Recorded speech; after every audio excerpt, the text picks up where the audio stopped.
What if the greatest heroes of our past are not just legends, but dark reflections of ourselves, twisted in the shadows of time? Forget the sanitized tales you grew up hearing. These are the raw, blood-soaked truths behind the figures that mold civilizations. They didn't just battle monsters, they wrestled with their own demons, greed, betrayal, and lust for power. Every culture has its champions, but what if these champions weren't heroes at all? What if they were something far more dangerous? Consider Beowulf, ripping through a darkened hall, sword raised high, but driven by ego as much as valor.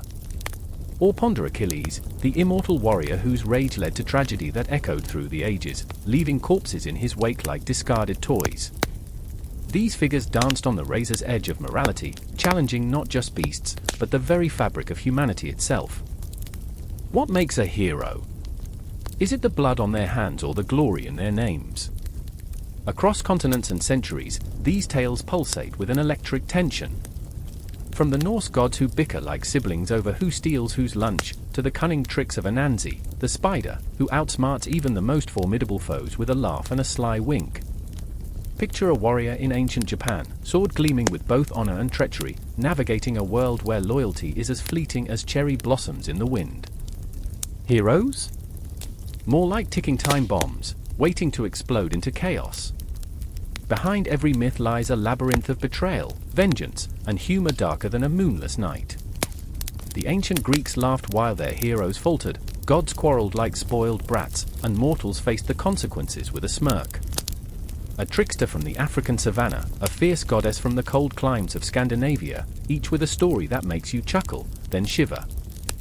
What if every punchline hides a dagger? These stories are not just tales, they are visceral experiences that challenge our understanding of right and wrong. They force you to ask, what happens when the lines blur? When the hero becomes the villain? When glory is stained with the blood of the innocent? The laughter turns bitter, the triumphs feel hollow, and the darkness creeps in like smoke through the cracks of an ancient tomb. These heroes did not merely save the day, they carved their names into the annals of history with the bones of their enemies. Their legacies haunt us still, echoing through the ages like a sinister lullaby. Forget what you know. These are the stories you weren't meant to hear, the whispers that slip through the cracks of time, beckoning you to look closer. The truth of their mythos is a double-edged sword, slashing through the fabric of idealism and exposing the raw, bloody truth beneath. Are you brave enough to confront the shadows? To face the monsters lurking in the tales of glory and shame? The myths await, and they're far more than mere entertainment, they're the darkest mirror reflecting humanity itself. Welcome to the abyss, it's time to see who the real heroes are. The moon hung low, a sickle of silver in an endless expanse of black, as the air thickened with the clammy scent of sweat and fear. In Uruk, the city of brick and shadow, the echoes of despair clawed at the walls. Gilgamesh, the king, with eyes like molten gold, stood at the precipice of rage, muscles taut, fury coursing through him like a wildfire. The night was alive, throbbing with the cries of the people, a cacophony that danced on the edge of madness. Enough, he roared, his voice a jagged sword cutting through the din, but the sounds of his people's anguish wrapped around him, a haunting melody. They begged for relief, for peace, but all they saw in his gaze was the hunger for conquest, the thirst for glory. It gnawed at him, a relentless beast chained in his chest, demanding to be fed. I remember the weight of that night, the burning sun of his ego eclipsing the moon of his compassion.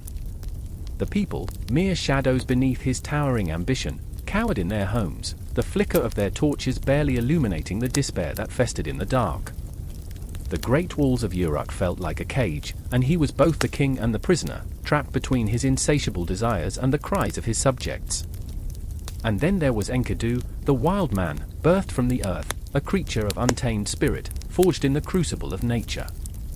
He was a reflection of what Gilgamesh could never grasp, freedom, innocence, and an unbroken connection to the world. I remember the moment they met, a collision of earth and sky, a storm unraveled in the flesh. Enkidu, with hair like matted grass and eyes that sparkled with the wisdom of beasts, stood before him, a challenge wrapped in raw beauty. "Your reign is built on the backs of broken men," Enkidu growled, and it felt like thunder rolling over the mountains. The word struck Gilgamesh, a hammer against a fragile heart. The wild man's presence ignited something deep within, an unsettling truth that clawed at his conscience. The air thickened, charged with electric tension, as they circled each other, warriors poised at the edge of a precipice. I remember feeling the pull between them, a bond forged in the fires of conflict, a dance of destruction and creation. They clashed, and it was a symphony of violence, each blow a note in the dark opera of fate. And yet, something deeper simmered beneath the surface, an understanding, a recognition of shared pain. Gilgamesh, the tyrant, began to see the man behind the beast, while Enkidu glimpsed the vulnerability hidden beneath the armor of the king. But the cosmos, that vast, indifferent expanse, conspired against them. Fate twisted like a serpent, and their victory over the monstrous Humbaba, the guardian of the cedar forest, came at a price. Laughter turned to shadows as they returned to Uruk. They were champions, yes, but they wore their triumph like a shroud, heavy and suffocating. The thrill of conquest faded, replaced by an emptiness that gnawed at Gilgamesh's soul. He wandered the palace, a ghost haunting the halls of his own making, until the news shattered his fragile peace. Enkidu lay dying, poisoned by the very hand of fate they had defied. I remember the hollow scream that tore from Gilgamesh's throat, a raw wail that reverberated through the city like the tolling of a death knell. Enkidu, no! The word was a plea, a prayer, a desperate grasp at the threads of life. The wild man, once fierce and untamed, lay diminished, the light flickering in his eyes like a candle struggling against an unforgiving wind. Gilgamesh knelt at his side, heart pounding, each beat a reminder of his own mortality. Here lay the man who had broken his chains, who had shown him the beauty of friendship, now fading like the sun swallowed by the horizon. "Why, my brother?" Gilgamesh whispered, his voice cracking like ancient clay. "Why must you leave me?" And with that, the walls of Uruk closed in, and the weight of grief settled on his shoulders, a crushing reminder of the fragility of life. The shadows deepened, and the city felt alive with whispers, creeping memories that danced in the corners of his mind. Gilgamesh stared into the abyss, that unfathomable darkness that promised both oblivion and understanding. "What is the purpose of my reign if I cannot save you?" he cried, trembling, the king brought low by the spectre of death. Enkidu's breath came in ragged gasps, a fading echo of life. "Gilgamesh, do not fear the darkness," he murmured, voice barely above a whisper. "It is a part of the journey, a passage we must all take. Seek the immortality you crave, but remember, it is the bonds we forge that linger beyond the grave." I remember those words like a spell cast upon the night, haunting, yet illuminating. In that moment, Gilgamesh's heart shattered, pieces scattering like stars across the cosmos. The grief was a tempest, a storm that roared and raged, threatening to consume him whole. And so, he rose, a man transformed by love and loss, driven by a quest for meaning in a world of fleeting shadows. The journey stretched before him, an uncharted path through the desolation of grief, a search for the secret of life amid the ruins of death. I remember the fire in his spirit, the determination igniting like a phoenix rising from the ashes of despair. For the first time, he felt the pull of something greater than himself, an echo of Enkidu's spirit guiding him toward the unknown. The night closed in, and Gilgamesh stepped into the darkness, a solitary figure against the vastness of the cosmos, a king, a seeker, a man haunted by the memories of those he loved. Each step resonated with a heartbeat, an echo of hope and fear intertwined, as he ventured into the abyss, the shadows swirling around him like ancient ghosts, waiting to tell their tale. And the moon, that eternal witness, shimmered above, its light piercing through the dark, a reminder that even in the depths of despair, there is beauty in the struggle, and perhaps, somewhere in the labyrinth of life, a glimmer of immortality awaits. The air was thick with an unsettled silence, a weighted pause before the storm, as shadows crept along the walls of a sacred temple, whispering secrets of betrayal and vengeance. I could almost feel the pulse of the ground beneath my feet, each heart-thumping beat a reminder of the lives hanging in the balance. Osiris, the once revered god of the underworld, lay motionless on a throne of despair, an eerie stillness enveloping him, the faint glow of torches flickering like the last breaths of dying stars. My chest tightened, a ghostly grip around my heart. There was no denying it, the end of a glorious reign felt near, and grief wrapped its icy fingers around my throat. Osiris stirred in my mind, a figure of strength now reduced to a mere shell, haunted by the shadows of his brother, Set. I remember the way it felt to stand before him, the warmth emanating from his presence, a stark contrast to the chill of betrayal that hung in the air like death itself. Set, the master of chaos, the very embodiment of jealousy, had turned brother against brother, a serpent lying in wait, coiling tighter with every moment that passed. His dark laughter echoed in my memory, taunting and cruel, while the very earth beneath us trembled at the weight of his malice. And there stood Horus, the falcon-headed warrior, the embodiment of rebirth and courage, his youthful eyes shimmering with an intensity that could pierce the darkness. But even he carried a burden, the weight of a legacy that felt like an anvil pressed against his chest. He was a son caught in the tempest of familial strife, the splintering of love into shards of betrayal that cut deep. I remember the fire in his heart as he trained in the arid sun, fists clenched in determination, every swing of the sword echoing the fury of 1,000 lost dreams. He was a boy grappling with shadows, yearning for the return of his father while fighting against the very force that sought to obliterate him. The tension buzzed like static in the air, a prelude to an inevitable confrontation. I could almost hear the rhythmic pounding of Horus's heart, a drumming echoing in the silence of the temple, each thud a prayer for vengeance, for justice, and for the sweet taste of retribution. I remember the day he stood at the riverbank, staring into the depths of the Nile, its murky waters reflecting his turmoil, the embodiment of his struggles. He was both the hunted and the hunter, lost yet determined, his spirit aflame flickering precariously against the winds of fate. Time stretched like a taut string, the moments unfurling slowly, each one heavy with unspoken words. The very walls of the temple whispered tales of power and loss, their ancient stones saturated with the essence of those who had come before. I could feel the breath of the past wrapping around me, urging me to listen to the echoes of these tragic heroes, their stories woven into the fabric of the universe, each thread shimmering with the intensity of their sacrifice. As Osiris lay there, a ghost in a god's body, I caught glimpses of memories of laughter shared in the sunlight, of dreams braided together like the reeds that lined the Nile. It was a bond forged in the fires of brotherhood, now reduced to embers, the warmth replaced by a chilling dread. I remember the way Set's eyes darkened with ambition, a predator lurking in the shadows, always waiting for the perfect moment to strike. He was a storm cloaked in the guise of kinship, and I could feel the tension crackling in the air, the promise of betrayal hanging like a blade poised to fall. Horus, driven by the echoes of his father's legacy, stood defiantly in the face of fate. The weight of the world rested upon his shoulders, each step he took a declaration of war against the darkness that threatened to swallow him whole. I could see the lines of determination etched upon his brow, the fire in his veins igniting a fierce rebellion against the chains of destiny. He was no longer just the son of Osiris, he was a warrior rising from the ashes, ready to reclaim what had been stolen from him. The confrontation was imminent, the air thick with anticipation, a palpable tension that vibrated through every fiber of my being. I remember the moment when Horus raised his sword, the blade catching the flickering light, glinting like a star fallen from the heavens. It was a symbol of his resolve, a promise to his father and to the world that he would not falter. Each swing was a testament to his rage, each cry a cathartic release of pain and fury, the kind that echoed through valleys and invoked the very gods themselves.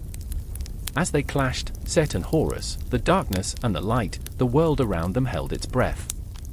I felt the heaviness of each blow, the impact resonating through my bones. The echoes of their struggle reverberated through the ages, a reminder that the battle between brother and brother was not just about power, it was about love and loss, about the strength that comes from standing against the very forces that seek to destroy us. I remember the fleeting moments of doubt that flickered in Horus's eyes, the uncertainty that came with the burden of expectation. Yet, in those moments, he found something greater, a burning desire to honor his father's memory, to forge a new path against the night. The ancient stones surrounding them shuddered, as if the very earth was shaking in response to their fury. Shadows danced, flickering in the torchlight, taunting and teasing, whispering of destinies intertwined and of souls bound by blood. Time itself became a witness to their struggle, a silent observer to the chaos of emotions that tore through the fabric of reality. I could almost hear the murmurs of the past, the cries of souls lost to betrayal, echoing like a haunting refrain in the stillness. And as the final blow loomed near, the crescendo of their epic battle reached its peak, a moment suspended between triumph and despair, I felt the weight of the universe pressing down on my heart. I remember the bittersweet taste of hope mingling with fear, the realization that the war was not just fought with swords but with the very essence of their beings. Betrayal was a shadow that clung to them, but within that darkness, a flicker of light endured, a testament to the power of love, of legacy, and of the relentless pursuit of justice. In that moment, everything hung in the balance, the threads of fate weaving a tapestry of destiny that would echo through eternity. The temple held its breath, the Nile flowed silently, and the world watched as two brothers, bound by blood yet torn apart by ambition, prepared to face the truth of their existence. And I stood, trapped in the whirlwind of their emotions, unable to look away, knowing that this was only the beginning, the first act of a tragedy that had yet to unfold in the annals of time. The sun hung low, ablaze with fury, casting long shadows across the craggy hills. Sweat dripped from Heracles' brow, mingling with the pungent scent of blood that lingered in the air, a bitter perfume of desperation and dread. He stood at the precipice, the first of the 12 labors looming before him, monstrous and merciless. The Nemean lion, its fur impenetrable, crouched nearby, a titan of sinew and ferocity, eyes gleaming with the promise of death. Every heartbeat thundered in his chest, a drumbeat of impending doom. I remember the whispers, he thought, the edges of his mind clawing at the memory.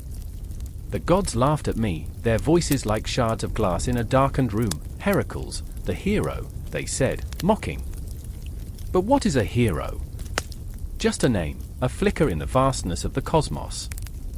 He clenched his fists, his fingers aching to grasp the weapon that had always betrayed him.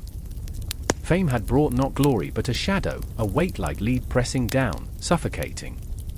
He had loved, he had fought, but now he was here, an echo of past triumphs, a jester in a cruel play. And then, like thunder in the stillness, the lion roared, a primal sound that shook the very bones of the earth. It was a call to arms, a haunting reminder of what lay ahead. Heracles took a step forward, heart racing, adrenaline surging through his veins like wildfire. This was not just a battle, it was a reckoning. From the shadows, Iolaus watched, his heart a storm of conflicting emotions.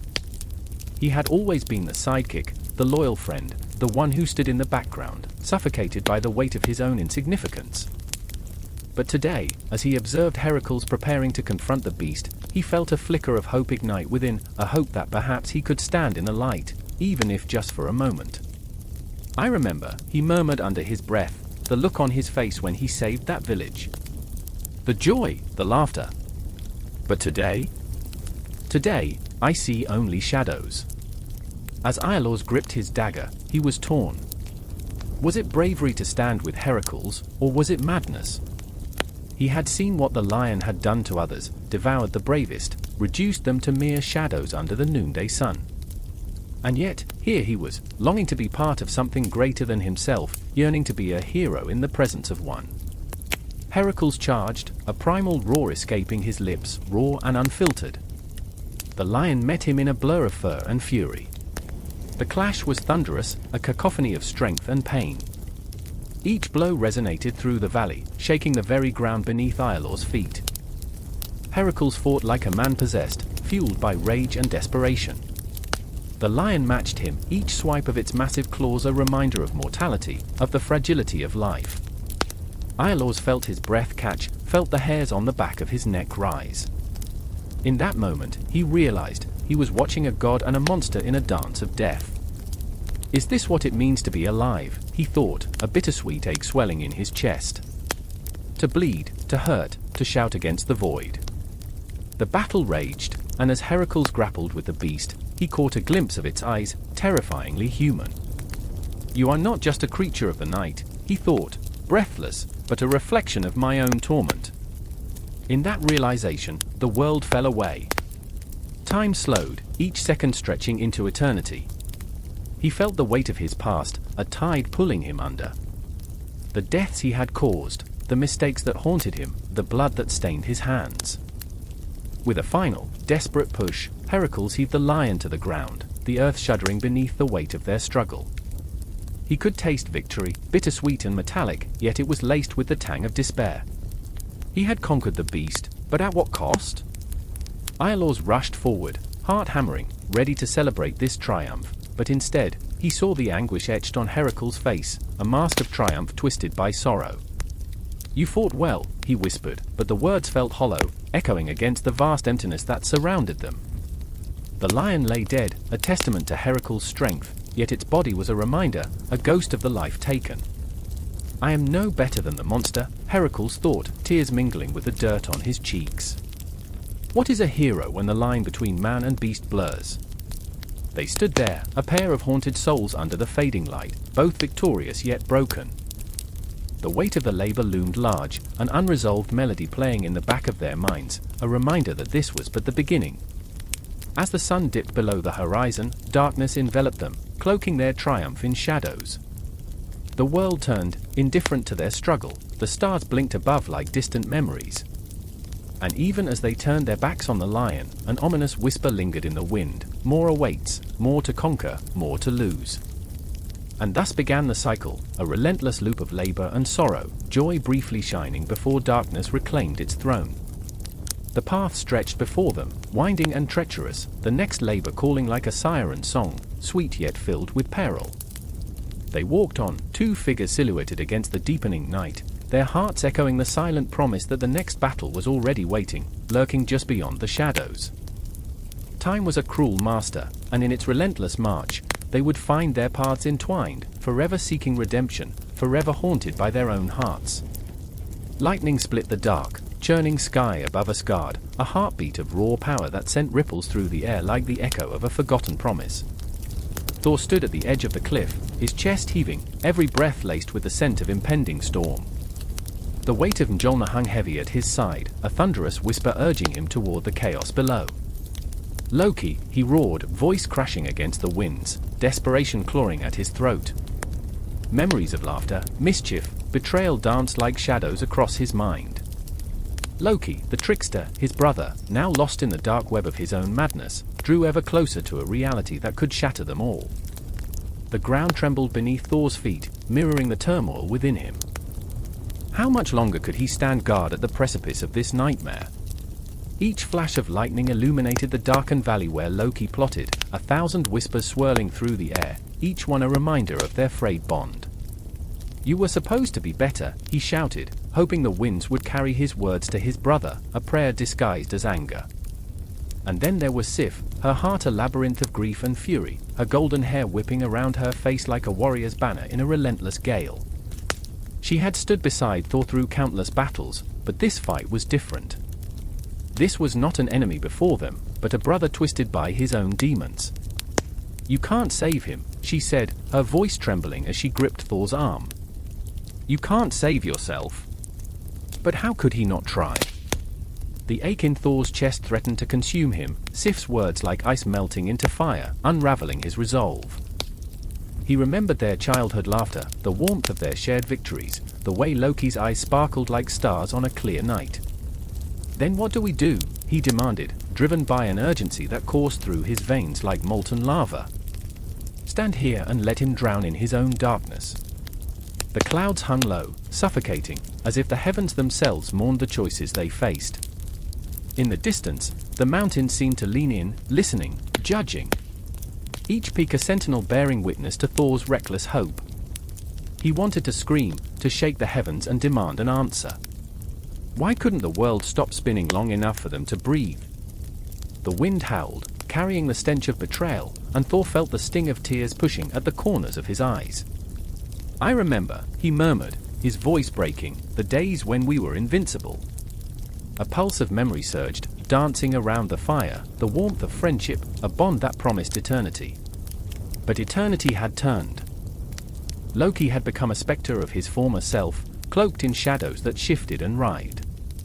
There was a time when they were brothers forged in the fires of chaos, but that bond was frayed and ragged now, splintered by envy and pride. Thor felt the weight of choices heavy as the sky above, choices that had led them here, to this trembling precipice. "Thor!" Sif's voice cut through the fog of his despair, a lifeline thrown amid the storm. "We have to go. We can't lose ourselves chasing a ghost." Her grip tightened, fierce and unyielding.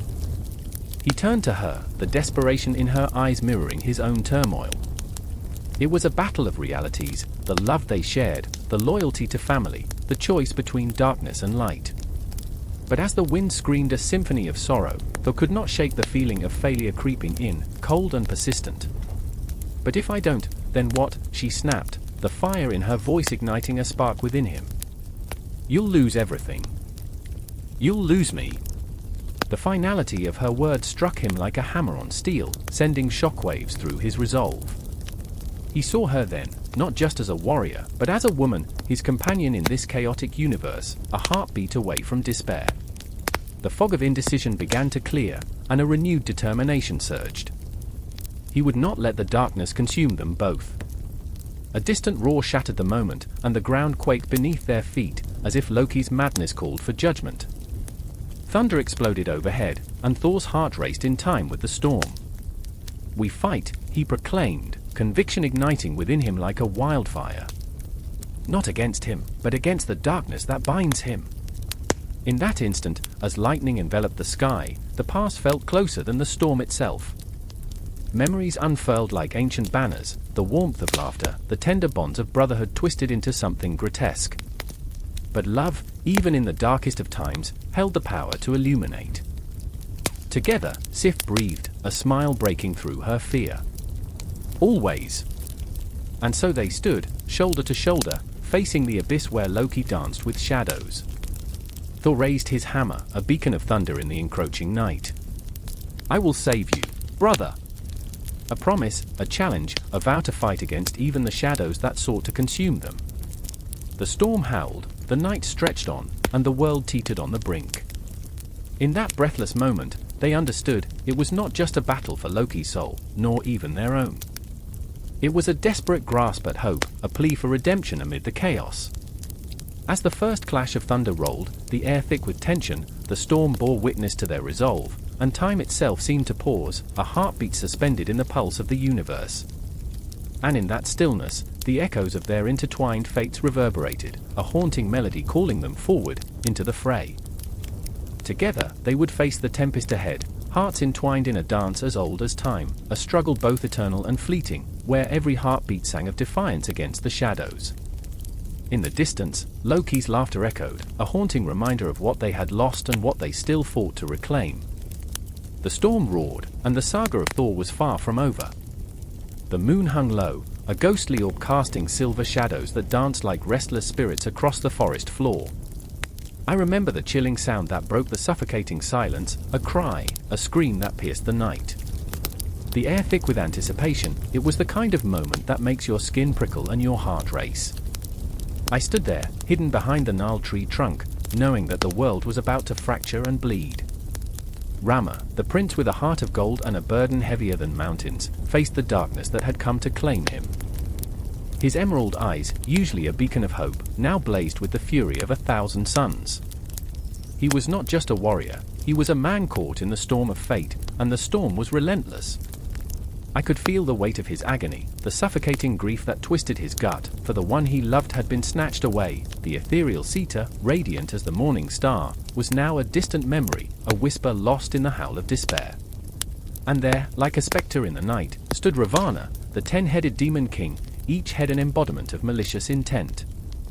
His laughter echoed through the trees, a cacophony of madness that sent shivers racing down my spine.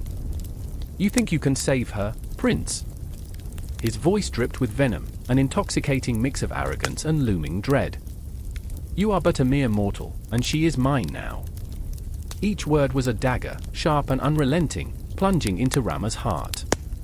I remember the moment when Rama's resolve ignited like a wildfire, consuming all doubt. The weight of the world rested on his shoulders, but there was a ferocity within him that flared brighter than any star.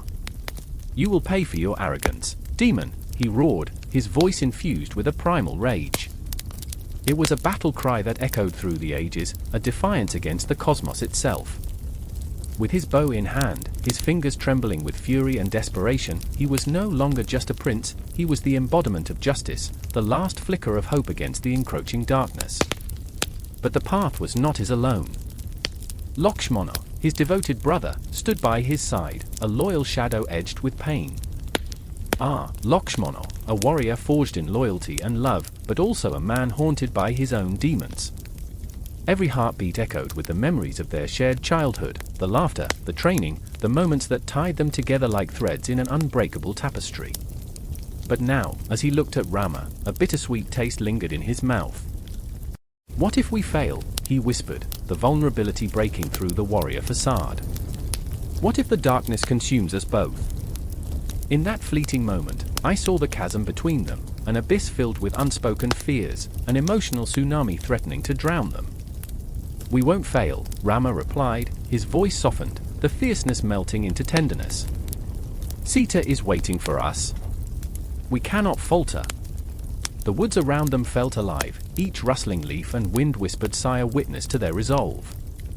They were not just fighting a demon, they were battling despair, the haunting specter of loss that loomed larger than life.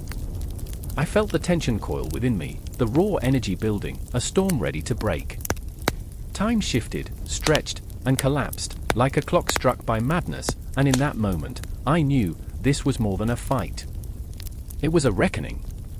As they pressed forward, a legion of shadows emerged from the depths, twisted forms that shivered with malice. The air crackled with electricity, a tangible tension that sent my heart racing. There was no turning back now. With arrows drawn and hearts pounding like war drums, Rama and Lakshmana stood united, a testament to brotherhood, love, sacrifice. I remember the way the first arrow flew, an extension of Rama's will, slicing through the air, a streak of destiny on a collision course with fate.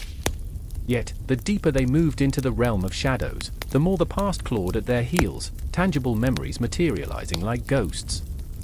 I saw flashes, Sita laughing beneath the golden sun, their childhood echoes reverberating against the trees, the day she was taken. Each memory was a dagger of longing, a reminder of what was at stake. It was an exquisite agony, the kind that makes you question the very fabric of existence.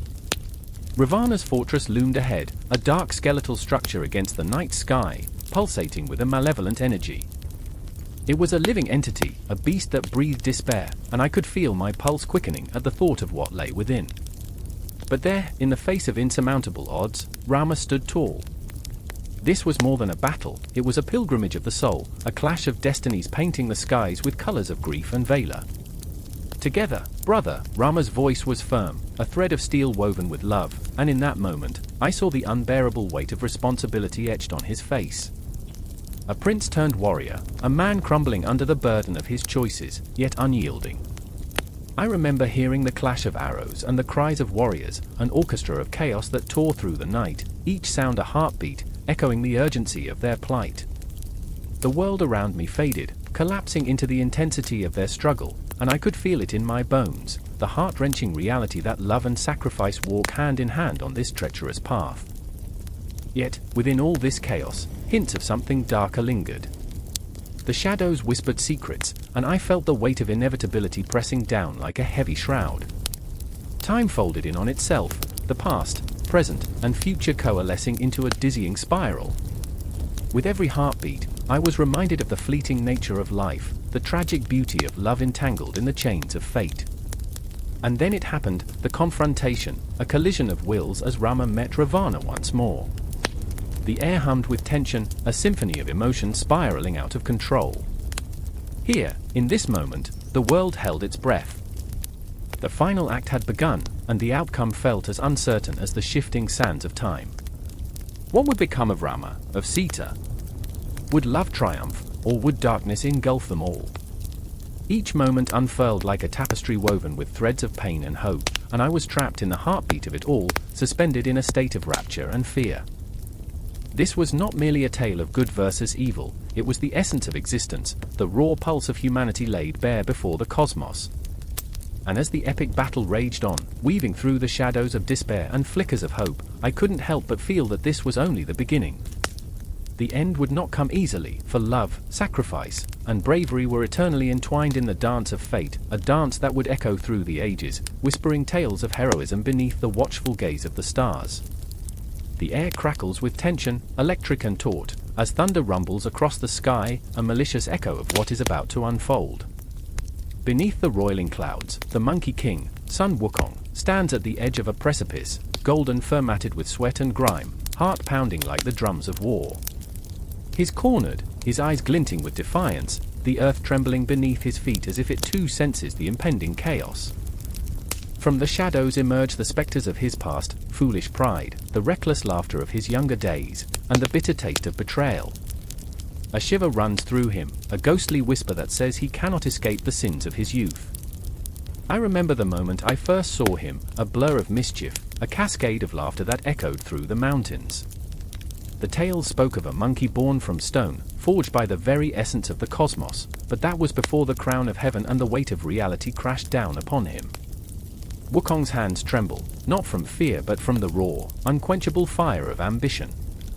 He had sought the elixir of immortality, a potion promised to grant him eternal life and power, yet here he is, facing the wrath of gods, an unforgiving world.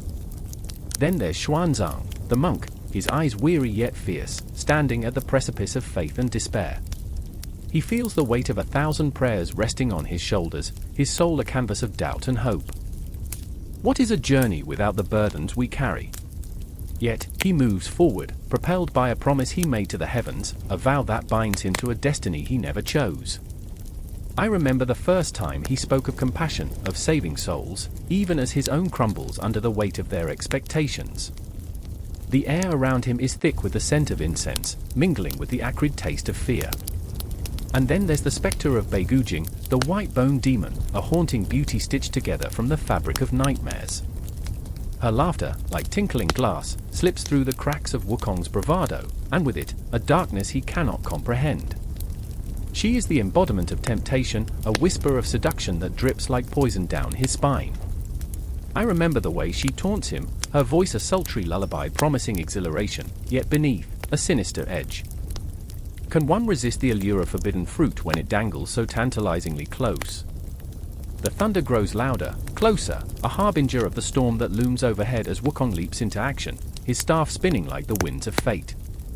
The battle is both physical and ethereal. Each swing of his weapon resonates with the rhythm of his heart, a dance of desperation and defiance. He channels his inner chaos, each movement a visceral plea for understanding, for redemption. The ground shakes beneath him, will it be his salvation or his grave? Time bends and warps like the trees in a storm. I remember the clutch of his desperation, the fleeting moments of triumph slipping through his fingers like grains of sand. The gods watch from their celestial thrones, their laughter a dark symphony that wends its way into the very marrow of his bones. The sky splits open, and Wukong stares into the abyss, daring it to speak his name, to acknowledge his struggle. But Xuanzang stands firm, his faith a beacon in the tempest, even as doubt seeps into his heart like winter's chill. He calls out, his voice steady despite the chaos swirling around them, "Wukong! This path you tread leads to ruin. We must unite." The urgency in his tone slices through the air, a tether that seeks to anchor Wukong back to reason, but the Monkey King is lost in a whirlwind of emotions, fear, anger, pride, a cacophony that drowns out reason. And in that moment, the sky shatters into fragments of darkness as the roar of Beigujing rises, a feral cry that pierces through the fabric of the universe. Shadows swirl around her, and she laughs, a haunting melody that lingers in the air, wrapping itself around Wukong's heart like a noose. You cannot escape me, Monkey King. Power is a seductive mistress, and you are but a moth drawn to the flame. The storm rages, and I remember the chill that seeps into my bones as Wukong meets her gaze, a tempest of emotion swirling in his golden eyes. The weight of his choices presses down on him, suffocating, yet there is a flicker of something deeper, an understanding that transcends the chaos. He is not just a prisoner of fate, he is a warrior, a survivor. The moment hangs suspended, pregnant with tension, each heartbeat echoing like the clash of swords. Xuanzang reaches out, his hands trembling, hope warring with despair. "Wukong! Remember why we began this journey. Remember the promise." Yet, the Monkey King is enveloped in shadows, the lines between friend and foe blurring, every choice a knife that cuts deeper. What is loyalty when the heart craves freedom? What is righteousness when the body yearns for power? The battle within him rages fiercer than the storm above, a tempest that threatens to swallow him whole. The air thickens, and I remember the cold sweat on my brow as silence falls, a breathless hush before the storm, before the awakening of a heart that beats with the rhythm of the universe. Wukong's resolve solidifies, the chaos within him morphing into clarity. He raises his staff, a defiance carved from the depths of his soul, and the storm responds, swirling with a fierce intensity. In that moment, everything hangs in the balance, the cosmos holding its breath, waiting for Wukong to choose, to fight against the tide or to succumb to the seductive embrace of darkness. The conflict is palpable, a pulse that reverberates through time and space, leaving the world teetering on the edge of oblivion. And as the clouds collide, their tumultuous rage spilling into the world below, the destiny of the Monkey King, the monk, and the demon hangs suspended, trembling on the precipice of fate, filled with a raw energy that promises destruction, redemption, or something far more profound. The shadows dance, the storm rages, and I remember the heartbeat of the universe echoing through my very being, a reminder that every end is merely a prelude to another beginning. The moon hung low, a sliver of silver in a sky bruised by darkness, as the village held its breath. In the heart of the night, a whisper swept through the air, a tremor of fear that danced on the edges of consciousness. Laughter had vanished, swallowed whole by the shadows that crept along the clay walls. It was a night thrumming with anticipation. Something was about to break, something ancient and terrible. Outside, the wind howled like a wounded beast, while inside, the villagers huddled, eyes darting, breaths shallow. Anansi the spider, the trickster, the weaver of tales and webs, perched in the rafters, cloaked in shadow, his mind a tempest of ideas, mischief, and wisdom. He watched, a small creature with a heart that pulsed like thunder in his chest. He felt the weight of their fear, tasted the bitter tang of desperation swirling in the air. It was intoxicating and terrifying. They needed him, but what did they know of the price of wisdom? And then there was Nia, a girl of fire and spirit, whose heart beat fiercely with the pulse of the earth. She stood at the edge of the circle, her hands trembling as she clutched a bundle of herbs, a lifeline, a promise of healing. But tonight, even the herbs felt heavy, their scent pungent and cloying in her nostrils. She had witnessed too much suffering, too many faces twisted in agony under the weight of despair. This time, though, it was different. The stakes were higher, the shadows deeper. She was terrified, yet she could not turn away. But fear was not a stranger to her, nor was it to Juma, the village elder. His face was etched with the lines of countless moons, each wrinkle a story of loss, of joy, of hope buried under despair. He remembered the nights when laughter danced like fireflies, not the silence that now cocooned their home. He had seen the darkness creeping in, a slow poison that tainted dreams and strangled the very breath of the living. And now, it threatened to consume them all. But how do you fight a shadow? Anansi, Juma's voice trembled as he called into the depths of the night, his words a fragile bridge to the creature above. We need your wisdom. The people suffer. The shadows threaten to take them. His plea was the raw pulse of desperation, ringing through the stillness, echoing back at him like a ghost. In that moment, Anansi felt it, a flicker of something deep, buried beneath layers of trickery and laughter. Responsibility. It was a weight he had flung aside many moons ago, preferring the lightness of mischief over the heaviness of duty. Yet here he was, suspended in the darkness, watching two souls bound by the shackles of fear and longing. Nia's eyes flickered to the rafters, catching the glint of Anansi's own. Why do you hide? She whispered, her voice raw with emotion, her heart racing like a drum in her chest. We need you, Anansi. Don't you care? Those words, heavy with accusation, struck him deep. Did he care? Oh, how he cared. He cared too much for a creature who danced in the light of deception. His laughter, his tricks, they were all a mask, a shield against the harshness of existence. But in the depths of this moment, he felt the first tendrils of guilt clawing at the edges of his heart. You think wisdom is free? Anansi's voice dripped like honey, dark and sweet, as he descended from the rafters, landing with a soft thud. It comes at a price, dear girl. Juma's face hardened, the lines etched deeper as he stepped forward. What price? Anansi's eyes glimmered, the spider weaving his web. A sacrifice. A choice. Would you give up your laughter for the sake of survival? Would you trade your joy for wisdom? The villagers shifted uneasily, the weight of his words heavy in the air. Nia clenched her fists, her spirit ignited. I would give anything to save them, she declared, her voice fierce, echoing like thunder in the hollow silence. But I refuse to surrender my spirit. Anansi felt the power of her conviction, a flame flickering against the darkness. But then, shadows coiled around him, whispering stories of despair and loss, of families torn apart, of children lost to the creeping night. "What if your spirit is already lost?" he murmured, a dark chuckle escaping his lips. Nia's heart twisted, pain lancing through her as she felt the truth lurking beneath his words. She remembered the laughter of her brother, the warmth of their shared dreams, now just echoes in a void of silence. "No. I will fight for them, for hope. I refuse to let fear win." Anansi regarded her, his heart a storm of emotions. He saw in her a reflection of his own struggles, a reminder of the child he once was, the child weaving dreams with threads of sunlight before shadows consumed him. "Courage is only the beginning," he said softly. "Wisdom, my dear, is a labyrinth filled with darkness and light. Will you navigate it?" The air crackled with tension, each heartbeat echoing louder than the last. Juma stepped forward, his ancient eyes gleaming with unshed tears, the weight of his years pressing down like the very stars above. "Anansi, if you have any shred of compassion left, help us. We are on the brink of annihilation." And in that moment, the spider felt time stretch, the cosmos swirling around them, each second a universe unto itself. Fear wrapped around Nia's heart, but beneath it lay a flicker of hope, a desperate yearning to weave a new story, one that could banish the shadows. Anansi stood at the precipice, the darkness beckoning him. What would he sacrifice? What would he choose? His laughter, once light as air, now tasted of ashes. The weight of the moment bore down on him, the cries of the villagers piercing the veil like shards of glass.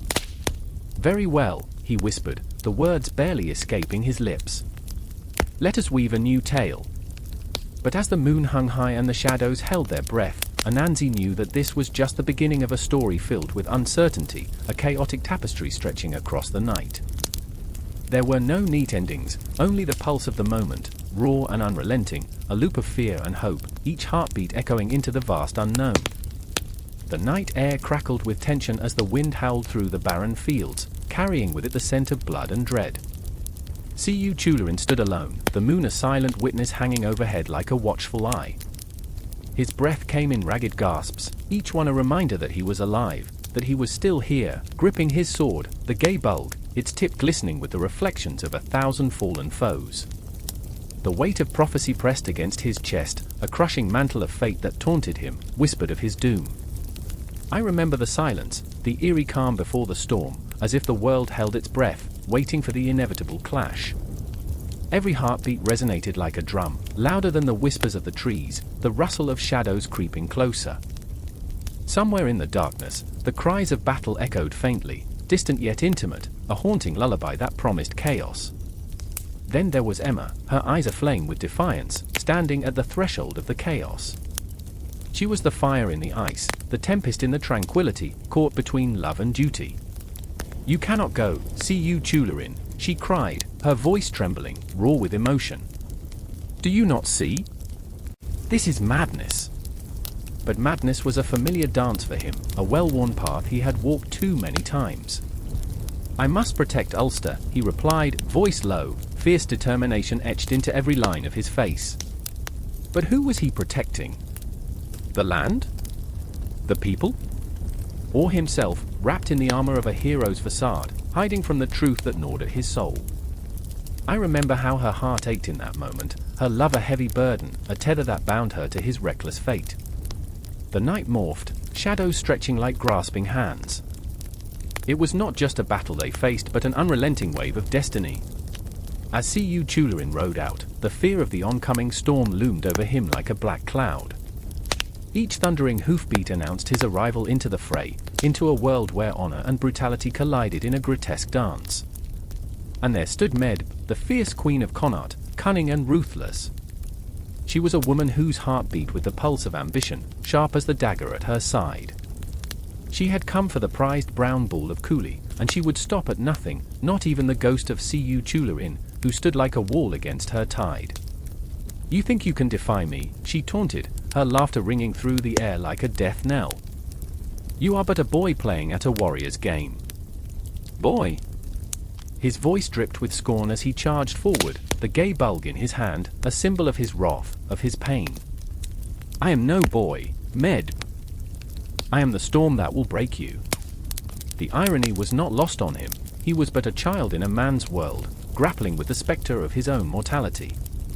I remember the way the battlefield unfolded like a tapestry of carnage, flesh and steel intertwined, screams rising like a choir of the damned, limbs severed, hearts shattered. It was beautiful in its horror, a reminder of the fragility of life, where glory and despair danced a macabre waltz. Emma watched from afar, her heart squeezed in a vice of fear and love. Come back to me, she whispered into the void, the words a prayer, a plea that echoed against the backdrop of chaos.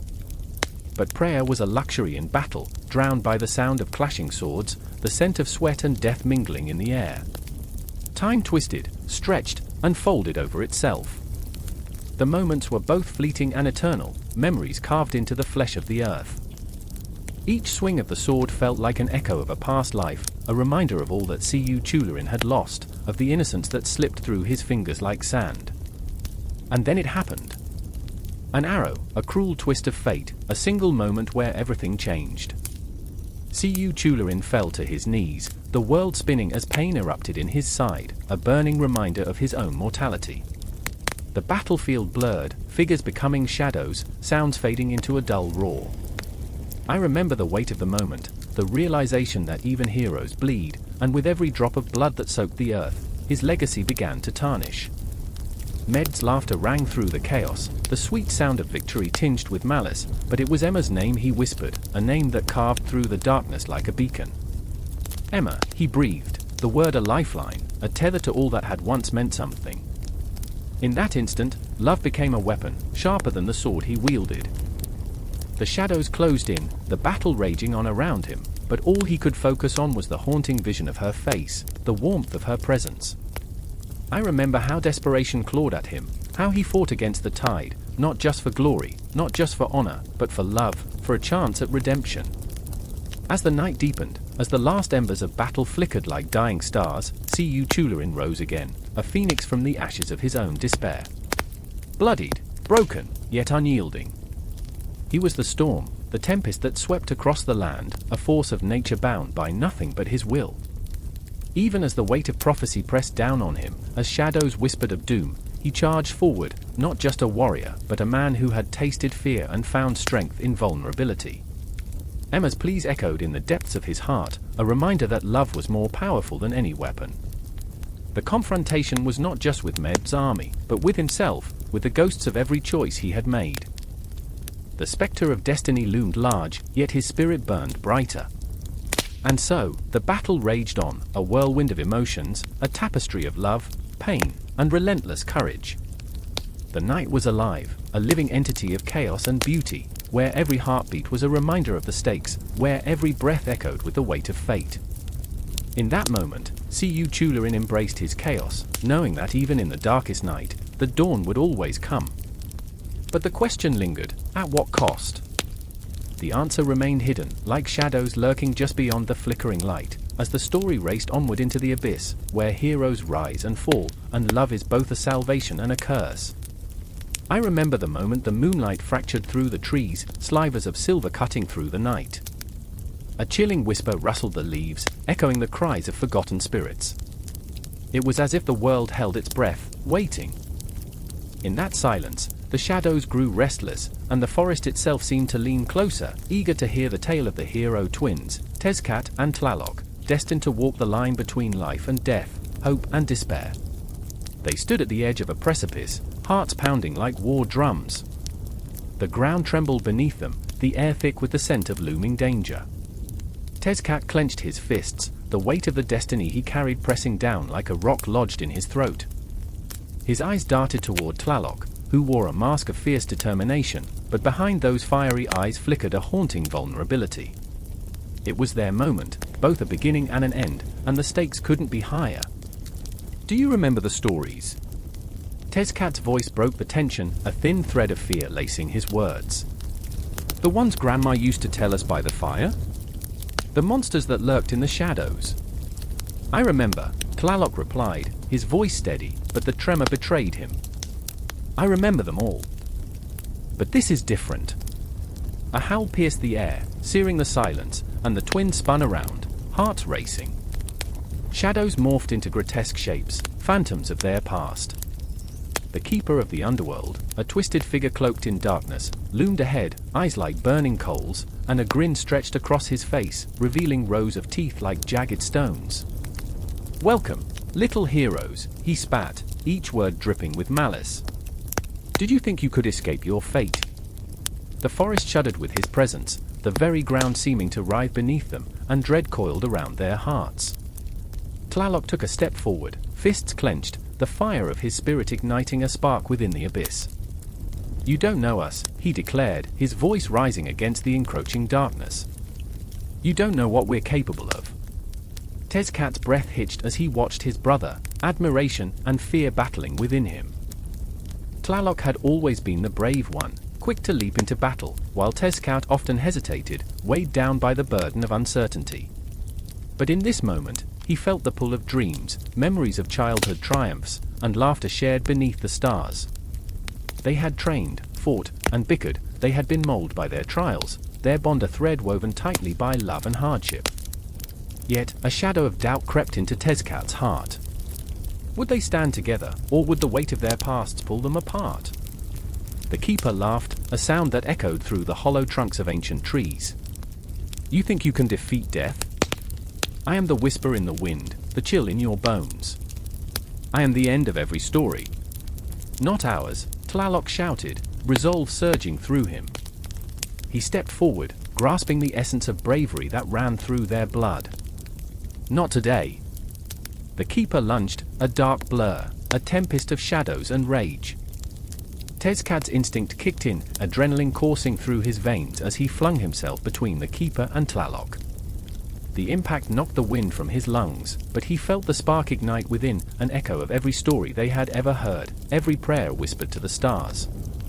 I remember the tales, Tezcat gasped, each word a pulse, each breath a reminder. The heroes who defied the odds. The spirits that danced in the flames. And as he spoke, the memory surged forth like a river breaking through a dam. He remembered the way Tlaloc stood against the storms, the way they had laughed until their bellies ached. He could see their grandmother's eyes, filled with wisdom and warmth, guiding them through the darkness that swallowed their town. The keeper faltered, caught off guard by the power of their memories, by the bond that transcended the temporal world. They were not just boys facing an ancient evil, they were beings forged by love and laughter, courage and kinship. Tlaloc seized the moment. He lunged, a feral roar escaping his lips, the fire within him erupting like a wildfire. He struck out, fists flying, not out of anger but of pure, unyielding love for his brother, the kind of love that could burn down mountains and raise the spirits of the fallen. But as the keeper staggered back, confusion painted across his twisted features, a flicker of rage ignited in his eyes. You think you can rewrite fate, he snarled, the shadows swirling around him like a tempest ready to consume everything in their path. Tezcat felt the ground shake, a rumble that signaled the weight of destiny closing in around them.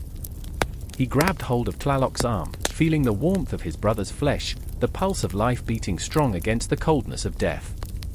Together, he whispered, and Tlaloc nodded, a spark igniting between them, bright enough to pierce the darkness. And in that heartbeat, everything changed. They lunged together, a storm of will and determination, fueled not just by their own fear, but by the love of their ancestors, the whispers of the forest, the laughter of childhood memories echoing through the ages. Time slowed, the world became a blur. They felt the air crackle, the essence of their beings merging with the very fabric of the universe. With every moment, the confrontation escalated, a tempest of emotions, raw and unfiltered.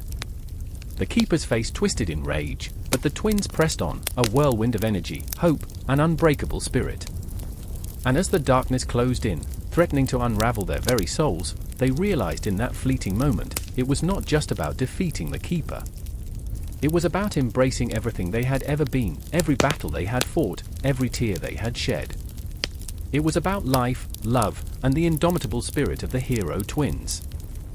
As the climax neared, the shadows danced like frenzied phantoms, the trees whispered secrets, and the moon bore witness, casting its light on the unfolding drama, a story that was still being written, still echoing through the ages, and still waiting to be told.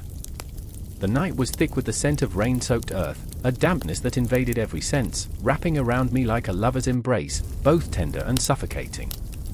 I stood at the edge of the forest, the moon barely peeking through the heavy canopy, as shadows danced around me, whispering secrets long buried. The air hummed with tension, a foreboding stillness that made the hairs on my neck stand on end. I remember the stories, the ones that echoed in my mind, tales of Yamato Takeru, a prince cloaked in both valor and tragedy, his heart as tumultuous as a storm-laden sea. I could feel his presence in the cold wind, the weight of his legacy pressing down on my chest.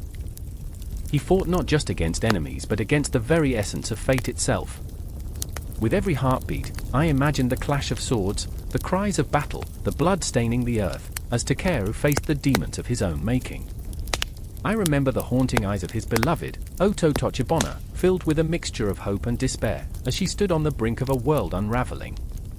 Her spirit flickered like a candle in the wind, trembling yet fiercely alive. The ground trembled beneath my feet, a reminder that history is a living beast, gnawing at the edges of our reality.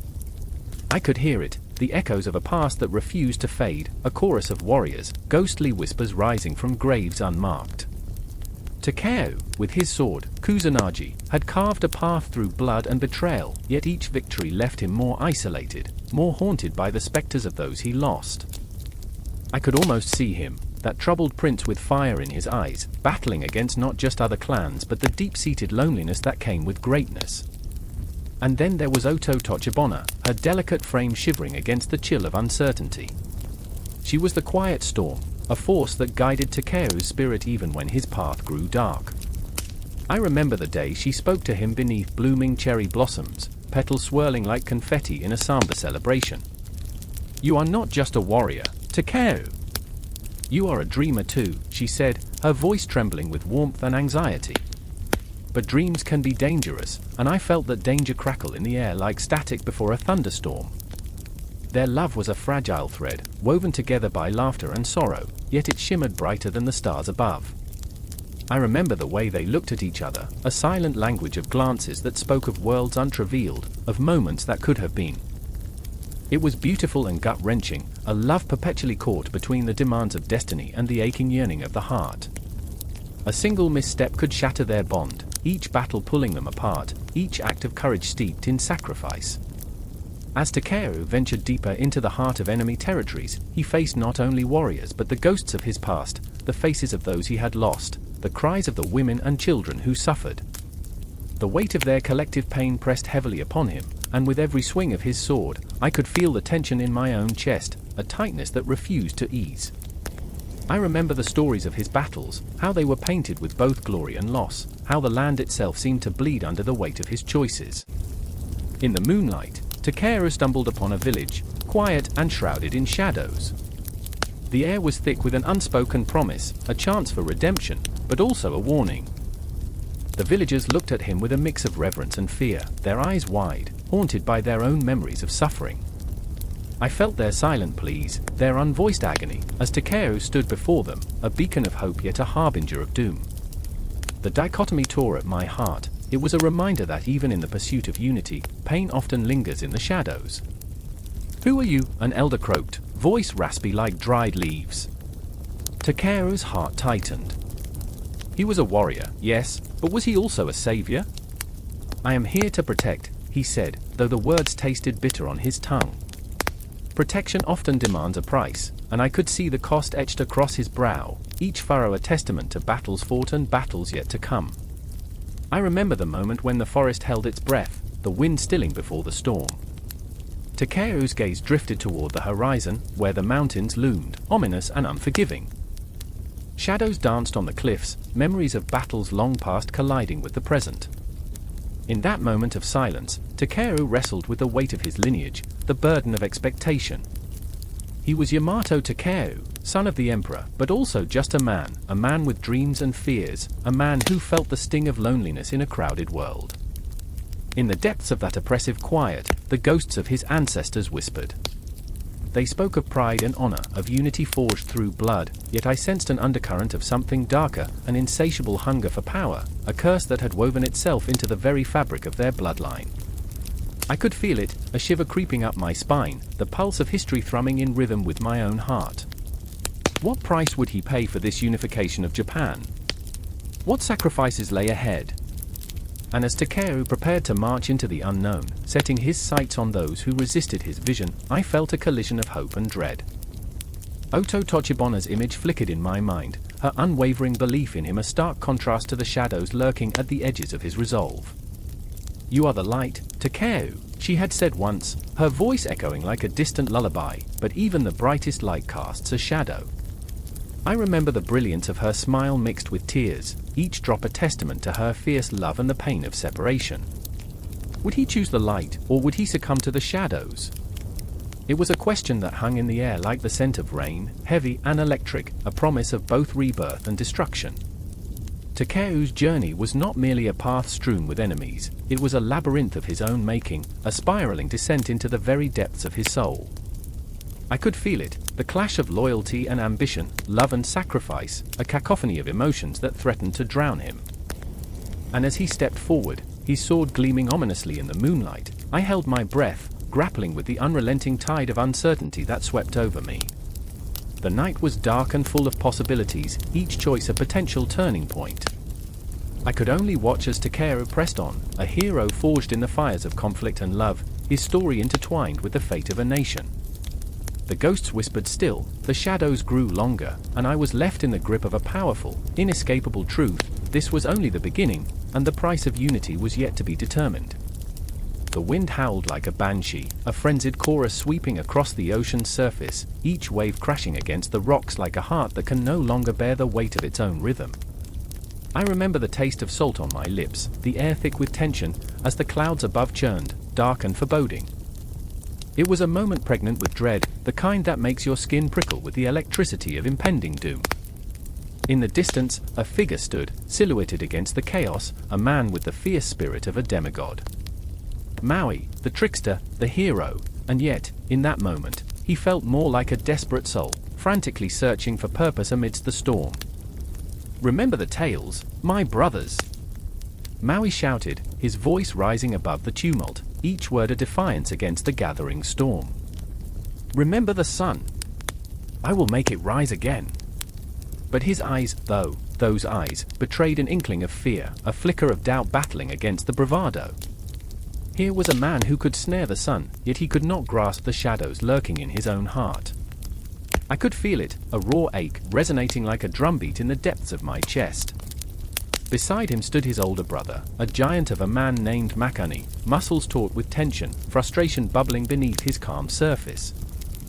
He had always been the anchor to Maui's tempestuous spirit, and yet, today, he felt the tug of the tides pulling him away. "Maui, this is madness," he bellowed, desperation thickening the air between them. "The sun is not a toy. You cannot just..." But Maui interrupted, a fire igniting in his heart, fueled by the ancestral whispers that echoed in the marrow of his bones. "You think I do not know madness? I live it every day. The world needs to feel the warmth again. They are suffering in darkness." It was as if he were a volcano on the verge of eruption, emotion swirling like hot magma beneath a fragile crust. The storm raged on, each crash of the waves a reminder of the risks they faced. I remember the frantic pulse of my heart matching the rhythm of the ocean. I felt the weight of their conflict, the unbearable tension pulling at the seams of their brotherhood. Makani's brow furrowed, his resolve wavering as he gazed at Maui with a mix of admiration and concern. "You seek glory, but at what cost? You will lose more than you can imagine." And in that moment, the cosmos held its breath. The very air crackled with unspoken words, their dreams, their fears, all swirling together like the storm that threatened to engulf them. I could see it in their eyes, the flickering candle of hope fighting against the gale. Maui stepped forward, the embodiment of defiance, a soul possessed by the weight of destiny. "If I do not bring back the sun, who will? I am a child of the sky and sea, my blood is woven with their essence. I will make the heavens listen." His voice rose, fierce and unyielding, yet beneath it lay a tremor, a whisper of doubt that could shatter mountains. The storm howled, a beast unleashed. Waves crashed like thunderclaps, and shadows danced in the corners of my mind.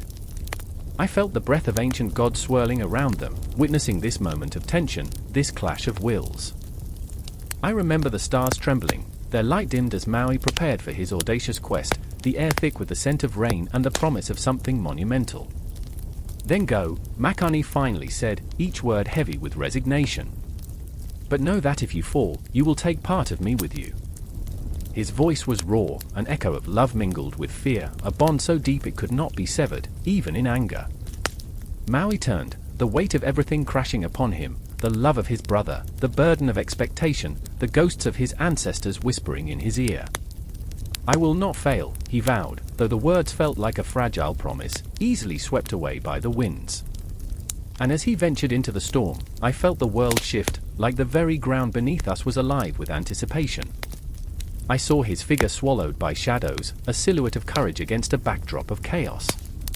Lightning flashed, illuminating a face etched with determination, yet marred by the flicker of uncertainty. I felt an echo of his struggle, a pulse racing through time and space, reminding me of my own battles, my own moments of reckless bravery. The storm raged on, a symphony of nature's fury, and I was entranced, caught between despair and exhilaration. The air hummed with energy, a heartbeat shared by all beings, as Maui dared to challenge the gods. Moments stretched like tendrils of smoke, weaving through the night. The ocean roared, a primal song of longing and loss, and I could feel it, Maui's heart racing, each thump a declaration of defiance. He was not just a demigod, he was every dreamer, every reckless soul yearning to grasp the impossible. But storms have a way of revealing the truths we hide even from ourselves. As I stood there, heart pounding, watching him embrace his destiny, I felt the shadows gather around Makani, his fear coiling tight, a serpent ready to strike. What if he doesn't return? The thought flickered through my mind, a whisper laced with dread. Then came the silence, the pregnant pause before the storm. The wind stilled, a moment of breath held, and I dared to hope. I remember the moments before dawn when the darkness feels so thick, so suffocating, yet the promise of light is just beyond reach. Would Maui find that light, or was he destined to be consumed by his own bravado? I could feel the tension crackling in the air, a shaky truce between the storm and the stars. Then, there it was, a flicker of light, a distant glow breaking through the horizon. A sliver of hope, yet fraught with uncertainty. Was it the sun? Or merely a trick of the storm? The answer hung heavy in the air, pulling at our hearts like tides.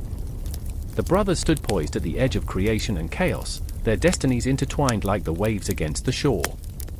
And in that moment, I realized the story had no end, only the promise of what lay beyond. Hearts raced, breaths held, and time seemed suspended in the breath of possibility, between light and shadow, between courage and despair. And in that electric moment, the world held its breath.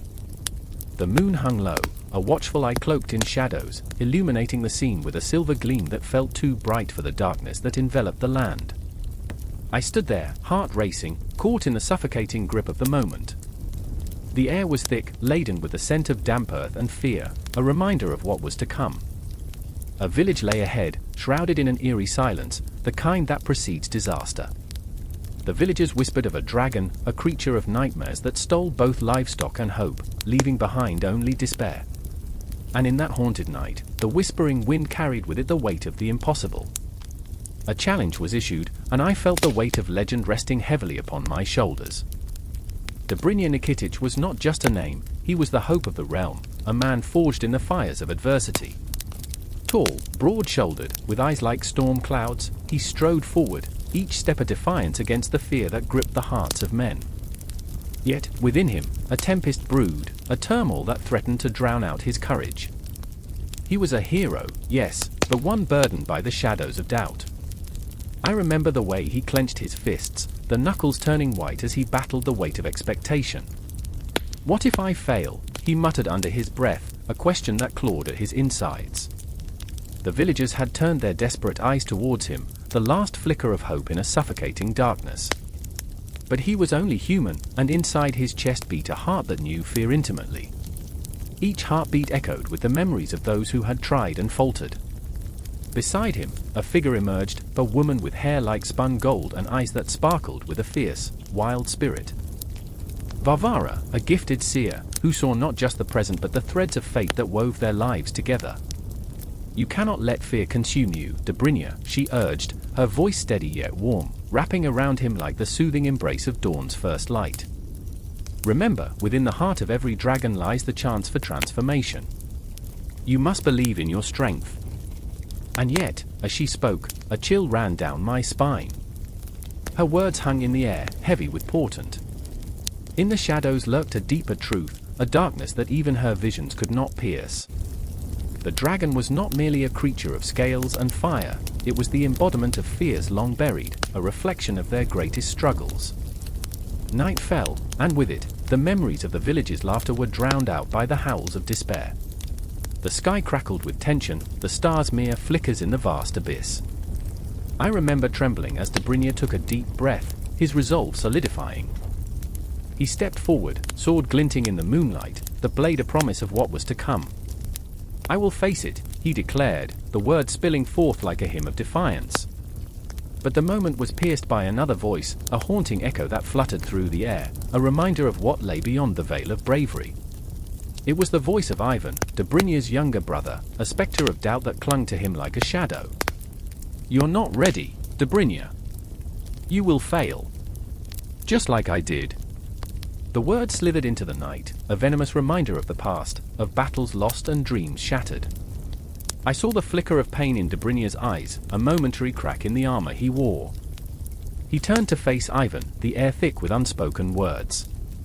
The brotherly bond, once forged in laughter and dreams, now lay frail, a web of regret.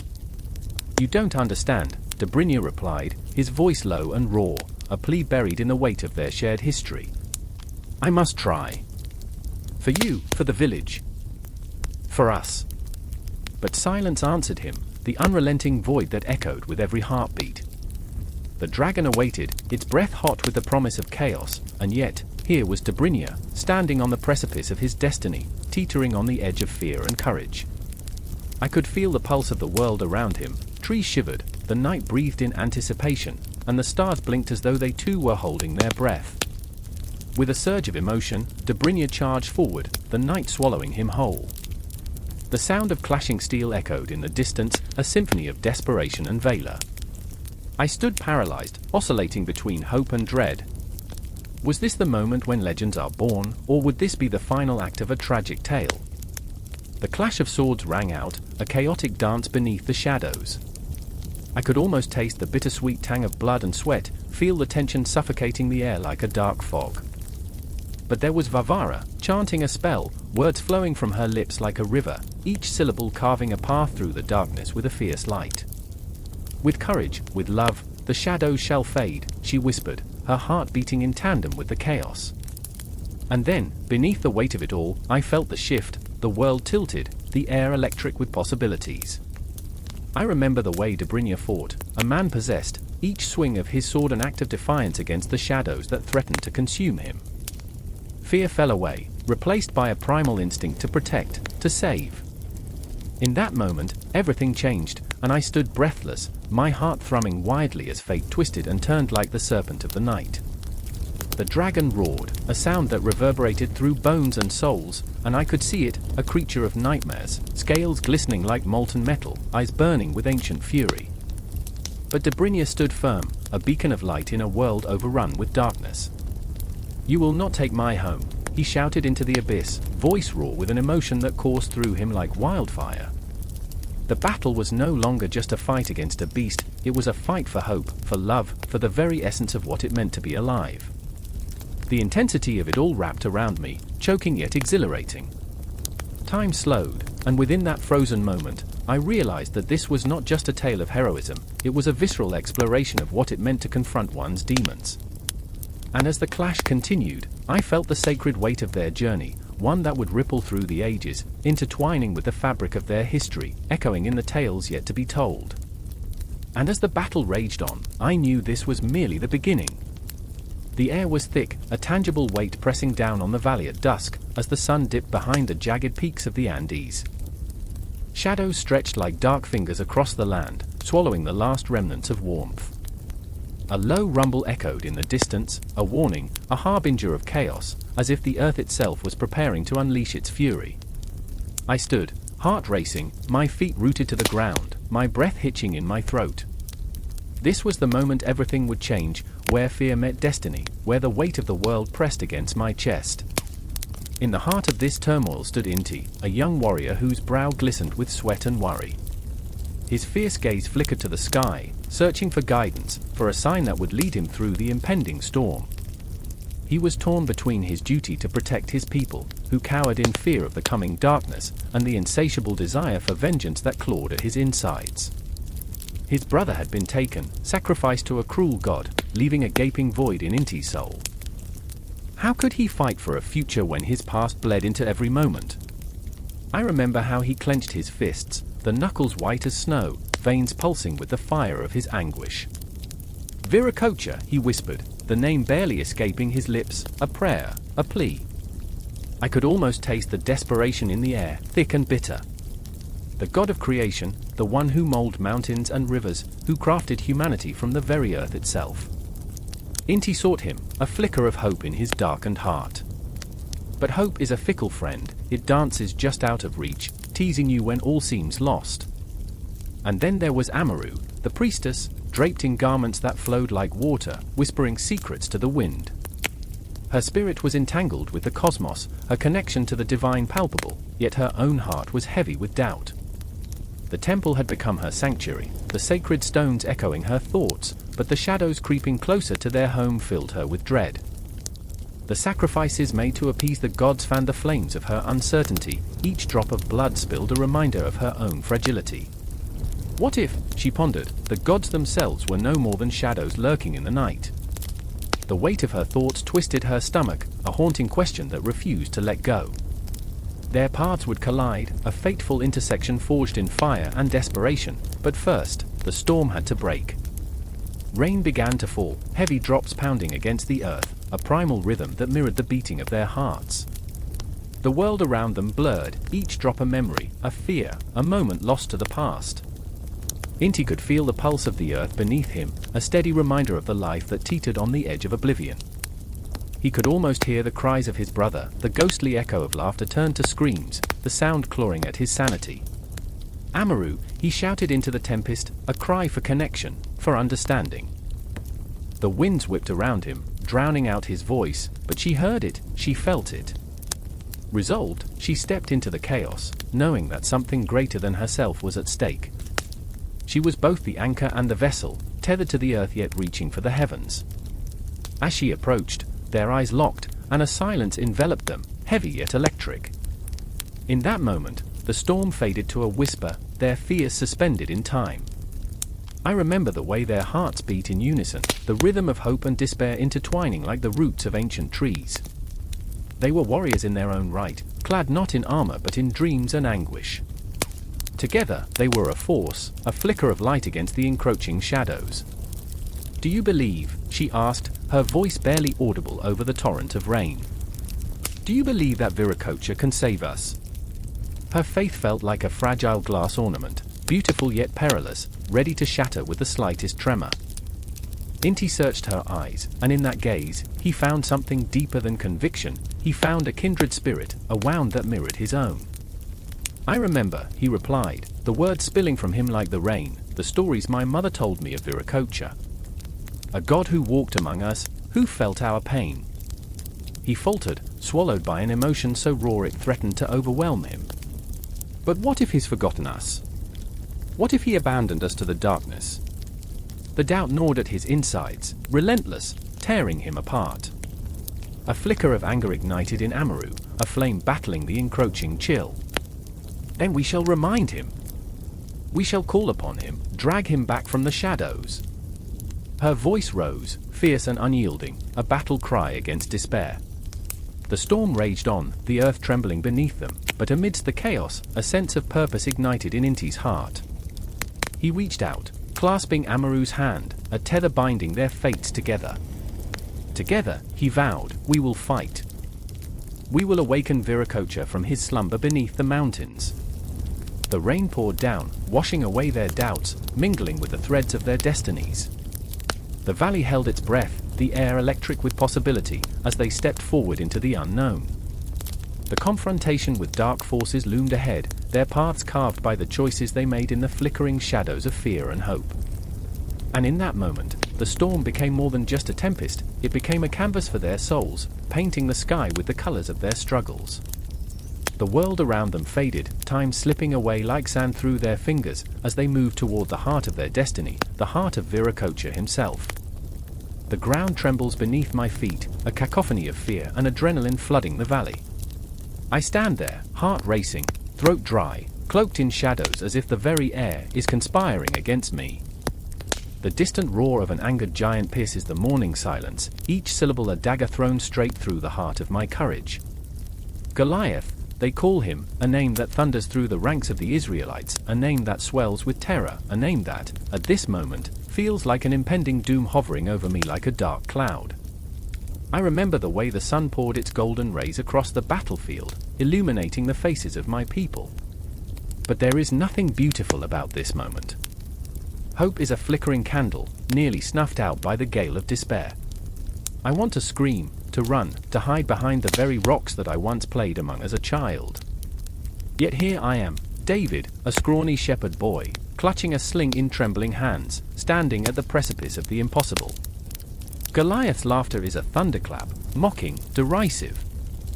He towers over the soldiers, a towering oak among fragile reeds, his armor glinting ominously in the harsh light, each piece a testament to a lifetime of battle.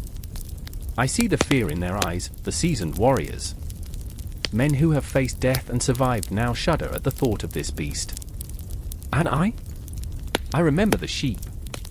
The quiet nights, the stars blanketing the sky, the sweet scent of grass as I hummed lullabies, swaying to the rhythm of the earth. But now, that peace is a distant memory, fading like mist at dawn. And yet, here I am. I can feel the weight of the moment, a burning ember lodged deep within my chest. I am angry. Angry at the giant, angry at the fear that grips the hearts of my people, and yes, even angry at myself for daring to think I could change anything. My fingers wrap tightly around the smooth stone nestled in my palm, its surface cool yet warm with the promise of hope. What is it about a simple stone that transforms into a weapon of destiny? In this moment, it feels impossibly heavy, yet impossibly light. The air is thick with tension, an electric pulse that quickens my breath. And there's Eliab, my brother, standing among the soldiers, his eyes wide, betraying his disbelief.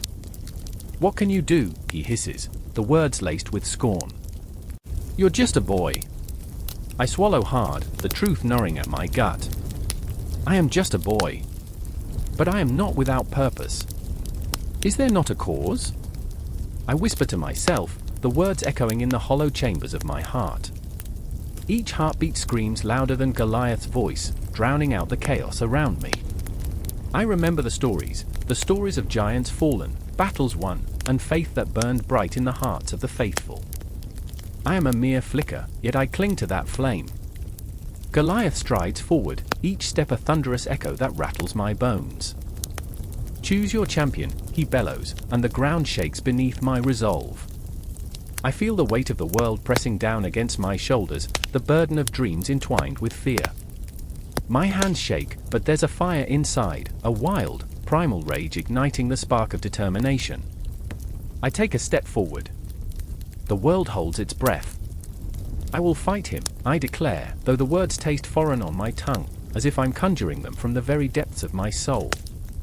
The soldiers murmur, disbelief weaving through their ranks like an unholy fog. Eliab's expression turns from shock to pity, and I brace myself for the weight of his disdain. "David, you cannot," he begins, but I cut him off. "I can." My voice rises, raw and fierce.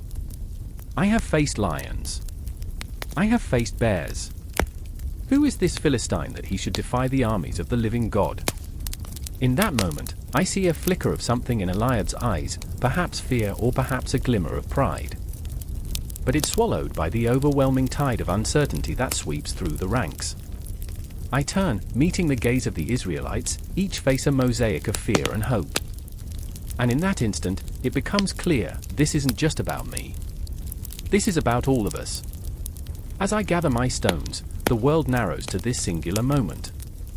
The sun hangs heavy in the sky, a burning witness to my choice. I can feel the heartbeat of the cosmos, a rhythm that mirrors my own. Each stone is a dream, a whisper of what could be, and a promise that transcends the battlefield, a flicker of defiance against the overwhelming odds. I step onto the field, my heart pounding like a war drum, the laughter of Goliath fading into a distant echo, replaced by the symphony of my resolve. He towers before me, a mountain of muscle and menace, and I am but a blade of grass, yet somehow, I feel more alive than ever. Come to me, he roars, each word a gale that threatens to uproot my spirit. But I will not yield. The air crackles with tension as I swing my sling, and for a heartbeat, time suspends itself. I remember the quiet nights, I remember the laughter of my sheep, I remember the courage that dwells in every heart that dares to dream. With a breath held tight, I release the stone, a blur of motion, a moment caught in time. And as it flies, a prayer escapes my lips, mingling with the wind, let this be a moment of faith, of triumph. The world holds its breath. The stone strikes true. The giant falls. And as the dust settles, I stand in silence, heart pounding, the echo of destiny woven into the fabric of time. But the story is far from over. The ground beneath me still trembles, the shadows still lurk, and the battle rages on in the hearts of men. I was just a boy, a flicker of hope in a world of darkness. But the light can never be snuffed out. The valley calls. The giants are many. And I, David, will rise again. The air is thick with dread, electric with the promise of catastrophe. I stand on the edge of the city, where the walls have long stood tall against the encroaching chaos of the world. Yet now, as the skies twist into an angry darkness, I can feel the tremor of fate beneath my feet, a low rumble, an insistent whisper that screams of the end. The river, once a friend, is a predator, it churns and roars, a beast awakened, eager to swallow the land whole. Ziusudra stands beside me, a man carved from the very clay of this earth, shoulders heavy with the weight of prophecy. His eyes, pools of sorrow and determination, search the horizon, scanning for any glimmer of hope amid the encroaching storm. I remember, he whispers, voice trembling like the branches of the trees bending under the tempest's breath, when the sun kissed our fields and laughter rang through the marketplaces. His memories are fragile glass, ready to shatter at a moment's notice. And there is Ninsun, a goddess draped in humanity's skin, torn between her divine origins and the bleeding heart of her son. She watches Ziusudra with adoration and despair, a mother's anguish etched into every line of her face. You must be the Ark, she implores, her voice thick with emotion. You must save them. But the shadows of doubt flicker in her gaze. Can one man truly bear the weight of the world's ruin? As the first droplets of rain begin to fall, they are not sweet like the nectar of the gods, they sting like 1,000 angry eyes, each one a harbinger of doom. The sky splits open, unleashing torrents that laugh and howl, drowning out the desperate cries of the people below. I can taste the panic in the air, a metallic tang that wraps around my tongue like the binding chains of fate. I remember how the world once danced in the sun, vibrant and alive. Children chased each other through the streets, their laughter blending with the soft rustle of wheat in the fields. But those memories flicker and fade like the light of a dying star, swallowed by the encroaching darkness. Now, a cacophony of chaos erupts, the sounds of splintering wood and shattering glass, cities collapsing under the weight of water, of fear, of despair. Ziusudra flinches as a wave of dread washes over him. They must know, he murmurs, his voice a threadbare whisper. They must prepare. He turns, eyes fierce and resolute, a fire igniting within him, but the shadows of uncertainty linger. The people, his people, are adrift in their own disbelief, their hearts imprisoned by the mundane. They don't hear the call of the storm, the rumble of an impending reckoning. Ninsun steps forward, her heart beating in sync with the rhythm of the rain. Ziusudra, listen to the wind, she urges, her voice crackling like the air before a lightning strike. Listen to the heartbeat of the earth. The gods have deemed this necessary, but you must be the vessel. She reaches out, fingers trembling as they brush against his arm, grounding him. Do not falter now. You are more than a man, you are a beacon. I can feel Ziusudra's doubt like a sharp knife against my skin. What if he fails? What if he is the only thing standing between salvation and ruin? The thought gnaws at him, devouring the resolve that burns so brightly within. He stares into the abyss of the storm, and it stares back, an insatiable more eager to swallow him whole. But will they listen? He asks, voice breaking, raw with vulnerability. Will they heed my warning?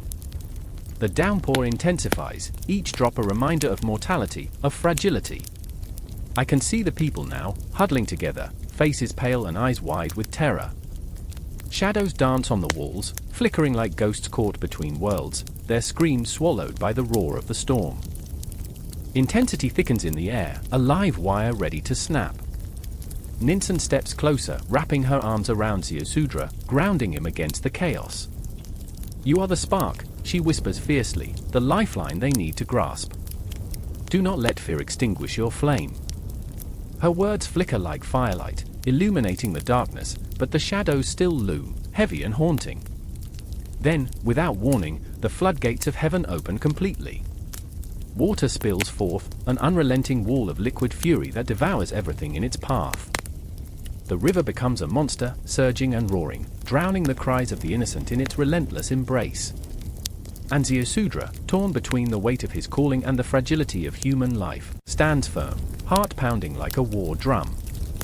I remember, he shouts against the deluge, voice rising above the cacophony, the laughter, the love, the lives we've built.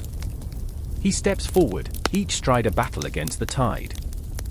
I refuse to let it drown. I refuse to let the gods' wrath be our undoing.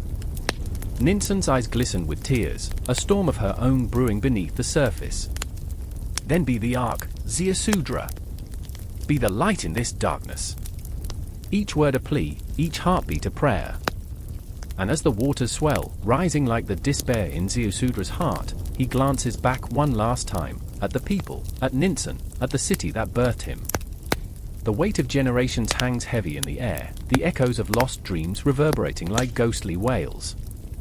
With one last breath, he steels himself, the resolve within him igniting brighter than the storm above. The flood is not just water, it is a reckoning, a purging of the world's sins.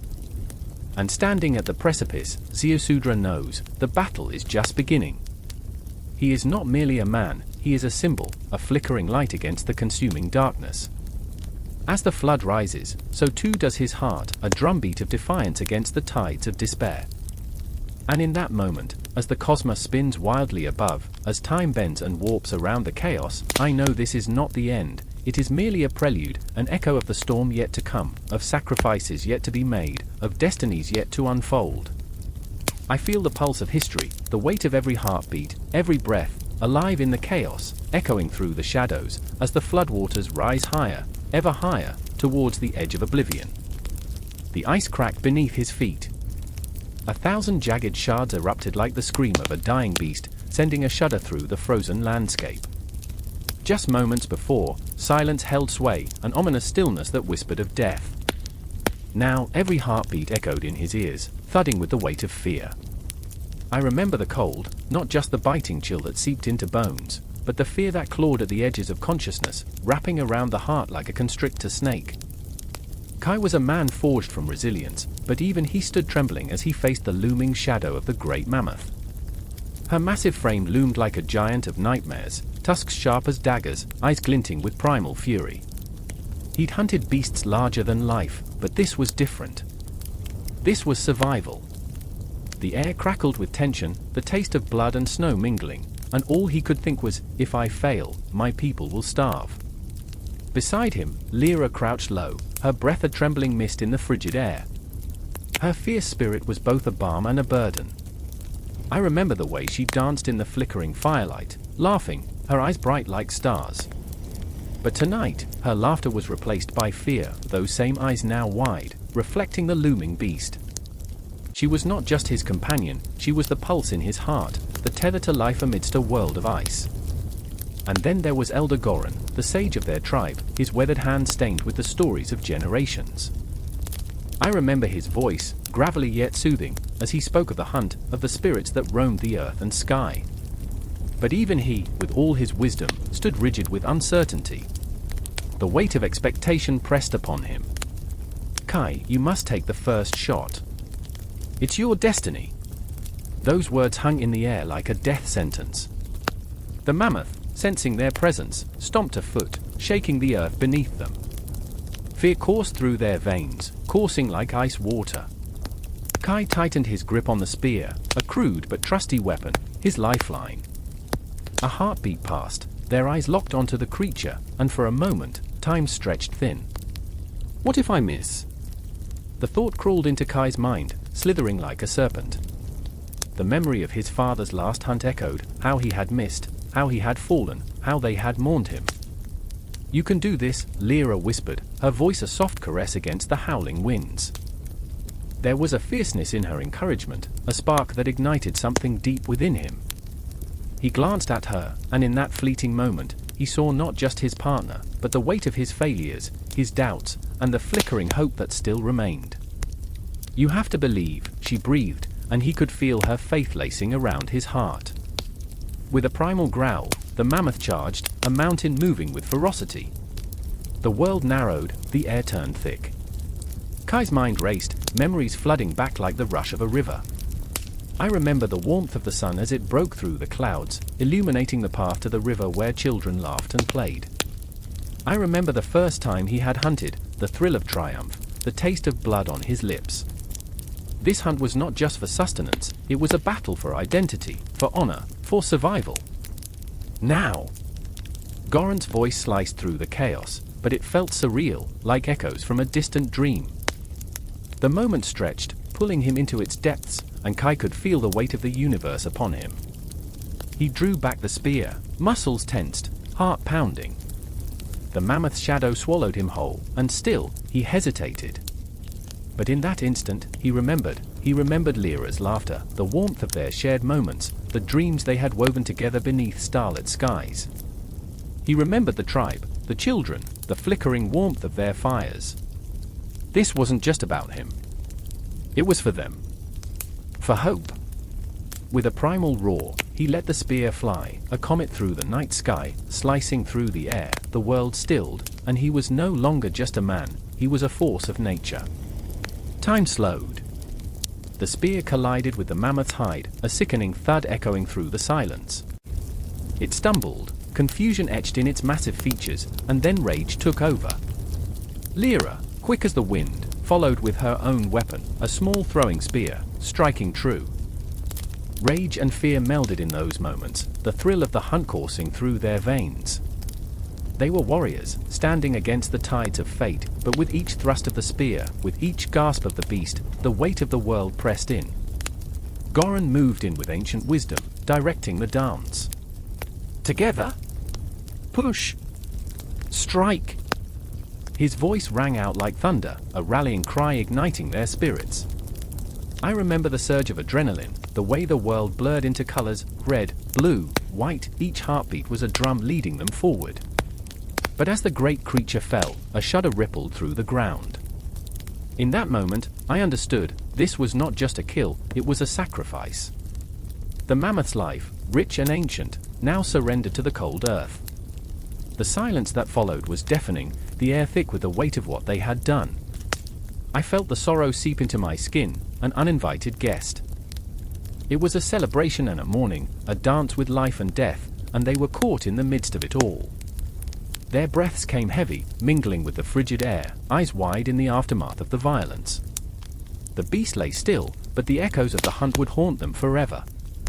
Kai looked at Lyra, and in her eyes, he saw the same turmoil reflected back.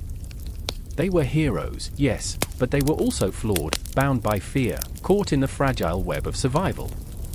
"Did we do the right thing?" he whispered, the question hanging like a ghost between them. Lyra didn't answer. The winds howled around them, carrying memories of the past, the dreams of the future. The stars blinked above, indifferent to their plight, and in that moment, they stood on the precipice of something vast and ungraspable. They were not just hunters, they were legends, trapped in time, caught in the threads of fate that wove through the ages. The ice cracked again, a chilling reminder that the world was far from finished. In the shadows, the hunt was not over, it had only just begun. And as they turned to face the encroaching darkness, a sense of foreboding settled in. Their greatest challenge lay ahead, and the true nature of their heroism would soon be tested against the unforgiving winds of the Ice Age. I remember the cold of the night, a darkness so thick it seemed to breathe. The moon hung low, a frail sliver of silver, casting shadows that stretched and twisted like the tortured souls of the damned. There was a sound, a low rumble, like a distant storm brewing. It wrapped around me, pulling me toward the heart of the chaos unfolding in the mead hall of Hero. The laughter of warriors, the clang of ale-filled horns, gave way to an eerie silence, as if the very walls held their breath, waiting for something monstrous to happen. Grendel was coming. Hrothgar, king of the Danes, stood tall, but I could see the tremor in his hands, the way his eyes darted, searching the shadows for a threat that loomed larger than any man. He had once wielded a sword that sang through the air, a hero in his youth, now a king teetering on the edge of despair. I felt his fear like a weight pressing down on my chest. There was a time when laughter filled his halls, now it echoed like a funeral dirge. The once vibrant tapestries, once alive with the stories of valor and glory, hung heavy with the dust of neglect. And then there was Beowulf, a warrior forged in the fires of ambition and honor, standing before us, a giant among men. I watched his muscles tense, the way his jaw clenched, a storm brewing in his azure eyes. He was a man driven by the whispers of fate, a thirst for glory that made every heartbeat a drum, every breath a promise. "I will fight him," he declared, his voice booming like thunder, and I could see the shadows flinch in response. But behind that bravado lay something raw, something desperate, an ache to be remembered, to carve his name into the fabric of time. I remembered my own struggles, the moments of doubt that gnawed at me, the fear of being forgotten. Beowulf's heart was a furnace, but there were embers of uncertainty beneath the flames. Would he be the hero he longed to be, or would he be swallowed whole by the very legend he sought to become? With each passing moment, the tension mounted, a taut string ready to snap. The air crackled with anticipation, and then it happened, a bone-chilling roar, a sound that seemed to shake the very foundations of Hero. Grendel had arrived, a hulking beast cloaked in shadows, eyes burning with a hunger that chilled the blood. His claws glinted like daggers, thirsting for flesh as he swept through the hall, scattering warriors like leaves in a storm. In that moment, I saw Beowulf's resolve harden. I felt it pulse like a drumbeat in my veins. He stepped forward, each footfall a declaration of defiance against the void that threatened to engulf them all. The hall was alive with the clash of weapons and the cries of battle. It was a symphony of chaos and courage. But what haunted me was the flicker of doubt in Beowulf's eyes as he faced Grendel. This was not merely a battle of muscle and might, it was a reckoning, a clash of purpose and fear. Amidst the chaos, I caught a glimpse of Hrothgar, his face marred by the scars of past battles, weary yet hopeful. He stood as a testament to the burdens of leadership, the weight of every soul resting on his shoulders. There was a flicker of recognition in his gaze as he watched Beowulf charge, a reflection of his own youthful glory, now tainted by the spectre of despair. The king believed in this warrior, the hope that had long since faded in his own heart reignited. Claws met flesh, and the world erupted into a cacophony of violence. Beowulf grappled with Grendel, muscles straining, eyes blazing. This was not just a fight, it was a dance with destiny.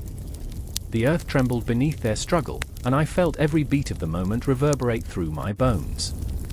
I remembered the echoes of laughter that had once filled these halls, now drowned by the sounds of anguish and triumph. But lurking beneath the surface was the spectre of mortality, a reminder that glory comes at a price.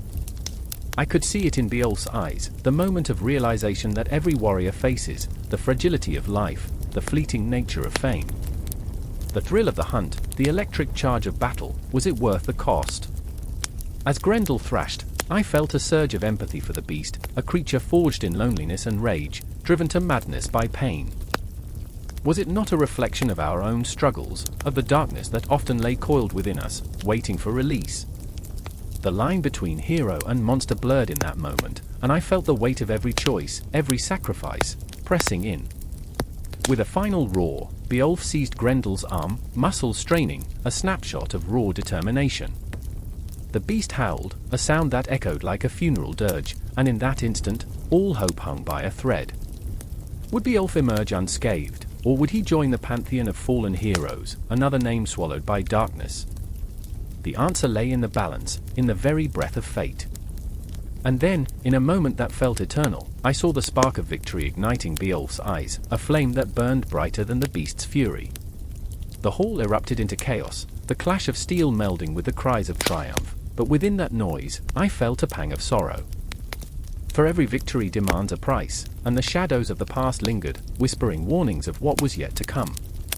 The moment hung heavy in the air, and I knew that the true battle was not only against Grendel but against the darkness within ourselves.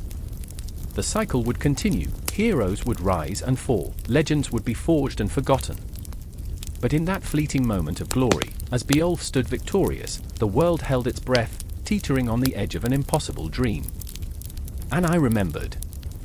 I remembered the shadows that danced in the corners of the hall, the laughter that was once bright now dulled by fear. The battle was won, but the war within lingered, an echo that would haunt us all. And as the moon dipped lower, I felt the chill of the night settle around me, a reminder that the darkness was never far away, waiting for its moment to strike once more. The tension remained, vibrant and alive, a pulse that would not be stilled, a story that would never truly end. The storm raged like a beast unchained, howling through the night, as if Poseidon himself had grown tired of mere mortals. Sinbad gripped the railing of his ship, the *albatross*, his knuckles white against the wood. Waves crashed against the hull, sending icy sprays of salt water that stung his face. The sea, once a familiar friend, now roared with fury, each wave a fist, each gust a scream. His heart raced, a wild drum in the cacophony. I remember the night I thought I was invincible. He chuckled bitterly, the sound almost lost to the tempest. In that moment, he wasn't just Sinbad, the sailor of countless voyages, he was a man clinging to the tattered remnants of his bravado. He was a dreamer, a fool, a hero. But heroes, too, can drown. Suddenly, a flash of lightning illuminated the figure of his first mate, Marduk, a mountain of a man with a heart as vast as the ocean. Marduk's eyes burned with fear, but there was something else there, too, a spark of defiance. "Sinbad! We need to turn back." His voice thundered above the chaos, but the storm wouldn't listen. "Turn back." Sinbad spat, his pride boiling over with the sea foam.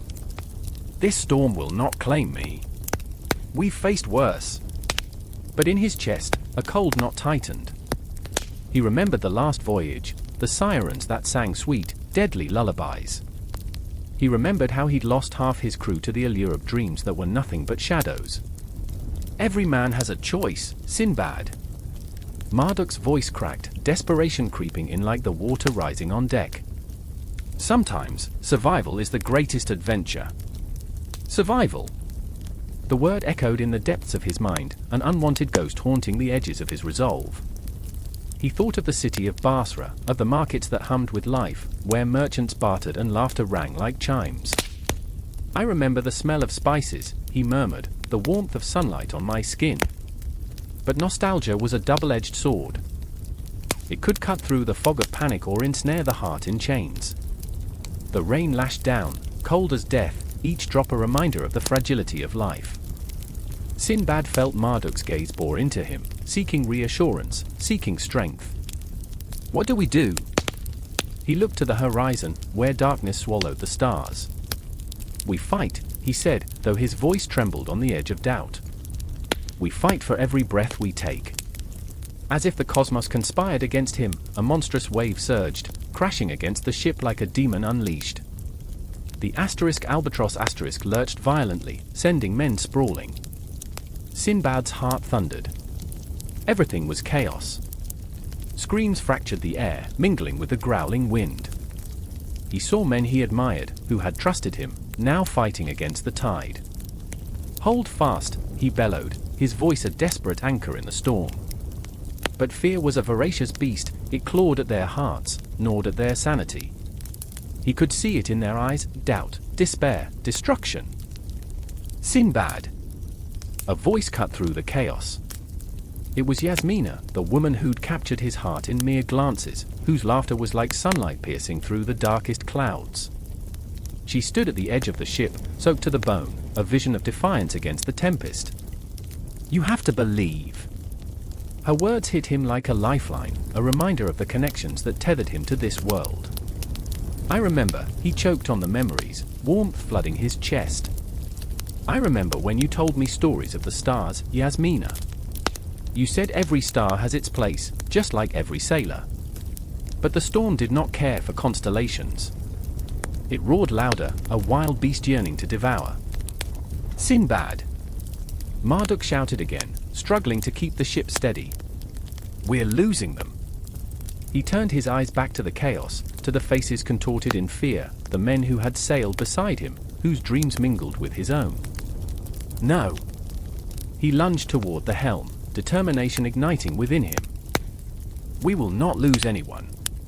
The ship groaned, wood creaking as it fought against the gargantuan waves. Gritting his teeth, Sinbad gripped the helm, every muscle in his body straining against the fury of the storm. Together, he yelled, rallying them with a fervor that pulsed through his veins. "We are the storm!" And in that split second, something shifted. The men, those brave souls, rallied around him, their fear morphing into something akin to hope. They clung to each other, finding strength in unity. Sinbad felt the tide of despair begin to recede. Then came the moment, a massive wave surged toward them, dark and monstrous. It was a wall of water, a harbinger of doom. And within that fear, a whisper of possibility stirred. "I remember," he murmured, memories of each journey flooding his mind. "I remember the times we faced the impossible." He threw himself into the heart of the storm, fighting against the wave with everything he had. It was a dance of destruction, a symphony of chaos. Time stretched, became elastic, every heartbeat a drum echoing through the night. As the wave crashed against the ship, Sinbad felt the impact resonate in his bones. The world shattered for a moment, silence, an eerie pause before the storm roared back to life. And then, as if the universe had conspired in his favor, the albatross broke through the wall of water, emerging into a realm where stars flickered defiantly against the darkness. The storm faded into the distance, a haunting memory. But as Sinbad stood, breathless and wild-eyed, he knew this was only the beginning. The cosmos still spun above them, indifferent to their struggles, and shadows lingered just out of sight. The night held secrets, and somewhere, a new adventure awaited. "Sinbad," Yasmina whispered, her hand finding his in the dim light. "You did it." And in that moment, he realized it wasn't just about survival. It was about the connections they forged, the stories yet to be told. The ship was still afloat, and so were they. But the echoes of the night lingered, a haunting reminder of the storms still to come. Together, they stood against the vast expanse of the ocean, a constellation of hope against a darkened sky.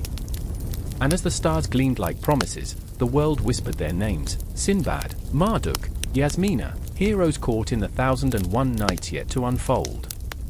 The wind howled through the ancient pines like a wailing banshee, every gust carrying the chill of 1,000 whispered secrets, secrets that longed to escape the confines of this desolate place. It was midnight, and the moon hovered like a ghostly eye, illuminating the shadows of an age-old conflict. In the heart of a clearing, the air crackled with tension, a storm brewing not just in the skies but deep within the souls of those gathered. I stood there, breath caught in my throat, my heart a wild drum echoing the heartbeat of the earth itself. Wainamoinen, the ancient bard, stood at the center, his long hair a cascade of silver, each strand glowing softly under the moonlight. His eyes held the weight of eons as he clutched his cantil, its wood polished smooth by the caresses of time and sorrow. He sang, and the world held its breath. His voice, rich and resonant, seemed to weave a tapestry of memories, joy and pain intertwined like lovers in a tragic dance. But beside him, a shadow lurked, Lemminkainen, the reckless hero with fire in his veins and mischief in his heart. His laughter rang out, sharp as broken glass, and in it, there was both charm and danger, a warning wrapped in a promise. Lemminkainen's spirit was unbound, a whirlwind of chaos, yet a flicker of doubt danced in his eyes as he listened to Wainamoinen. It was there, in that moment, where dreams collided with the cruel reality of fate.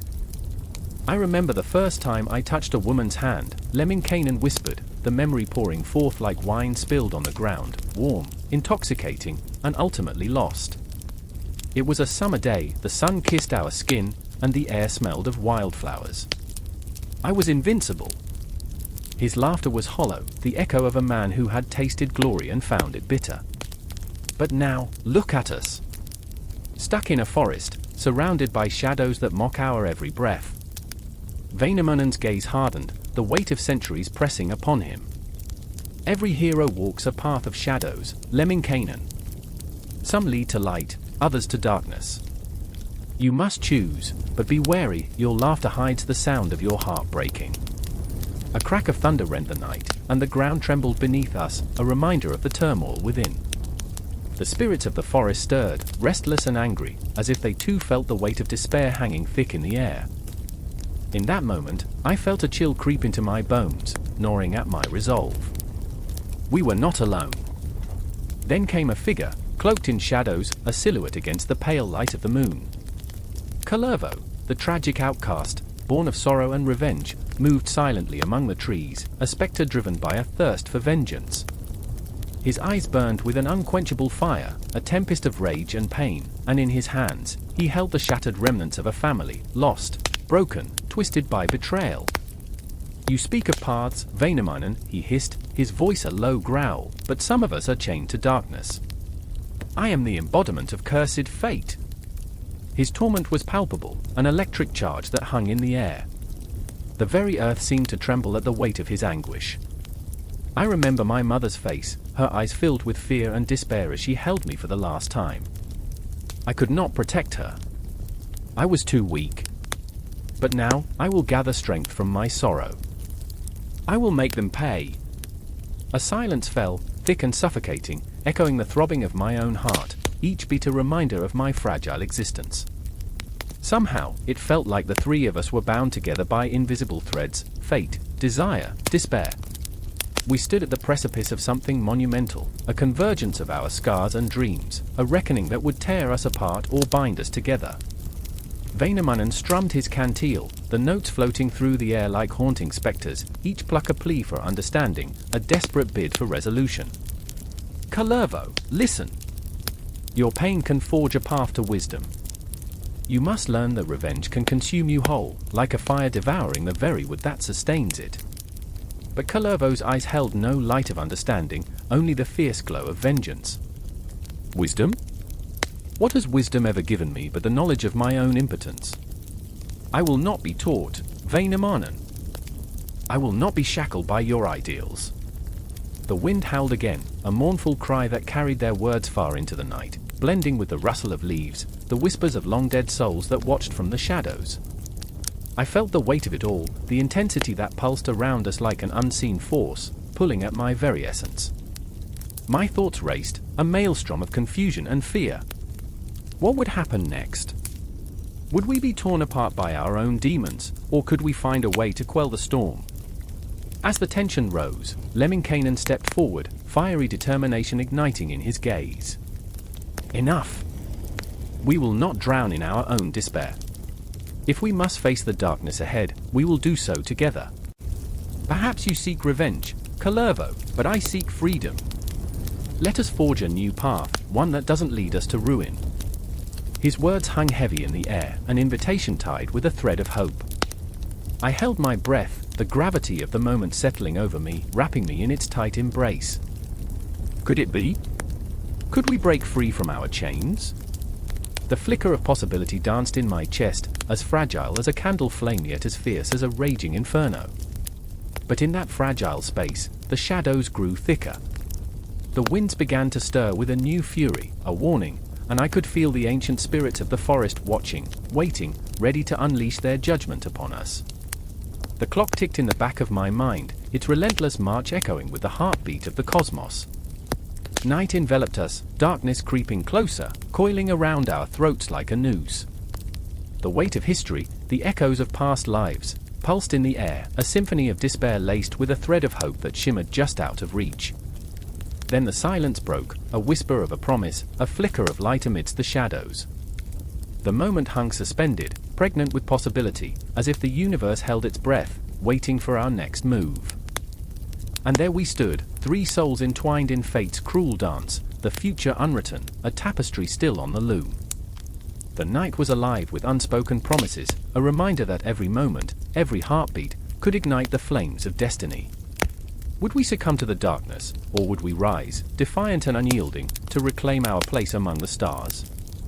The answer, shrouded in mystery, lingered just beyond our grasp, leaving us suspended in an eternal moment of longing and despair, yearning for resolution in a world that knew none. The air crackled with tension, a palpable energy that stung the skin as the distant roar echoed across the barren plains. I stood there, heart pounding, the taste of dust and blood lingering on my tongue, a twisted reminder of the world I inhabited. Shadows danced in the flickering light of a dying sun, and I knew the evening would hold wonders and horrors beyond imagination. Rostam, the warrior of legend, loomed larger than life before me, his gaze locked onto the horizon, where the dark shapes of beasts stirred, monsters forged from nightmares and greed. His hand rested on his sword, the hilt worn from countless battles, a ghost of the laughter he once shared with friends now scattered like ashes in the wind. I remember the stories of his past, the songs of glory sung in taverns, every note a reminder of his humanity, a man frayed at the edges yet unyielding, a tapestry of strength and vulnerability. "Rostam," I whispered, but he didn't hear me. His thoughts were a whirlwind, a raging storm of familial loyalty and crushing doubt. The weight of his 7 labors hung over him like a shroud, a silent torment that clawed at his spirit. Each labor gnawed at him, a thief stealing pieces of his soul, strange beasts to vanquish, trials that sought to prove him worthy of the name he bore. I felt the urgency pulsating from him, a raw, electric fear that mirrored my own. What if he failed? Then there was Tamine, his beloved, her heart a fragile crystal, shimmering but perilously close to shattering. She watched from a distance, her face a canvas of emotion, painted with love, worry, and an ember of fierce defiance. I could see her struggle in every shift of her posture, an unspoken testament to the bond between them, a thread that could snap at any moment, unraveling the tapestry of their lives. I remember, she had told me once, her voice low, when he held me, the world seemed right. But time is a cruel sculptor, and I fear I may become merely a memory. With dusk creeping in, the shadows stretched longer, and I felt a disquieting chill dance along my spine. I watched as Rostam faced the darkness, the weight of centuries pressing down on him. He was no mere warrior, he was a vessel of ancient hope and despair, his heart a battlefield caught in the crossfire of destiny. And yet, behind those fierce eyes, I glimpsed a flicker of uncertainty. The beast he faced tonight was more than mere flesh and claw, it was the embodiment of his fears. Would he triumph, or would the shadows consume him whole? The silence shattered like glass, and the earth trembled as the beast, a colossal creature born of nightmares, lunged forth, its roar echoing like a death knell. Adrenaline surged through me, a gut punch of raw fear mixed with an intoxicating thrill. I was swept into the moment, heart racing, breath quickening. I could see the sinew of muscle rippling beneath the beast's skin, its eyes burning like embers of infernal fire. It was a grotesque reminder of what lay within us all, the monstrous potential lurking beneath the surface, waiting to be unleashed. Rostam charged, a whirlwind of fury and grace. Each step he took was a drumbeat of destiny, resonating within my chest, and I felt an overwhelming urge to scream, or perhaps to weep. I remember, I thought, the last time I felt this alive, this terrified. Weapons collided with a sickening crunch, the sounds of battle tearing through the stillness of twilight. Rostam's strength met the beast's ferocity, a clash that sent shockwaves through the landscape, reverberating in my bones. I could see him falter for a fleeting moment, the weight of impending failure crashing down around him. And in that instant, I understood. He wasn't just fighting for himself, he was battling for every lost soul, every whispered prayer for salvation. The battle raged on, a brutal dance of life and death. Rostam's sword gleamed under the dim light, a streak of silver against the chaos. Blood bathed the ground, a macabre offering to the gods, as he fought against the shadows that sought to pull him under. What is strength? I wondered, watching him grapple with despair. Is it merely the ability to fight? Or is it the courage to stand when the world crumbles around you? In the midst of the tumult, I caught glimpses of Tarminer, her heart beating in time with Rostam's struggle, an echo of strength and resilience. What if he falls? The thought clawed at my mind, a haunting spectre. She stood there, unwavering, like a lighthouse in an unrelenting storm, her love a beacon guiding him home. As the beast lunged once more, I could see the determination etched on Rostam's face, fierce and unyielding, mingling with a flicker of vulnerability. What if I am not enough? I could almost hear him whisper as he danced between life and death, each swing of his sword a desperate prayer. Then, in a moment that felt like eternity collapsing into itself, he struck true, a final blow that echoed in the stillness, reverberating through the very fabric of existence. The beast crumpled, a lifeless mass, and for a heartbeat, silence reigned. I thought of stars dying in the night sky, glimmers of light extinguished yet eternally remembered. But as the dust settled, I felt an ache within me, a hollowness where hope and fear intertwined. The battle was won, but at what cost? Rostam, victorious, stood there, chest heaving, blooded yet unbroken. But the shadows still loomed, always lurking just beyond the edges of light. And in that moment, I realized the fight wasn't truly over. The whispers of the past, the ghosts of what was and might be, danced around us, teasing the edges of our reality. Within the shadows, another labor awaited. One more test, one more monster to face, each labor forging bonds as fragile as glass yet as resilient as diamonds. I glanced at Tarminer, eyes locked on Rostam, her heart a tempest of conflicting emotions. As they embraced, the world around them blurred, and I understood that every labor was not merely a test of strength but a testament to their love, an unyielding force against the darkness threatening to engulf them. And just like that, the night whispered promises of what lay ahead, a haunting reminder that every victory is but a prelude to the next battle. The cycle spun on, eternal, relentless, an echo of life itself. In the stillness of a parched land, the air hangs heavy, almost suffocating with the weight of silence, a silence so profound it gnaws at the edges of the heart. The sun, merciless and all-consuming, blazes overhead, casting shadows that stretch like the desperate fingers of a dying hope. And there, in the dry expanse, Tidalik the frog sits, swollen with water, glistening like a forbidden jewel, the laughter of the land drowned in his greed. I remember how the village elders spoke of him, their voices trembling like leaves in the wind, each word steeped in dread. Tidalik was no ordinary frog, he was a being of incredible power, a keeper of the balance. But power, like a flame, can warm or burn. And now, what was once a river of life flowing through the heart of the earth had become a memory, a ghostly whisper of what once was. Myra, with eyes like storm clouds, gazes at the enormity of Tidalik, her heart thumping a rhythm of fear and anger. She feels a swell of injustice, a betrayal that seeps into her bones. The drought has sucked the life from her people, the children's laughter silenced beneath the weight of thirst. Each day, she walks the barren land, searching for signs of hope, but all she finds are the cracked lips of the earth and the hollow echoes of her own desperation. I remember, she whispers, her voice a fragile thread in the suffocating silence. I remember when the river danced. When the fish leapt and the bird sang, and we drank from its cool embrace.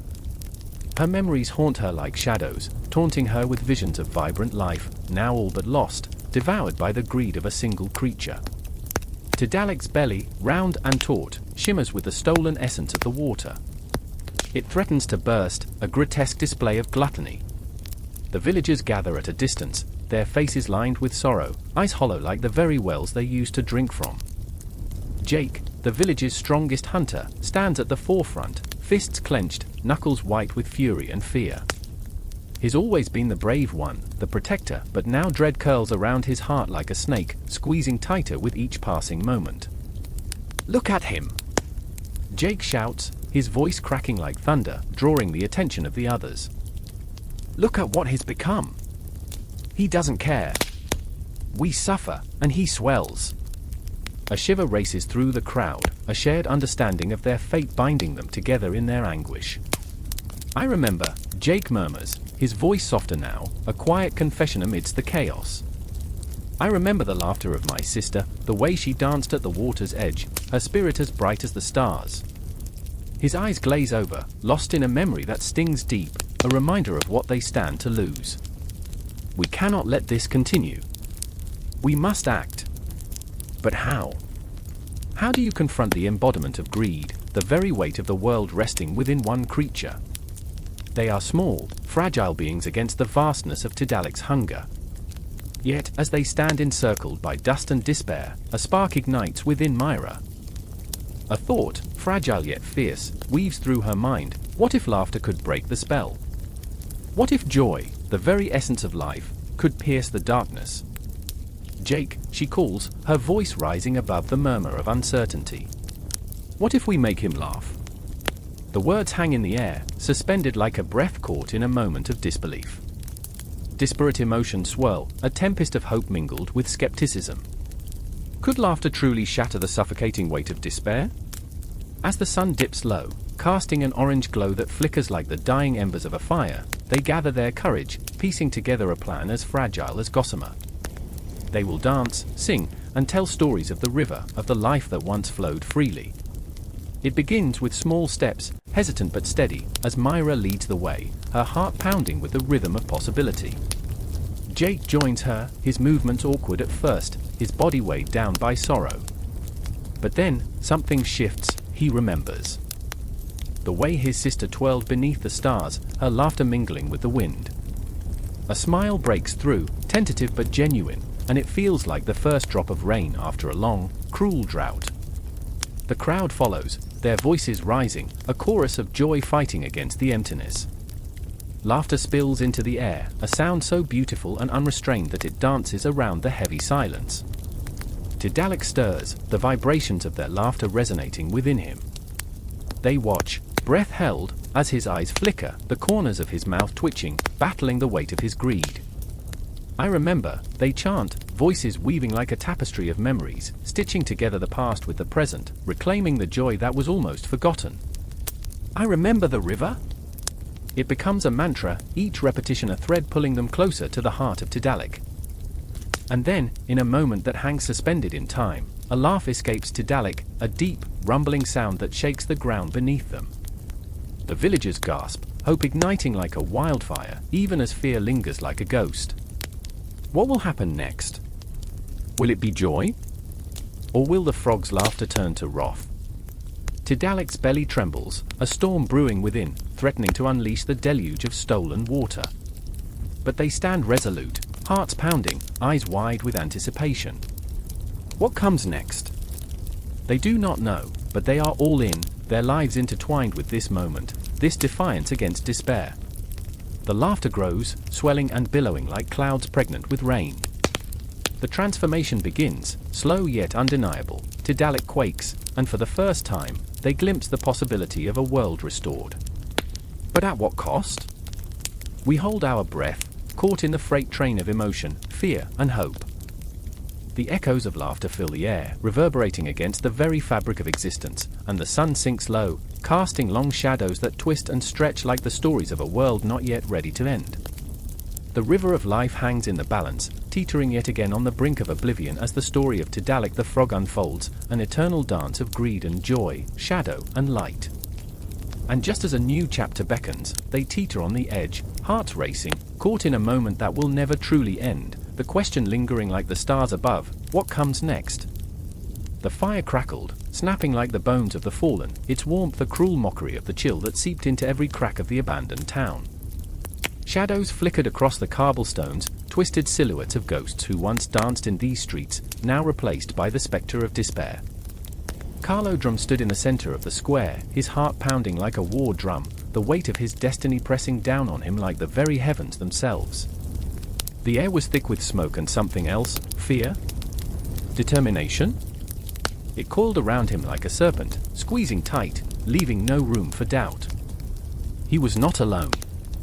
Beside him, Ilara's breath came in sharp gasps, her eyes wide, reflecting the flames like twin suns caught in a moment of panic. Her hands trembled, fists clenched against the chaos swirling around them. "They're coming," she whispered, voice barely a thread above the crackle of the fire. Her hair, wild and unkempt, was a tangle of shadows and moonlight, and her spirit, fierce yet fragile, mirrored the flames that danced before them. She was a warrior, but even warriors can break. "I remember," Carlo began, the words slipping out like a confession. The laughter of the children, the stories told under starlit skies. I remember when this town was alive. He could almost hear the echoes of laughter, the warmth of shared meals, the clinking of mugs in joyous toasts. But memory was a cruel beast, dragging him back to a time when hope was tangible, not just a flickering flame in his chest. But now, the silence swallowed the rest of his sentence. The night was thick with tension, shadows creeping closer, coiling around them like a predator stalking its prey. Carlo clenched his jaw, steeling his resolve. The elders had spoken of the intruders, of whispers carried on the wind that foretold of darkness. They had dismissed it at first, laughed it off like a bad joke. But the laughter had died, and the weight of reality pressed down like the night itself, heavy and suffocating. Suddenly, the distant sounds of hooves echoed through the alleyways, a rhythmic pounding that quickened Carlo's pulse. They were here. The oppressors. A wave of anger surged through him, hot and fierce, igniting a fire deeper than the one before him. He looked to Ilara, and in that moment, he saw everything, the fear that gripped her heart like a vice, the determination sparking in her eyes. "We fight," he said, not as a question, but as a command, a promise. "I know," she replied, voice steadying as if her resolve was forged of steel. "But we can't let them take what's left of us." She glanced back toward the shadows, where figures emerged, cloaked in malice and intent. Each step they took sounded like a death knell, each breath they exhaled a harbinger of despair. Carlo's heart raced, the world narrowing to that moment, the impending clash of dreams and nightmares. The ground trembled with the weight of their foes, and Carlo felt time spiral around him, an eddy of memories and fears. He remembered the stars, bright and pulsing, how they had once guided his forebears across endless plains. He remembered their stories, the tales of heroes who had faced impossible odds, who had laughed in the face of death, who had forged destinies with nothing but will and spirit. Together, he murmured, and it was both an oath and a lifeline. They would not go quietly into the night. They would fight, not just for themselves, but for every soul who had ever felt the sting of oppression, for every heart that had dared to dream against the backdrop of despair. The first figure emerged from the darkness, a man cloaked in shadows, eyes glinting like obsidian. He stepped forward, a sneer twisting his lips, and Carlo could see the malice etched into every line of his face. "You think you can stand against us?" The voice dripped with disdain, a venomous taunt aimed to pierce their resolve. "You're nothing but shadows in the night." For a moment, silence reigned, heavy and pregnant with the weight of reality. Carlo felt the air thicken, the ghosts of his ancestors surrounding him, urging him forward. "We are more than shadows," he shouted, finding strength in the depths of his own fear. "We are the light that breaks the dawn." The words rang out, fierce and defiant, rippling through the tension like an electric charge. Ilara stepped beside him, her voice rising in harmony with his, a melody of hope amidst the cacophony of dread. "We are the stories that refuse to be forgotten." And then, like a dam breaking, the moment erupted. The figures surged forward, a tide of darkness crashing against the fragile wall of their defiance. The world became a blur of motion, shouts mingled with cries, steel clashing against steel, the air thick with smoke and blood. Carlo felt the adrenaline coursing through him, pushing him onward, a primal instinct to protect what was left of his world. He fought as if each swing of his arm could carve the darkness away, as if each breath could bring light back into the hearts of those who had lost it. But doubt lingered, a spectre whispering that maybe this would be the end, a final chapter in a story long written. And through the chaos, Ilara fought beside him, fierce and beautiful, a whirlwind of strength. He caught glimpses of her, her hair swirling like a banner of defiance, her spirit igniting the very air around her.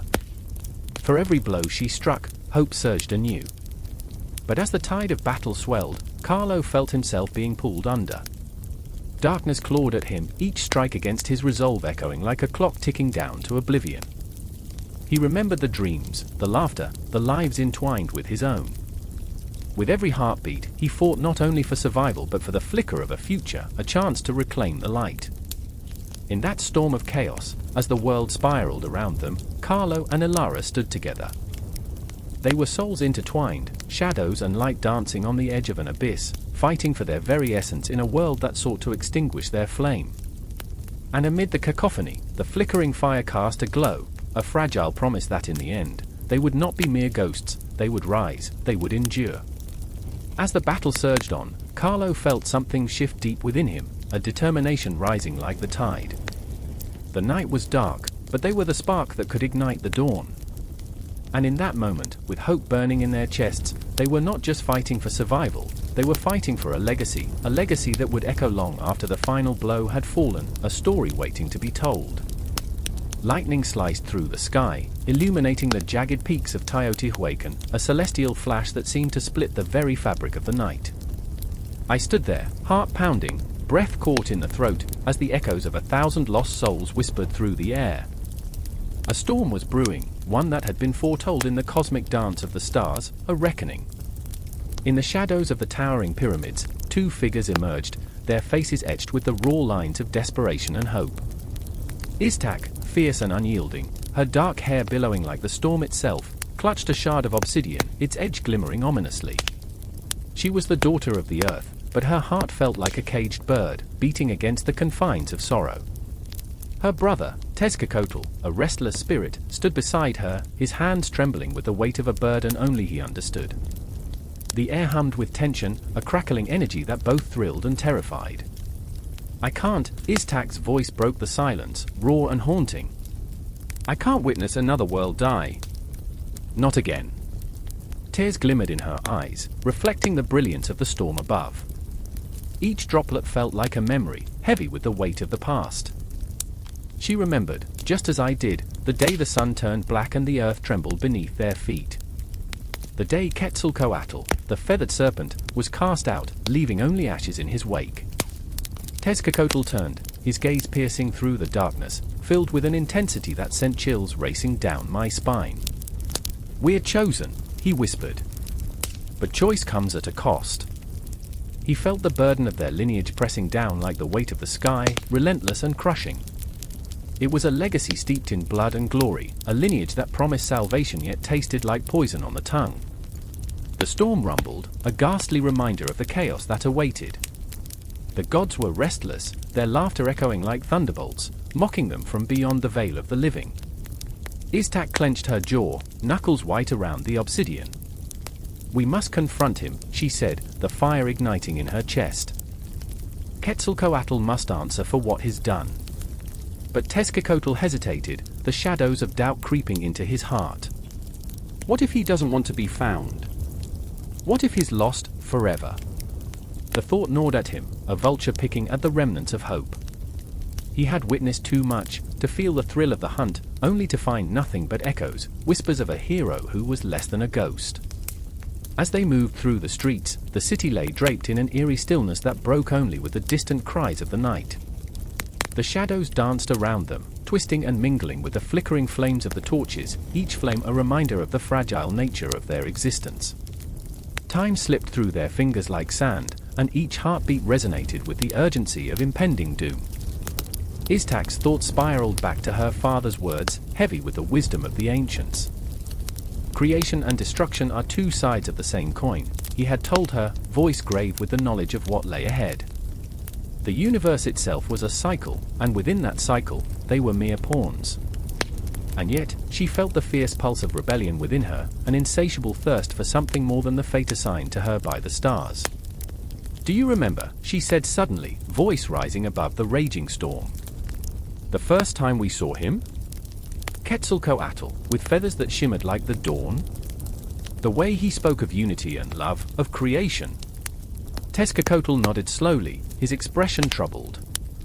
"And how he vanished like the morning mist, leaving us to piece together the remnants of his dreams." The memories hung heavy between them, a tapestry woven from the threads of love and pain, sacrifice and ambition.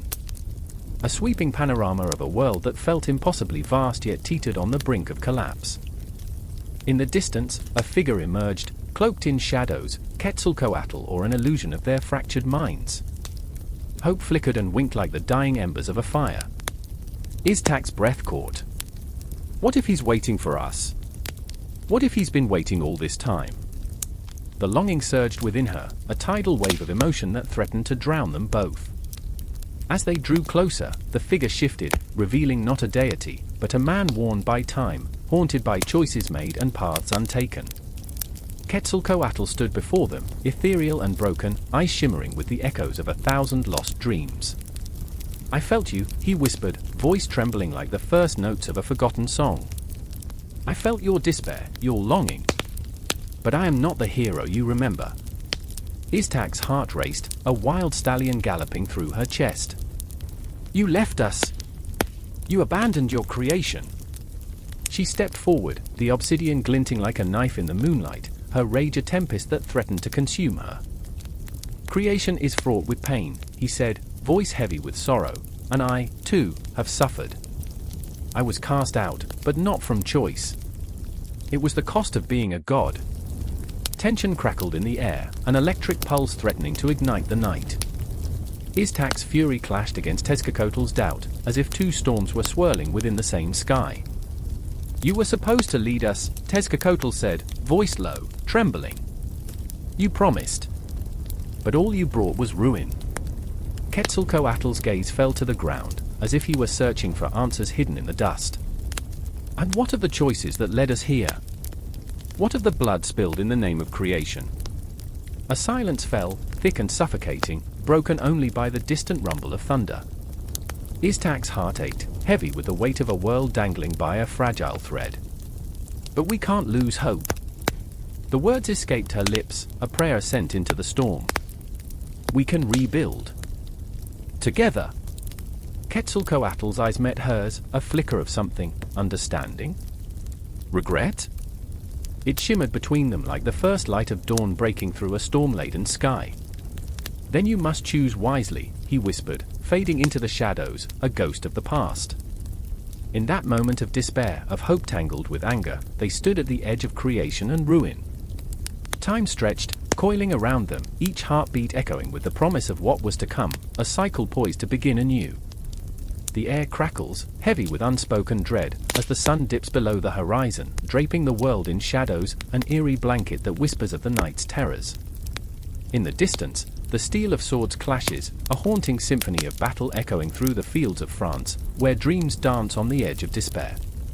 I remember the smell of smoke, the desperate cries of men and women, each note a chilling reminder that hope is a fragile thing. "Joan!" His voice shatters the night, a mix of urgency and fear. It's Charles, the young king who clings desperately to his crown, a crown that feels as light as a feather one moment and as heavy as the world the next. His eyes, wide and pleading, search mine. "They're coming. We must leave now." I can feel the weight of his gaze, the desperation in his heart. I have stood by him through the darkest nights, through the fevered dreams of a nation gasping for breath, yet I am no savior. I am but a girl with visions, with a voice that trembles between the realms of the divine and the mundane. I cannot abandon them, I whisper, though the words taste bitter against my tongue. "Joan!" His voice rises, a raw edge of panic. "You are not just a girl. You are a symbol, a light in this darkness. But what light can shine in the face of an army?" The shadows swallow my thoughts, and I remember the faces of those who depend on me, the farmers, the mothers, the children with laughter caught in their throats. Each face flashes before me, an unending gallery of hope and despair, begging for salvation. A scream pierces the night, echoing off the distant hills. It's a sound that shakes the very marrow of my bones, a sound of submission, of surrender. "We can't stay." Charles pleads, and I see the flicker of fear in his eyes. "They will crush us like insects." "Then let them come." I feel the fire in my chest ignite, a surge of fervor that feels almost otherworldly. "Let them come, and we will show them that we are not afraid." But fear is a cunning beast, and it claws at my resolve. I glance to the horizon, the darkening sky, and the shadows that creep ever closer. I remember the dream, the voice that beckoned me, the light that enveloped me. Was it a blessing or a curse? Can a girl in armor wield the fate of a nation? Another cry, this one softer, more haunting. I turn to see a figure emerging from the shadows, a woman cloaked in the remnants of a once glorious past. It is my mother, or at least the ghost of her face a mosaic of longing and despair. "Joan," she whispers, her voice like a breeze stirring the leaves. What have you done? Mother, I fight for them. I want to scream, but the words die in my throat. I remember her laughter, earthy and warm, a soft melody amongst the chaos of my youth. You fought for dreams, for things that were never meant to be, she murmurs, her eyes glistening with sadness. Dreams are all we have left. I shout into the void, desperation clawing at my chest. If I fail, they lose everything. Or you lose yourself, she replies, her ghostly fingers brushing against my cheek, cold as the grave. And then I see it, the flicker of fate, the weight of my choices pressing down like a storm cloud. There is a world beyond these battles, beyond the bloodshed, a world that deserves to breathe, to live unshackled by the chains of tyranny. I remember the echoes of laughter, the moments of warmth, an earthiness that feels impossibly distant now. Joan! Charles pulls me from my reverie, his grip fierce and trembling. We must go. A scream from the battlefield, a visceral, raw sound that sends shivers down my spine. I feel the ground quaking beneath me as if the earth itself is caught in the throes of agony. I can taste the metallic tang of fear, the bitter brew of desperation, and I know that I cannot turn my back on those who have placed their hopes in my hands. Let us fight, I whisper, my voice trembling yet resolute. Let us show them the strength of our hearts. But even as I speak, doubt creeps in, gnawing at my confidence, whispering dark tales of defeat. I remember the faces again, the laughter, the warmth, and I wonder if I can truly bear the weight of their hopes. What if I am not the heroine but the harbinger of a deeper despair? The questions churn like a storm, relentless and unyielding. Joan, Charles breathes, and in his eyes I see my own fears mirrored back at me, a flicker of doubt, a seed of despair. You are not alone. Neither are they, I reply, each word heavy with the burden of truth. They are counting on us. The clash of swords draws nearer, a foreboding drumroll of chaos. I feel the adrenaline rising, my heart pounding like a war drum in my chest. I remember the night of visions, the light that wrapped around me like a shroud. Am I a martyr or a savior? The lines blur, and I feel the weight of history upon my shoulders. Then let us fight. Charles's voice rises above the din, trembling with conviction. For every soul, for every dream. And in that moment, I know we are bound together, not just by fate, but by the shared heartbeat of a nation yearning for freedom. I feel my spirit ignite, a fire that can light even the darkest of nights. The shadows are closing in, but within me burns a light, the promise of a dawn yet to come. Forward! I roar, and the world erupts into chaos, a symphony of clashing steel, of cries that pierce the heavens. I stand at the brink of the abyss, the weight of history in my hands, and I will not falter. Tomorrow will come, and whether it brings light or darkness, I will face it head on. For they are counting on me, and I will not let their dreams slip away. The weight of the world rests upon my fragile shoulders, but in this moment, as the battle cries echo through the night, I feel alive, brimming with the intensity of purpose, the raw power of hope. And the night stretches on, a canvas of shadows and whispers, a reminder that even in the deepest darkness, the stars are waiting to be born. The moon hung heavy in the sky, a watchful eye dripping silver over the chaos below. The air thrummed with tension, a palpable energy that danced along the edges of every blade of grass and swept through the streets like a ghost. I stood there, breath caught in my throat, heart pounding like the war drums that echoed in the distance, a prelude to an unthinkable storm. This was it, the moment that twisted fate like a cruel hand in a game of chance. Yoshitsune! The cry pierced the night, raw and desperate, cutting through the clamor of an encroaching army. I turned, my pulse quickening. There he was, Minamoto no Yoshitsune, his figure a silhouette against the flames that flickered like angry spirits. His eyes burned with a fierce light, a blend of fear and determination that stirred something deep in my gut. He was the embodiment of ambition, a warrior torn between loyalty to his fallen brother and the relentless drive for glory that clawed at his insides. I remember the way he stood, shoulders squared, breath steadying like a taut bowstring drawn to its limit.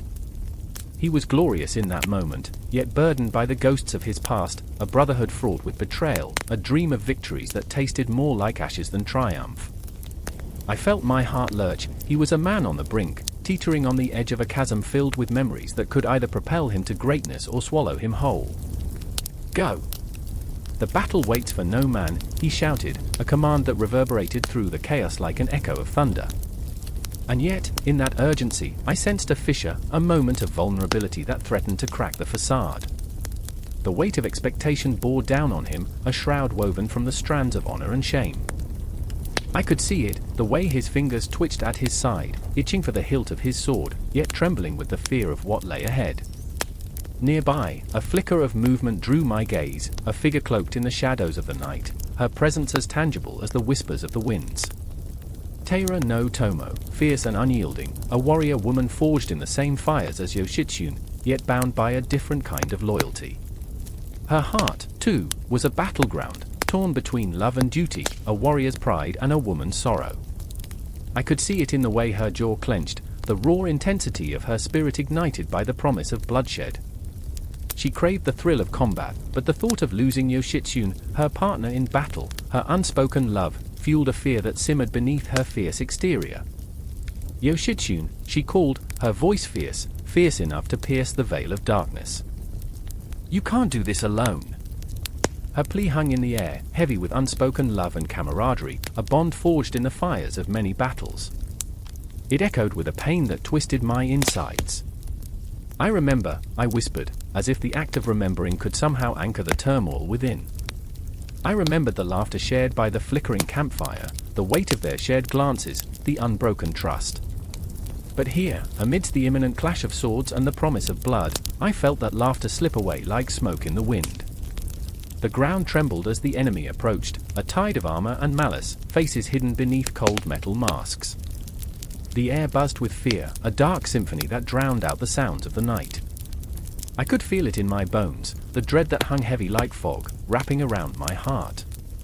Each step they took shattered the fragile hope that had flickered between Yoshitsune and Tomo, a future woven together now fraying at the edges. "Fight beside me!" Yoshitsune shouted, his voice rising above the gathering storm, a rallying cry that set the night ablaze with fervor. But I saw the way his eyes darted, the flicker of uncertainty, a man torn between the weight of his legacy and the longing to carve his own path. He was not just a warrior, he was a brother haunted by the specters of family loyalty and betrayal that loomed over him like a dark cloud. "Together?" Tomo's voice cut through the din, fierce and unwavering. "We are stronger together." Her words surged like fire through the veins of those who heard, her passion igniting something, pulling us from the depths of despair and daring us to believe, even in the face of the encroaching darkness. But love and loyalty come at a price, and I felt the sharp edges of their conflicts converge like shadows at dusk. The air shimmered with the weight of unspoken truths, secrets nestled in the crevices of their hearts. I sensed the tension coiling tighter, the moment stretching like a bowstring pulled to its breaking point. Tomo Yoshitsune faltered, and in that moment, the world around us faded into a hushed silence. Time hung, suspended between breaths. I could see the flicker of doubt in his eyes, a question left unasked, a truth too delicate to voice. They were warriors, yes, but they were also human, cloaked in fears and desires that wove a tapestry richer than any battlefield could ever convey. "Fight for us, Yoshitsune! For what we could be," as she urged, desperation threading through her voice. A fire ignited within her, a fierce determination blazing against the encroaching tide. But would it be enough? Could love withstand the weight of destiny? The enemy surged forward, a wall of steel and malice, and in that moment, I felt the world shift, the air crackling with unshed tears and unfulfilled dreams. The clash of swords rang like a solemn dirge, a prelude to chaos. I could feel the pulse of the battle in my veins, the thrum of life and death entwined in a lethal embrace.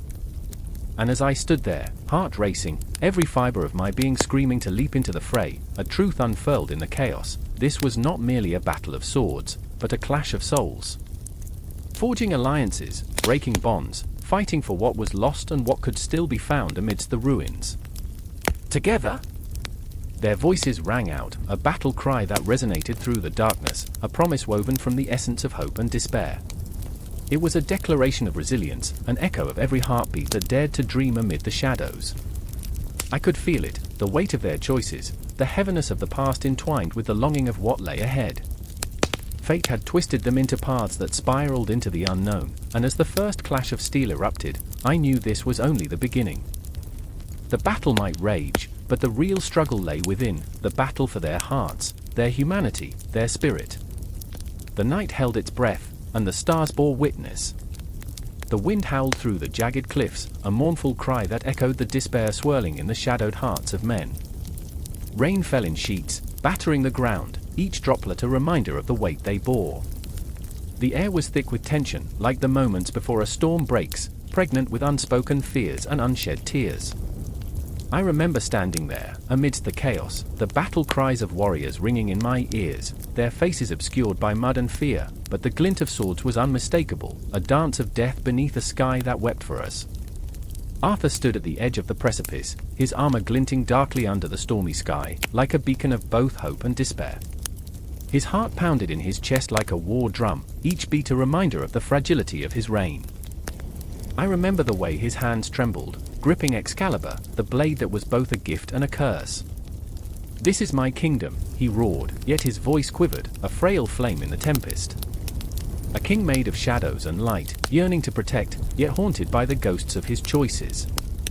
Beside him stood Lancelot, the fierce knight with a heart caught in a web of loyalty and love, his eyes darkened with the weight of secrets.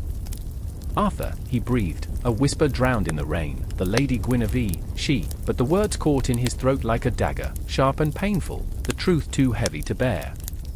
The love that bound them was a chain wrapped in roses, beautiful yet thorny, a bond that twisted in the night, shrouded in betrayal. Lancelot's heart thudded painfully, he was both the sword and the shield, the very thing that could break them all. I remember the nights, their faces lit by flickering torches like spirits caught between worlds, each man torn between duty and desire. They fought for honor, for glory, but in that moment, as they charged into the chaos, I saw their fears mirrored in the gleam of their armor. Men who would rather face death than confront the despair growing in their chests, like a pestilence creeping through the shadows.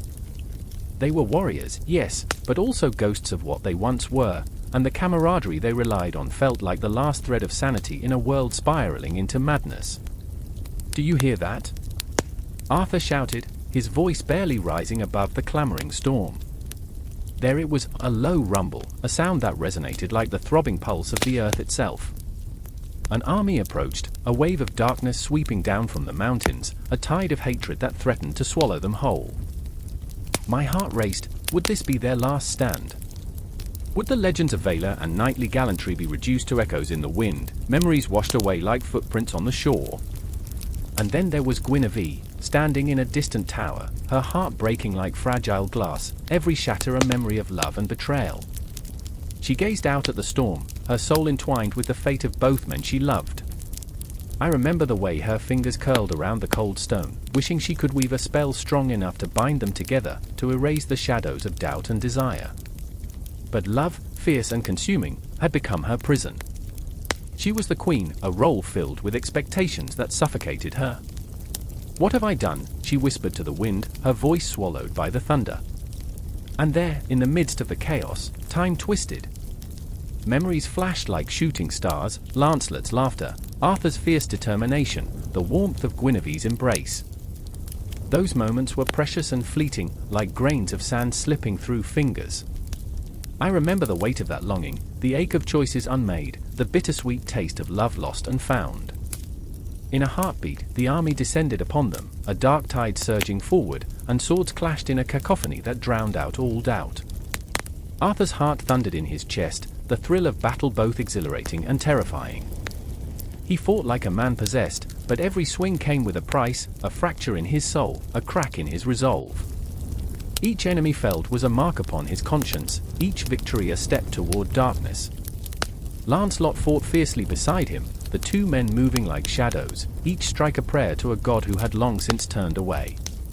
But even as they clashed swords, hearts were clashing too, love and loyalty twisted in ways that felt insurmountable. "I would die for you," Lancelot shouted, but those words hung heavy, a noose tightening around them, a promise that could lead to ruin. The conflict raged, fire and fury intertwining with blood and tears. And then, in a moment etched into my soul, Arthur and Lancelot found themselves back to back, surrounded by enemies, a fierce unity forged in the crucible of despair. I saw the fleeting glance they exchanged, a silent acknowledgement of their bond, thick with love and grief. Together, Arthur breathed, and Lancelot nodded, his heart breaking with the weight of that word.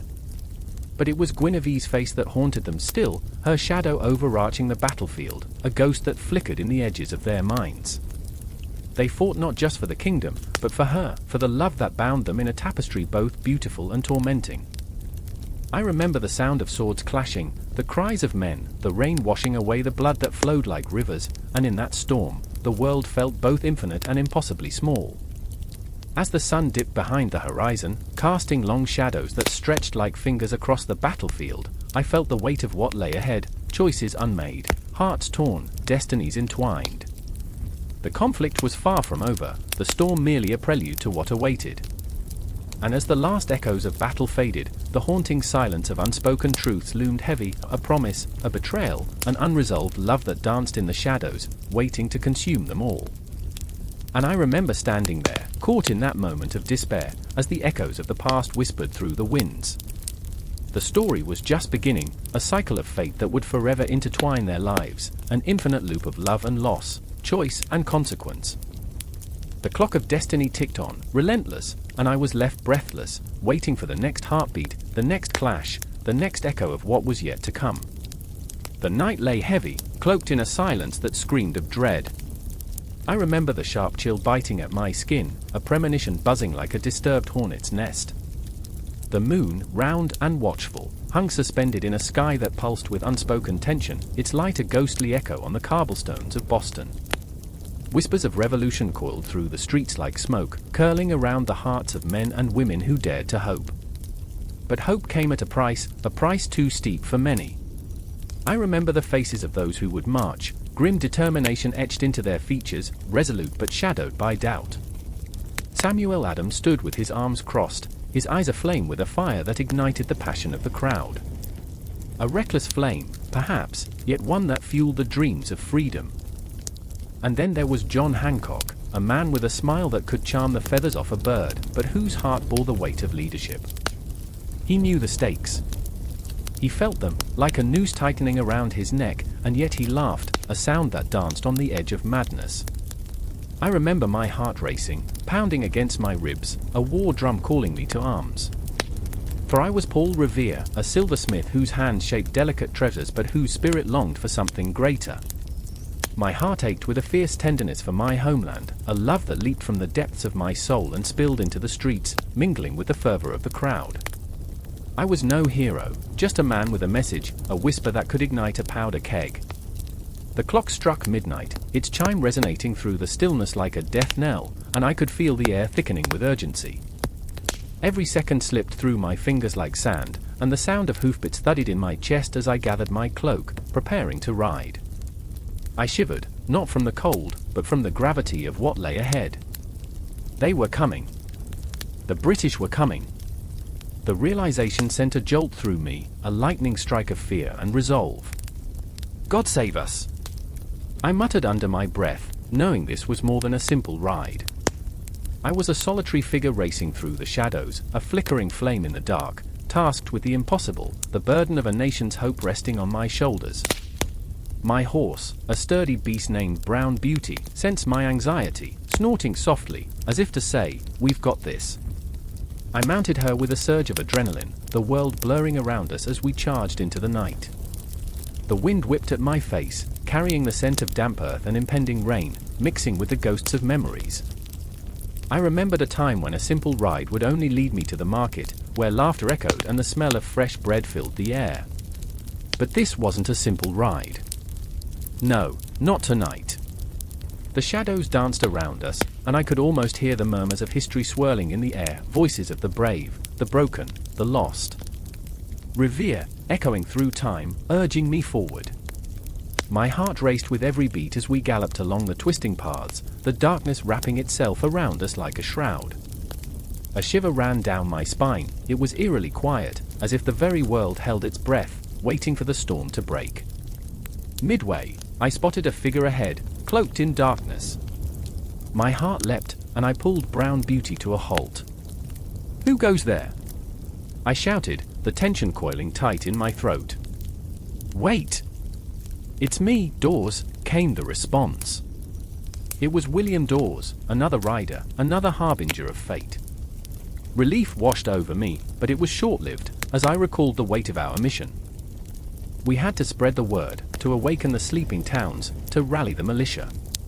"Time is against us," I urged, gripping the reins tightly, my knuckles white with urgency. "We must ride." And we rode, two silhouettes against the backdrop of a revolution brewing in the hearts of men, the rhythm of hooves punctuating the haunting silence. We passed houses that slept, unaware of the storm gathering just beyond their doorsteps.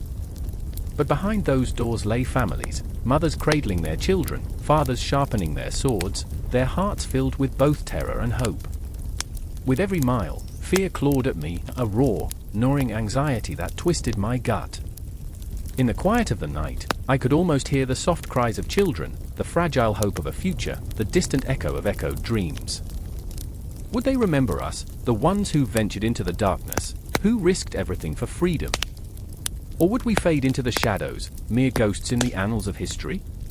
Faster, my heart screamed. The road ahead was a winding snake, the trees looming like sentinels, their branches reaching out as if to grasp us, to pull us back into the abyss of uncertainty. The very air vibrated with anticipation, electric with the possibility of violence and valor. Suddenly, the sound of thunder rolled in the distance, but it was not the rumble of storms, it was the ominous rhythm of approaching hooves, British soldiers, their shadows spilling across the landscape, hunting us down like hounds. My heart sank, a stone dropped into a well of despair. "Dawes!" I yelled, panic rising in my throat as I urged Brown Beauty forward, urgency blending with fear. "We must split up. They can't catch us both." Dawes nodded, a flash of understanding igniting in his eyes. I held his gaze for a moment, feeling the weight of that shared resolve, the unbreakable bond of men destined to be warriors, to light the flame of rebellion. We were flawed, we were afraid, but we were alive and fighting. With a final nod, we parted ways, each of us racing into the night, two whispers against the tumultuous tide of history. I could feel the pounding of my heart matching the galloping of Brown Beauty's hooves, echoing through the void, a battle cry for liberty. The shadows closed in around me, dark fingers curling at my back, and I could hear the distant echo of my own voice, haunting yet resolute. "Let them come. We will not be silenced." Through the darkness, I sped on, the wind howling in my ears, a chaotic symphony of fear and fervor. Every beat of my heart, every breath I drew, became a prayer, a plea for freedom, a desperate hope that rang out into the void. And so I rode, into the night that would change everything, the night that would echo through the ages, a moment etched in time, where courage clashed with despair, and the flickering flame of revolution began to blaze. The air crackled with a silence so thick it felt like a shroud, wrapping around the three brothers. Shadows danced around them, flickering in the moonlight that spilled through the trees, their twisted branches resembling fingers reaching out, brushing against the night. Death had always been a breath away, lurking in the corners of their lives, but here, in this moment, it loomed large, tangible as the weight of their collective grief. I remember the way the wind howled, a mournful dirge, as if the universe itself wept for the choices they were about to make. Ignitus stood at the forefront, his heart a heavy stone in his chest. He had always been the cautious one, the brooding shadow beneath the laughter of his brothers.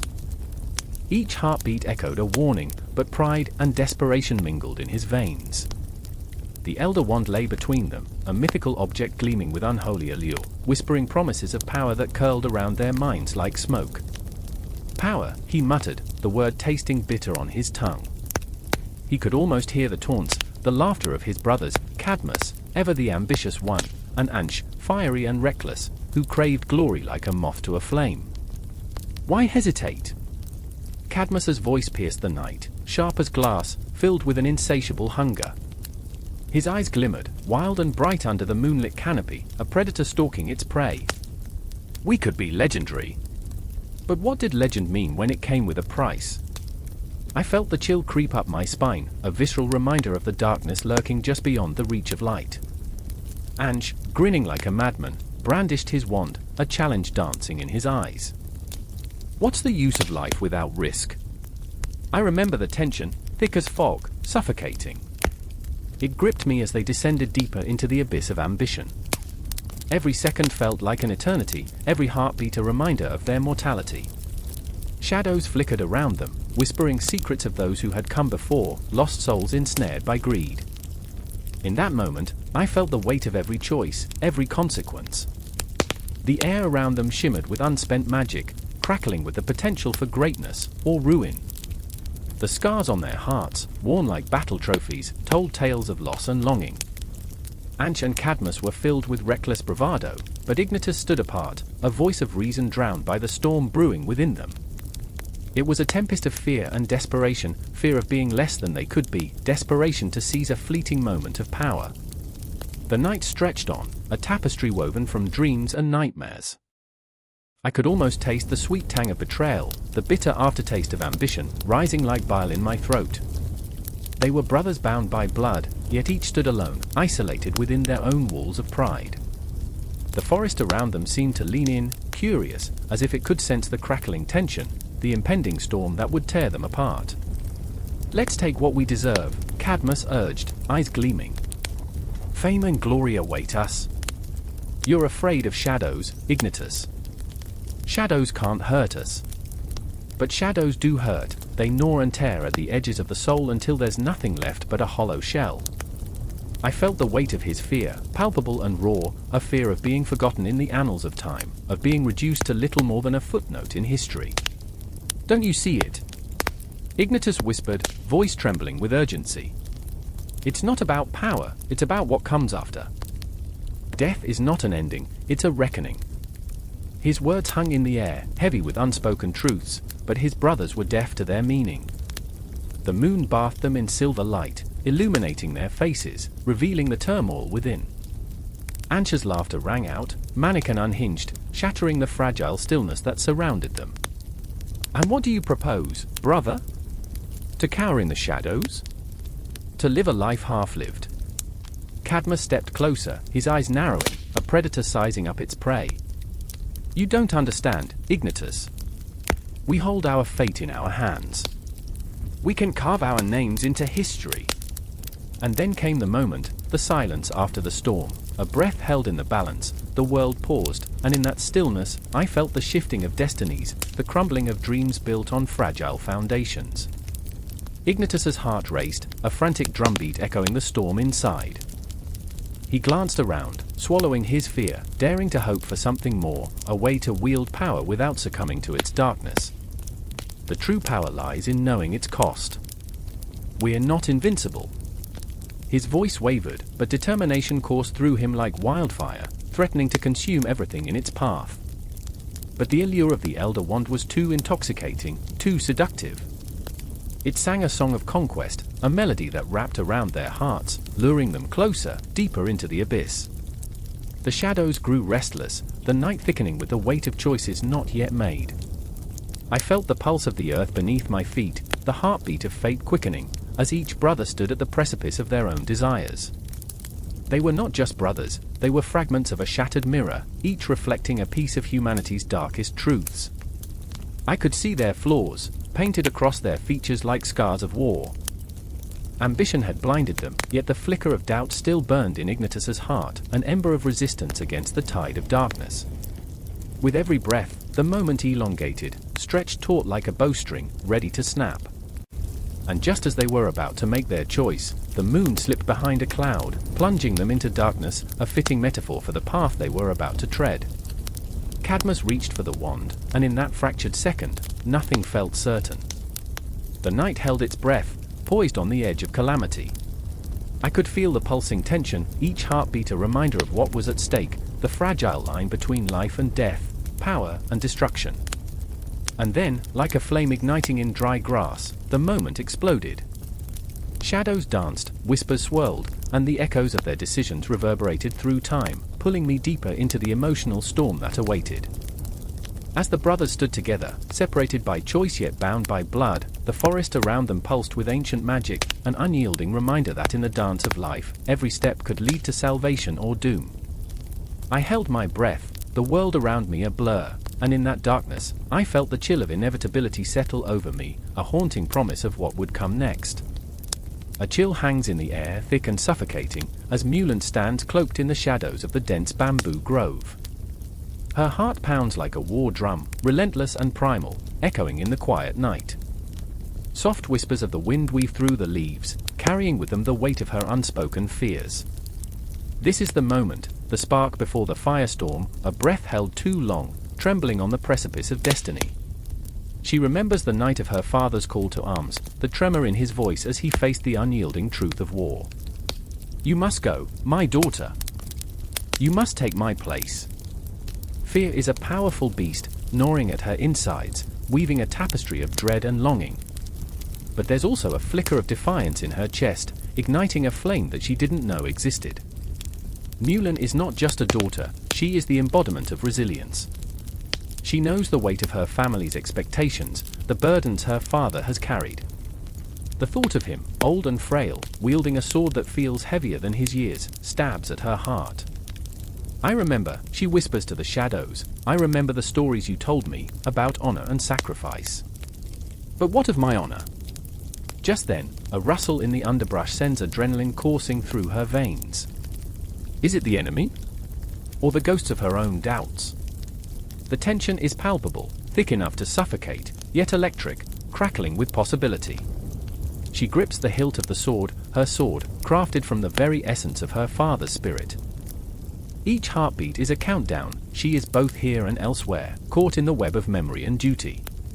Across the field, a figure materializes from the mist, Li Shong, the captain, fierce and unwavering. His presence is a storm, and she feels the pull of destiny woven into their fates. "Mulan," he says, voice low, heavy with unspoken thoughts. There's something raw and vulnerable behind his composed exterior, a flicker of doubt, too. They are not soldiers yet, they are pieces on a chessboard, uncertain whether they will triumph or fall. "I cannot leave you," he murmurs, but the weight of his words holds more than friendship, it teeters on the brink of uncharted affection. "You've trained for this. You're ready. But ready for what? To be a weapon? To bleed on foreign soil? Or, perhaps, to be something greater?" She sees the flicker of hope in his eyes, a reflection of her own yearning. "I remember," she trails off, caught in a moment where every unspoken word hangs like a loaded bowstring. But this is not a tale of romance, it's an epic of sacrifice. The world beyond waits, poised on the edge of catastrophe, and Mulan knows the stakes. The essence of her being swells with the weight of her lineage, the expectations that come with it. She is both the daughter of a soldier and a warrior in her own right. The irony bites, she bathes in the absurdity of it all. They bathed once a year, she chuckles bitterly, so yeah, romance was earthy.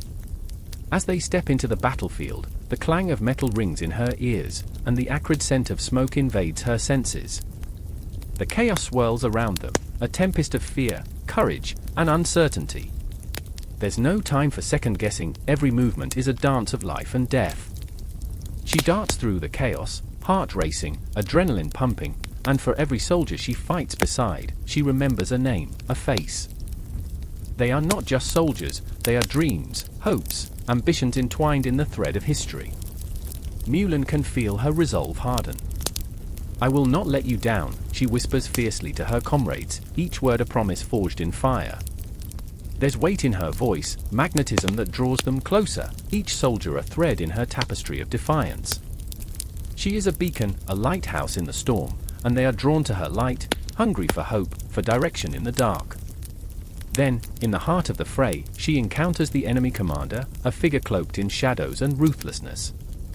It's not just a battle of weapons, it's a clash of ideals, of everything she has fought for. He lunges at her, his blade glinting like the devil's own tooth, and for a moment, time freezes. Their eyes lock, two souls caught in the relentless tide of war. In his, she sees the ghosts of those who've suffered, in hers, the echoes of her ancestors. "I remember," she gasps, the memories rushing back like a flood. "I remember my mother, her laughter, her gentle hands healing wounds."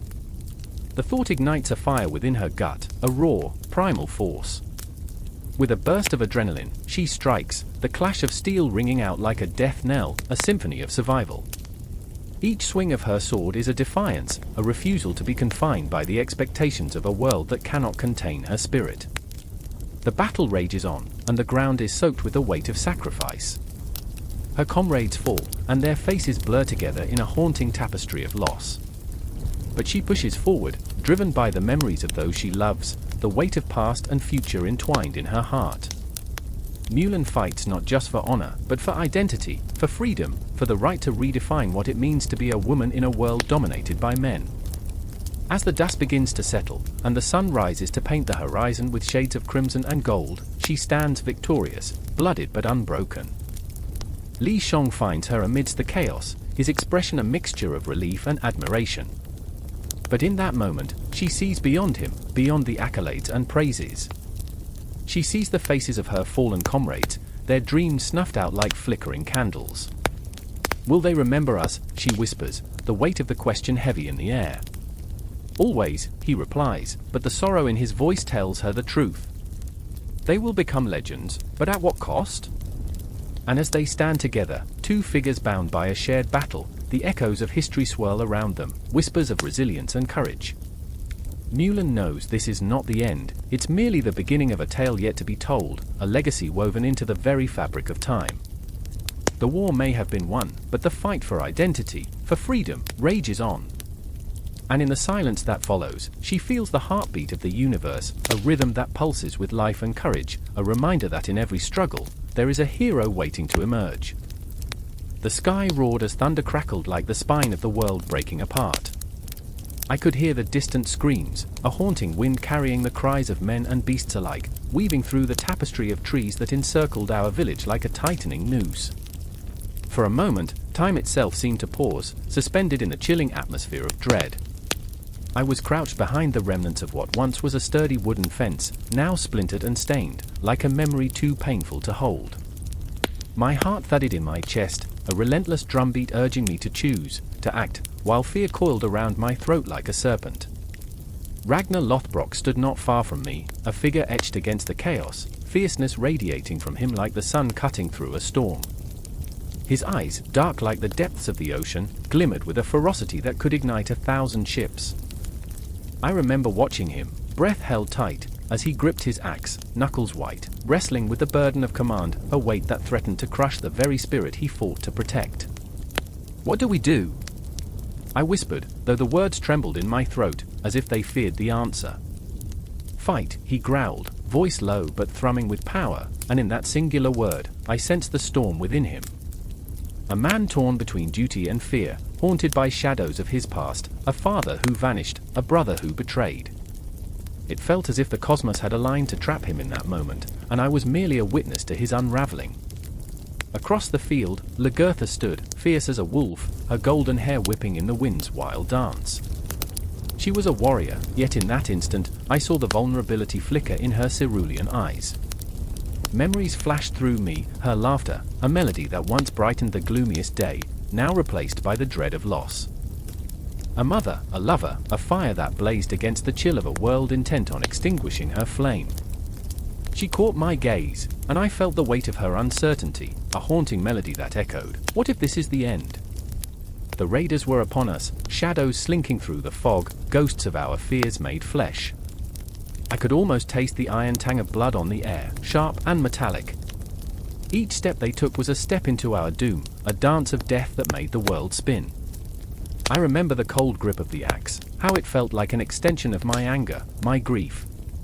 Was it the instrument of salvation or destruction? It didn't matter. We would fight. With a roar, Ragnar surged forward, a thunderclap of fury igniting the dark, his axe cleaving through the air as if it were an extension of his very soul. I felt the sparks, the electric anticipation of adrenaline coursing through my veins. Everything slowed, the world narrowed until it was just him and the raiders, an epic tapestry woven of sweat and fear.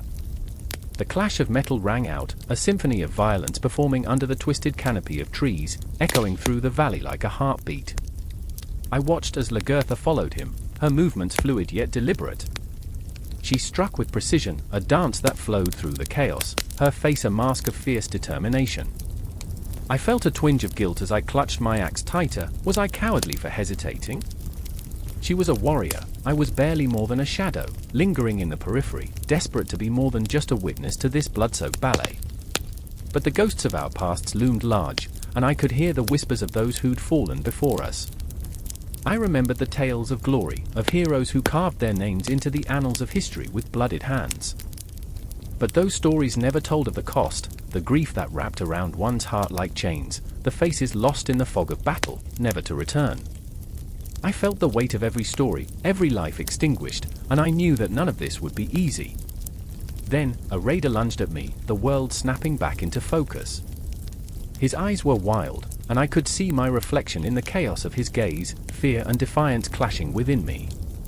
Time stretched unbearably as I swung my axe, the air slicing through like a breath held too long. I struck him hard, the weapon biting into flesh, and in that moment, a terrible stillness enveloped me.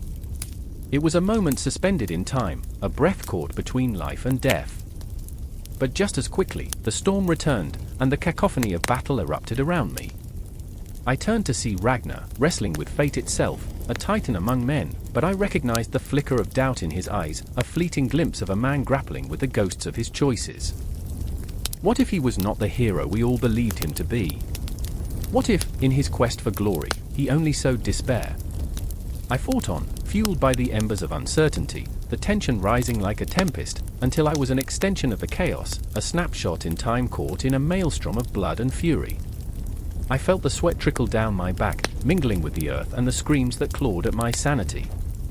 In that moment, I knew we were all bound by a singular truth. The line between hero and villain blurred in the heat of battle, and the real fight lay not just against the raiders, but within ourselves. I could see Lagertha's fierce spirit illuminating the darkness, battling her own demons, ghosts of doubt gnawing at her courage. She was more than a warrior, she was a woman fighting for her legacy, her love, and what little hope remained. With every swing of her axe, she carved a path not just for survival, but for redemption, for a moment where laughter could once again echo through the halls of our home. But in the midst of it all, as the sickness of death encroached upon us, I felt something shift, an almost unbearable weight pressing down on my chest. Time began to slip through my fingers, and I knew that whatever happened next would change us all. The echoes of our choices lingered in the air, a haunting reminder that we were more than just warriors. We were flawed, we were human, and as the storm raged on, we were fighting not just for the victory, but for the very essence of who we were. As the sun dipped below the horizon, casting long shadows over the carnage, I saw Ragnar's silhouette against the dying light, a god wrestling with fate, and I realized this was merely the beginning of our saga. The battles ahead would not only test our strength but our souls, drawing us into the depths of despair and ecstasy, where the true meaning of heroism lurked, shrouded in the incomprehensible mystery of life, love, and the relentless march of time. The darkness dripped through the cracks of the labyrinth like a thick, suffocating fog. I stood at its edge, heart pounding like a war drum, every breath laced with the taste of dread. The shadows danced in the flickering torchlight, whispering secrets of despair and twisted fate. I could almost hear the anguished wails of those who had come before me, their cries echoing off the cold stone walls, a haunting symphony of lost souls. Somewhere deep inside this maze, the beast awaited, and with it, my fate. I remember the first time I heard of the Minotaur, the stories told around flickering fires, the way the flames twisted the faces of my fellow Athenians into grotesque masks of horror and fascination. A monster born of madness and sin, they called it, but I never imagined that madness would lead me here, to the heart of Crete, where reality blurred with nightmares. I could almost see the creature now, its massive form lurking just beyond the corner of my eye, always just out of reach. But tonight, I was not just a pawn in a tragic tale, I was Theseus, son of Aegeus, and I had come to end this. The weight of the moment pressed down on me, the heavy cloak of expectation around my shoulders. My mother's face flickered through my mind, a soft smile betraying the fear in her eyes as I left. "You are brave, my son," she had whispered, but her voice trembled like a bird caught in a storm. I had promised her I would return, yet here I was, a thread in the tapestry of fate, unraveling with every heartbeat. I could feel her love wrapping around me, a fragile shield against the impending darkness. But love does not conquer monsters, only courage does. And then there was Ariadne, the princess, her heart a labyrinth itself, woven with secrets and longing. I had met her once, a fleeting moment amidst the chaos of Cretan courts, where laughter masked the underlying dread. Her eyes were like deep pools of midnight, filled with something both alluring and terrifying. She had handed me a ball of thread, a lifeline in this treacherous maze. "Follow this, and you will find your way back," she had said, her voice a soft caress against the clamor of the world. But as I stood at the mouth of the labyrinth, I couldn't help but wonder, would the thread lead me to victory or to my doom? The silence was thick and palpable, an ominous shroud that enveloped everything, and with each step I took into the labyrinth, the shadows deepened, growing more suffocating with every heartbeat. I could hear my own pulse pounding like a war drum, each thump echoing the fear that clawed at the edges of my mind. I imagined the beast, half man, half bull, waiting in the darkness with bated breath, its hunger insatiable. I could almost smell the iron tang of blood, thick and cloying, clinging to the stale air. It was a reminder that I wasn't just fighting for my life, I was fighting for every life claimed by this monster, for every Athenian soul sacrificed at the altar of fear. As I wound deeper into the maze, the walls closed in around me like a serpent constricting its prey. I felt the cold stone beneath my fingers, the texture rough and unforgiving, each crack and crevice a testament to the centuries of nightmares woven into this cursed place. I stumbled, the thread slipping from my grasp for a moment, a flicker of panic igniting in my chest. I could almost hear Ariadne's voice, urging me forward, and I clung to the memory of her gaze. "You are not alone," it whispered. "Fight." And then I heard it, the low, guttural growl that rumbled through the labyrinth like thunder. My heart skipped, a sudden, electric shock jolting through me.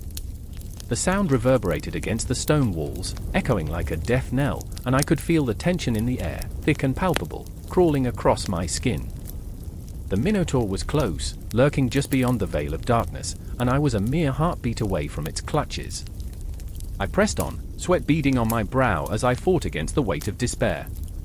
I was not just a hero in this tale, I was a son, a lover, a prisoner of my own fear. The Minotaur was a reflection of my soul, a manifestation of every doubt that had ever haunted me. What if I fail? I whispered into the silence, my voice trembling. What if I am not enough? And then I remembered the longing in Ariadne's eyes, the way she had looked at me as if I were the hope she had always yearned for. Her love was a fire, fierce and consuming, and I would not let it be extinguished. With a fierce determination, I pressed on, the thread guiding me through the twisting corridors, a reminder that even in the darkest moments, there is a path to light. Then, there it was, a flash of movement in the shadows. My breath caught in my throat, and adrenaline surged through me like molten lava. The Minotaur, a hulking mass of muscle and rage, surged forward, its eyes blazing with feral intensity. My heart raced as I faced the beast, the weight of destiny crashing down upon us like a storm. It was a creature of nightmares, but amidst the fear, a fierce resolve ignited within me. I was not just a boy in a story, I was a warrior, and I would fight for my people, for Ariadne, for every whispered prayer that had echoed in the hearts of the damned. The clash was immediate and brutal, a cacophony of sound and fury, the labyrinth itself trembling beneath our struggle. I could feel the heat of the beast, the raw power thrumming like a war drum, intoxicating yet terrifying. I was caught in a tempest of chaos, every blow a testament to my desperation, every breath a prayer for victory. My body ached, but I pressed on, fueled by the haunting echoes of love and loss, the specters of those who had come before me. And in that moment, amidst the fray, I understood, this battle was not just against the Minotaur, but against the darkness within me. The labyrinth was a mirror reflecting every fear, every flaw, every moment I had faltered. Yet I would not be swallowed by that darkness. I would carve my own fate, one breath at a time. As the beast lunged, I dodged, the world around me a blur of motion and instinct. I could feel the heat of its breath on my skin, the pulse of fear thrumming through my veins. I could hear Ariadne's voice again, urging me onward, a beacon in the storm. "You are not alone." And in that moment, just as the shadows threatened to close in, I found my heart, raw and unyielding, pulsing with the fire of a warrior's spirit. I would not falter. I would not bend. The labyrinth was a living entity, a maze of fear and hope, and I would navigate its depths until my last breath. I had come to end the reign of the monster, but perhaps, just perhaps, I would find the strength to conquer the shadows within myself. And as I faced the beast, the tension crackling in the air like a summer storm, I knew this was only the beginning. The labyrinth held more than monsters, it held the echoes of dreams, the weight of sacrifice, and in its depths, the promise of redemption. I stepped forward, the remnants of my doubt melting away, and I prepared to fight for more than my own life.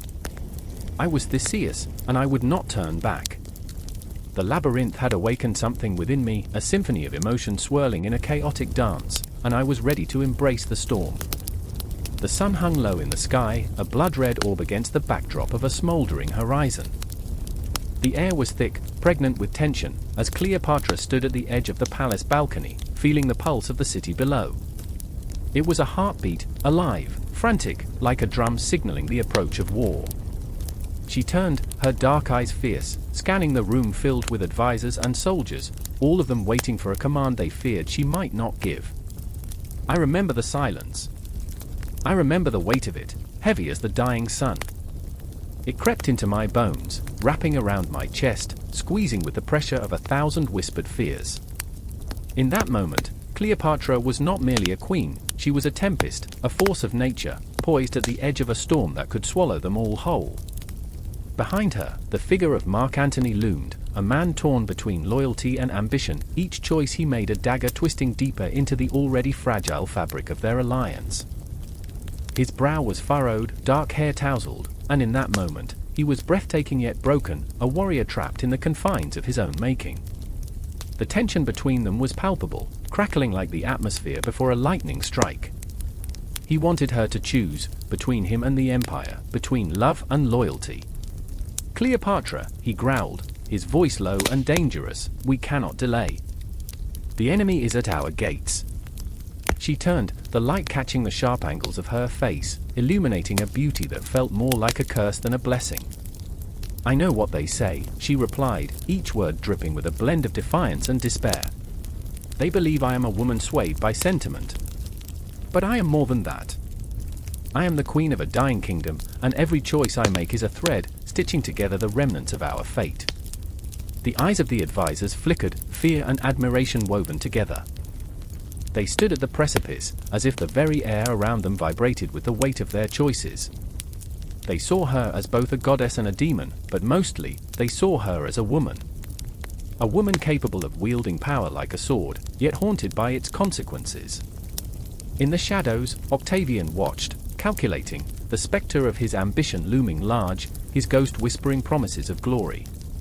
He was a boy dressed in a man's game, yet his eyes gleamed with the cold steel of determination.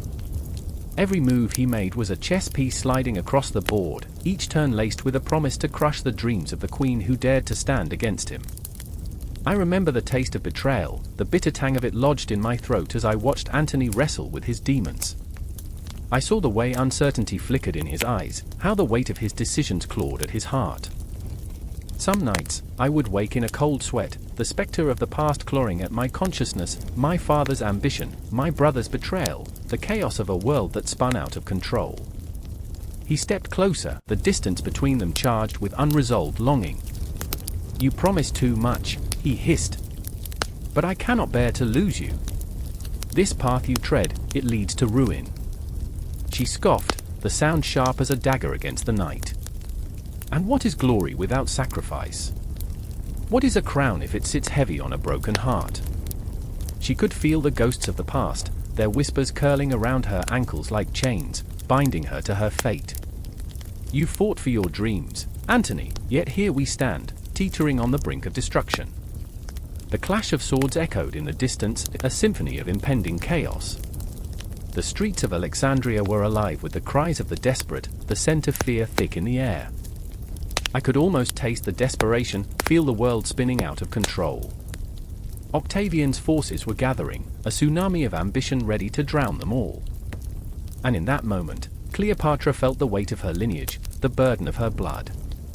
She was not just a queen, she was the embodiment of an empire crumbling beneath her fingertips. The whispers of her ancestors drifted through her mind, a kaleidoscope of voices echoing what it meant to be a ruler in a world that demanded sacrifice. "Do you have it in you, Anthony?" she asked, her eyes piercing through the haze of uncertainty. "Do you have it in you to stand with me against the tide?" He hesitated, a split second that felt like eternity. The air between them thickened with unspoken words, the unyielding pull of desire and duty. Before he could answer, a messenger burst through the door, a specter of urgency cloaked in fear. "They approach," he gasped, breathless. "The legions of Octavian march towards our gates." Every heartbeat thundered in her ears, drowning out the noise of the world. Cleopatra turned to her advisors, her voice rising above the chaos.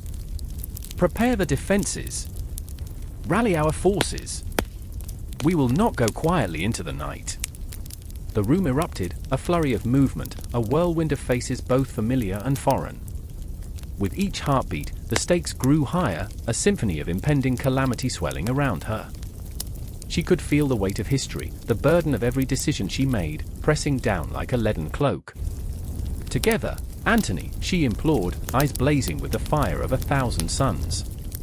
"Together, we can forge our own destiny." But deep down, she felt the darkness creeping in, a familiar companion. Doubt slithered through her heart, and she clung to the fragile thread of hope, weaving a tapestry of dreams against the backdrop of despair. With every word, every breath, they were drawn into the eye of the storm, a vortex of desire, ambition, and the haunting echoes of betrayal.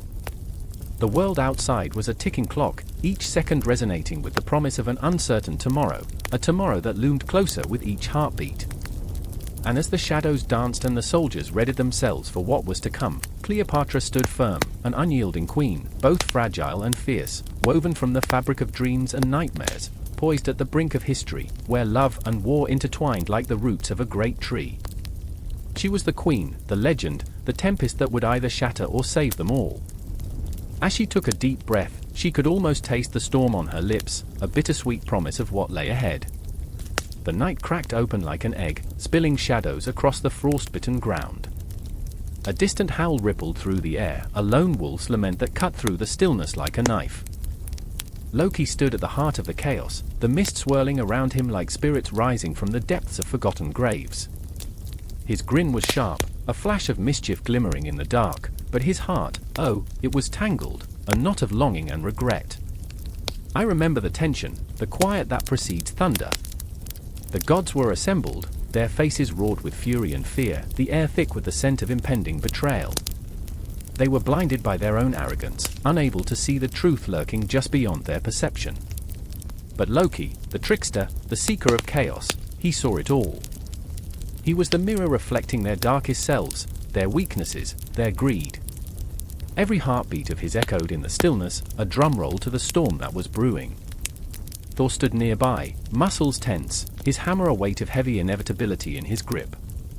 His blue eyes, fierce as the sky before a tempest, searched for certainty but found only the shifting sands of betrayal. The brotherhood they shared wove a tapestry of conflict, love laced with resentment, loyalty tainted by doubt. Loki felt it, that churning whirlpool of emotions, twisting in his gut.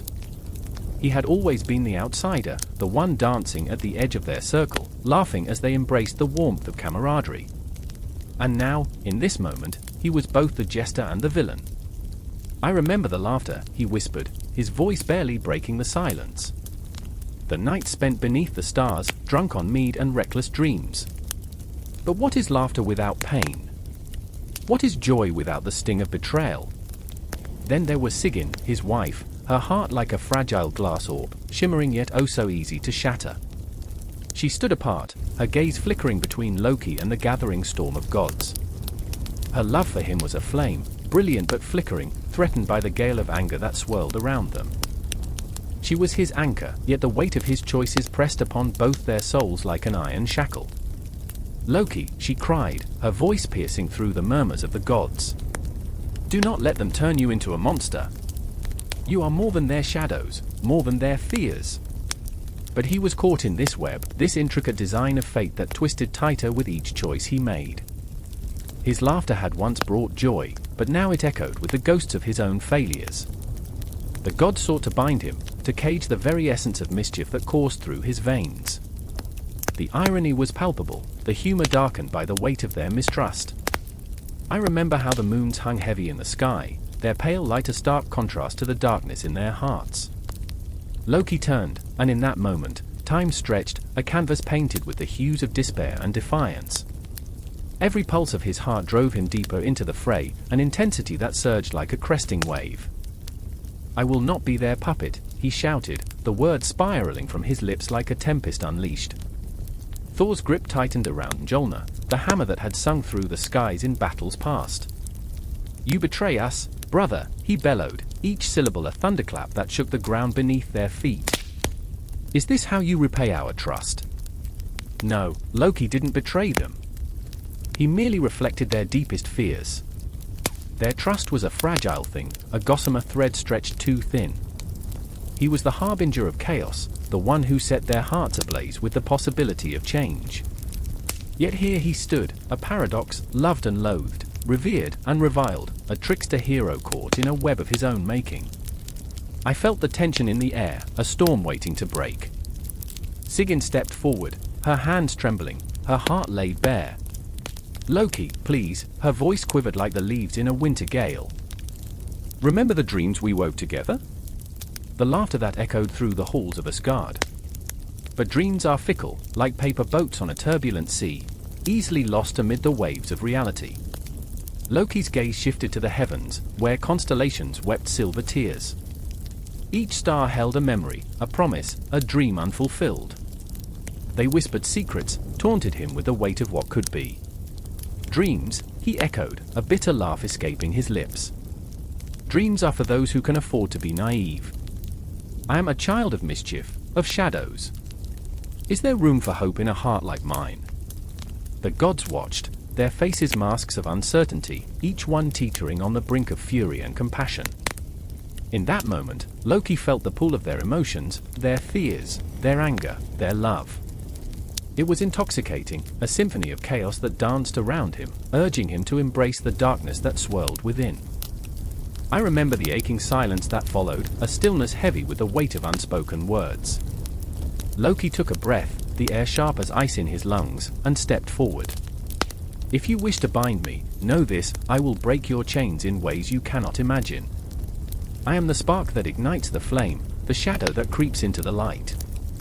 And as the storm gathered around them, Loki felt the pull of destiny, a tempest brewing, waiting to unleash its fury. The gods were trapped in their own fears, and he was the key, the trickster hero dancing on the edge of oblivion. The darkness beckoned, and with it came a revelation. Perhaps the true chains were not those that bound him, but those that held them all captive in their own illusions. With one last glance at Sigyn, her eyes filled with love and sorrow, Loki stepped into the storm, the chaos swirling around him like a shroud. The night was alive, vibrant, a tapestry woven with the threads of fate.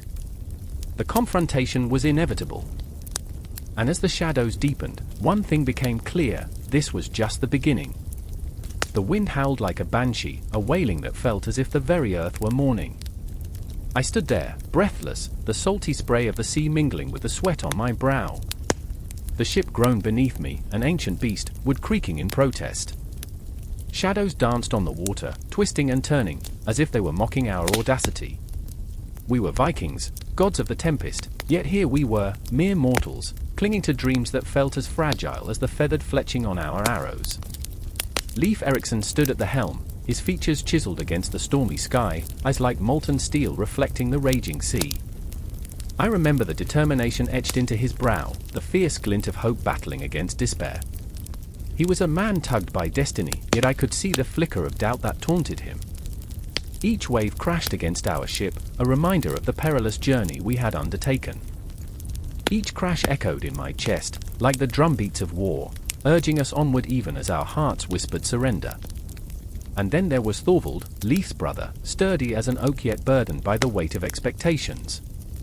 His laughter once boomed like thunder, but now it lay stifled in the pit of his stomach. He scanned the horizon, searching for land as if it were salvation itself. I watched him, his fingers curling tightly around the dagger at his waist, a talisman against the unknown. "What if we find nothing but ghosts?" he muttered, the words escaping his lips like smoke. What if Vinland is just a myth, a cruel joke? The thought hung in the air, grotesque and heavy. I remembered the tales, lush green fields, wild grapes dripping with sweetness, a paradise untouched by man. But what awaited us was a spectre of uncertainty, looming larger with every passing wave. The storm struck with the force of 1,000 angry gods. Rain lashed against our faces, cold and biting, stinging like betrayal. I stumbled, gripping the side of the ship, heart racing, fear clawing at my throat. "Hold fast!" Leif bellowed, but the wind stole his voice, rendering us lost in the chaos. My mind spiraled, thoughts ricocheting like arrows in flight. Dreams of glory, riches, and the legacy we sought crumbled under the weight of the storm. And then, as if the heavens had conspired to strip away our bravado, the ship lurched violently. Thorvald fell, the dagger slipping from his grasp, clattering against the wooden deck. I reached for him, but he was swallowed by the swirling chaos, his screams lost to the tempest. Time slowed, each heartbeat echoing like a war drum, and in that moment, I realized the haunting truth: we were never masters of the sea, we were mere players in a tragic play, puppets at the mercy of fate. With a surge of adrenaline, I dragged Thorvald back, grounding him. The fire in his eyes flickered, a spark against the darkness threatening to engulf us. I held him tightly, breath mingling, as if our lives were entwined in that fleeting moment. "We are not done yet," I whispered, my voice trembling. "We will find it. We will find Vinland." But the storm laughed, a monstrous entity, mocking our resolve. The ship groaned, splintering under the strain. All around us, shattered dreams floundered like the fish struggling in the net. I gripped Thorvald's arm, fear twisting in my gut. "Do you remember the stories?" I asked desperately, a lifeline thrown into the abyss. The warmth of the sun on our backs, laughter echoing in the fields. He nodded, his eyes glistening with remnants of hope, though doubt loomed in the corners. "Those stories, they haunt me like phantoms."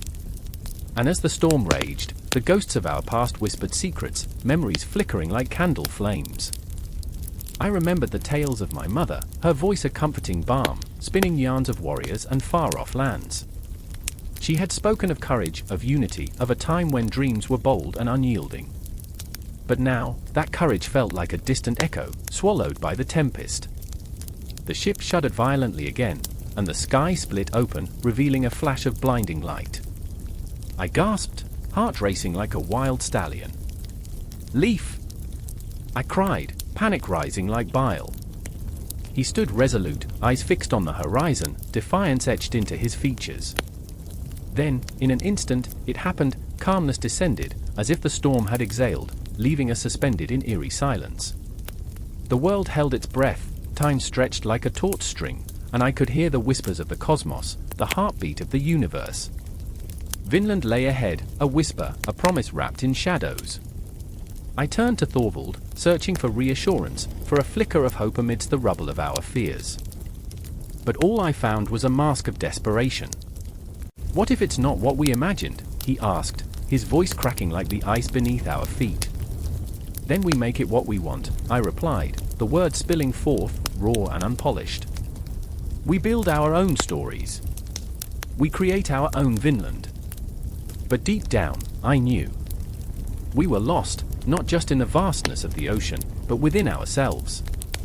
Each of us carried the weight of our dreams, our failures, our fractured hearts. The journey was not merely about land, it was a reckoning, a confrontation with the ghosts that haunted us. The storm may have quelled, but our battle had only begun. Time twisted, reality blurred, and as the horizon stretched before us, vast and uncertain, I felt the exhilaration of the unknown course through my veins. We were Vikings, explorers at our core, and even in our despair, there lay a flicker of defiance. With a shared breath, we faced the horizon, hearts pounding in unison, knowing that Vinland was not just a destination. It was the promise of possibility, the haunting melody of what could be. The ship sailed forth, a fragile vessel against the backdrop of the cosmos, and the shadows lingered, whispering tales of adventure yet to come. The chill of the night air bites at my skin as I stand upon the battlements of Aiken, heart racing like a caged beast ready to be unleashed. Below me, the flickering torches of my soldiers illuminate their tense faces, shadows dancing like specters, haunted by the specter of war that looms closer with every breath. I remember the day I first donned the crown, a heavy weight, laden with dreams of glory, of uniting a fractured empire. But now, as darkness blankets the land, I feel the weight of destiny pressing down, suffocating me with its demands. Charlemagne, the name rings like a battle cry, sharp and piercing. But behind that name lies a man, a king filled with ambition and doubt. My heart aches with the burden of leadership. I remember the faces of my people, the whispers of their hopes and fears echoing in my ears. Through the din of soldiers preparing for battle, I hear the cries of children, their laughter now silenced by the looming threat of conflict. I stand, a giant among men, yet inside, I am a trembling boy, torn between the desire for conquest and the ache of responsibility. A figure emerges from the shadows, Roland, my most trusted confidant, his brow furrowed, eyes dark like storm clouds. They come, he breathes, and in those 2 words, I see the fear that grips his heart, the uncertainty that gnaws at his spirit. Roland, loyal to the bone, is a warrior forged in the fires of battle, yet even he falters beneath the weight of our impending doom. I remember our shared victories, the laughter over stolen wine, the camaraderie that makes the horrors of war bearable. But tonight, all that feels fragile, like glass on the brink of shattering. I will not let them take what is ours, I say, my voice steady, though inside, a tempest rages. I can feel the eyes of my men on me, searching for strength, for a glimmer of hope in the abyss that threatens to swallow us whole. But what do I have to give? I remember the empty throne of my father, the cold stone that bore witness to his failures. I don't want to be a ghost haunting the halls of history, a name etched in time without a legacy. The prospect of losing everything terrifies me. Roland steps closer, the firelight casting shadows on his scarred face. We fight for more than land, Charlemagne, we fight for our very souls. For the Holy Roman Empire. The words hang in the air, heavy with the weight of faith and expectation. I remember the church bells tolling, their sound a somber reminder of the divine mandate that fuels our ambition. But faith is a double-edged sword, capable of lifting us to the heavens or plunging us into the abyss. A chill races down my spine as the distant sound of war drums beats like a death knell, echoing through the night. I look at Roland, his eyes a reflection of my own turmoil. What if we fail? The question hangs in the air like a specter, taunting and unrelenting. I remember the stories told around flickering fires, tales of kings who fell, of empires that crumbled into dust. But this moment, this is ours. I can't let fear dictate my actions. In the silence that follows, I spot a lone figure approaching, cloaked in shadows. It's my sister, Gisela, her presence a beacon of warmth in the encroaching darkness. Charlemagne, she whispers, her voice trembling, you cannot bear this alone. Her eyes, pools of concern, search my soul. I remember her laughter, the way it filled our childhood home with light, washing away the shadows of our past. But now, her innocence is overshadowed by the grim reality of our world. You think this battle is just yours to fight, but even kings need their queens. Her words cut deep, a reminder of the sacrifices we all make. I remember the promises I made to protect her, to shield her from the horrors that seep into our lives like poison. Yet, here we stand, on the brink of chaos, and my resolve falters. The weight of the crown feels heavier, a noose tightening around my neck. I want to scream, to rage against the heavens for placing this burden upon me. But then, a fire ignites within me, fierce and unyielding. I remember the faces of my people, the hope glimmering in their eyes. This is not just about me, this is about legacy, about building a future where laughter can echo in the streets once more, where children can play without fear. I look to Roland, and then to Gisela, feeling the tremor in my hand steady. We will not yield, I declare, my voice rising above the drums of war, each syllable a promise carved into the very fabric of time.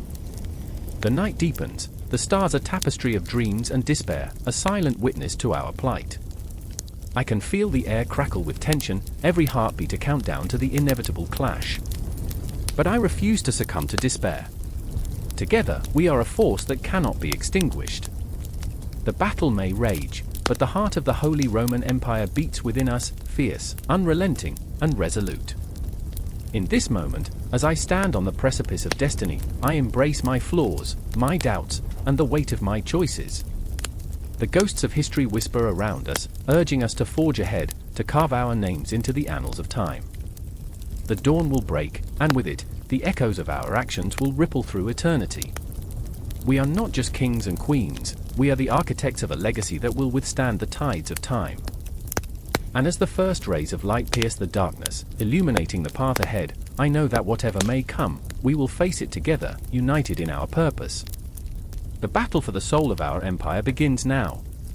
The clang of metal rings like a funeral bell through the air, echoing off the ancient stone walls, a reminder of a war that refuses to be quiet.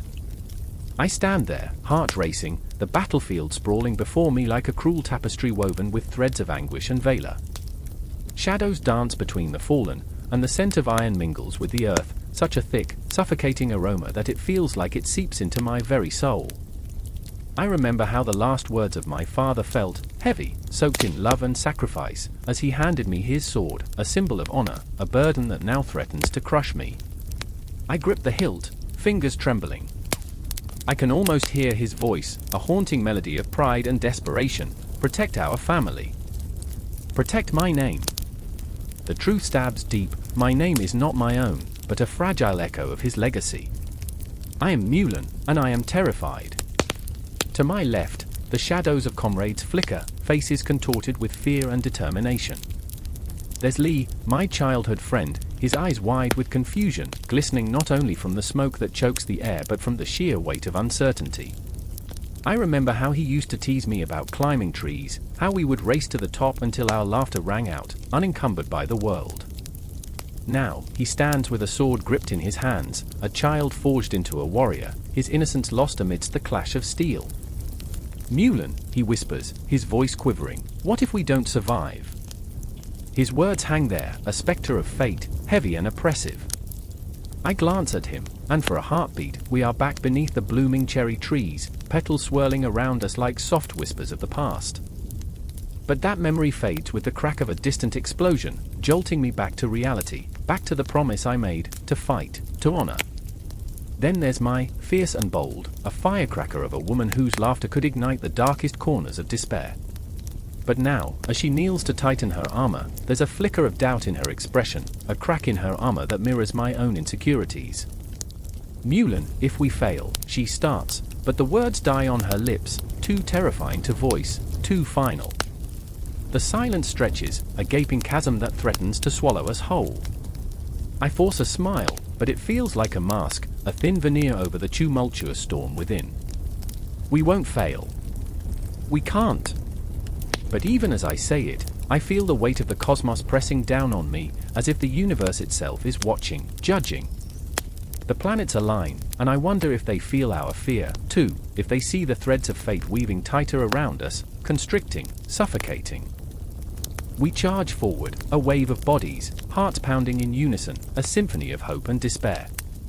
I can feel the thrum of battle beneath my skin, a living creature that thrashes and writhes with every clang of metal, every cry of anguish. The world narrows to the clash of my blade against an enemy's, adrenaline surging, but the moment is fleeting. Each strike is a dance with death, the thrill both intoxicating and nauseating. I remember the stories, the legends of heroes, the tales my mother whispered under the warm embrace of the evening sky. But this isn't a story, it's raw, visceral, and unforgiving. I am Mulan, a woman in a man's world, yet I feel the invisible chains of honor wrapping tighter around my heart. I fight not just for victory but for the very essence of who I am, the beating pulse of my identity, battered but alive. The battle rages, and amidst the chaos, I lock eyes with Lee. There's a fleeting moment, a connection that transcends the horror around us, a silent promise that if one of us falls, the other will carry the memory, the legacy. It's a promise etched in blood and sweat, a twisting vine of fate binding us together. But then, chaos erupts. An enemy soldier lunges forward, a glint of malice in his eyes, and time slows. My heart races, every beat a drum of fear. I can't let this be the end, not for me, not for Lee, not for any of us. I strike back, the blade slicing through the air like a whisper of vengeance, and the world explodes into color, pain, and euphoria. As I stand over my fallen foe, the gravity of what I've done crashes over me like a tidal wave. I remember the echoes of my father's teachings, the importance of honor, the weight of duty, and I wonder if this is what it means to be a hero. But the shadows of doubt creep in, clawing at my heart.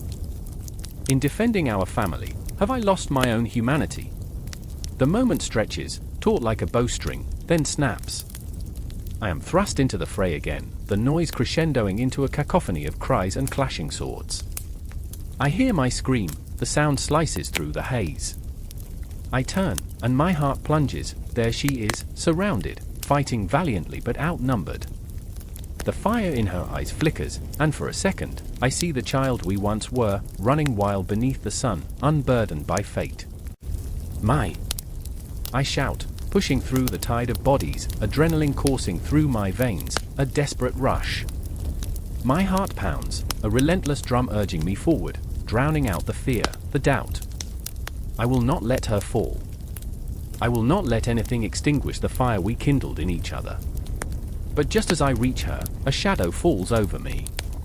An enemy soldier, face twisted with rage, lunges. I hear the sickening crunch of metal against flesh, and everything goes dark. That moment, that echo of violence, haunts me. Honor is a fickle ghost, a haunting refrain that taunts my every breath. I remember, honor is not just a name or a legacy, it's a battle cry, a fierce roar against the encroaching darkness.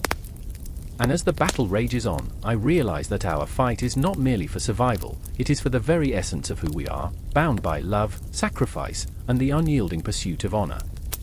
The cosmos spins on, indifferent to our plight, but I feel the weight of the world pressing upon my shoulders, pushing me forward, forcing me to confront the specters that linger in the shadows.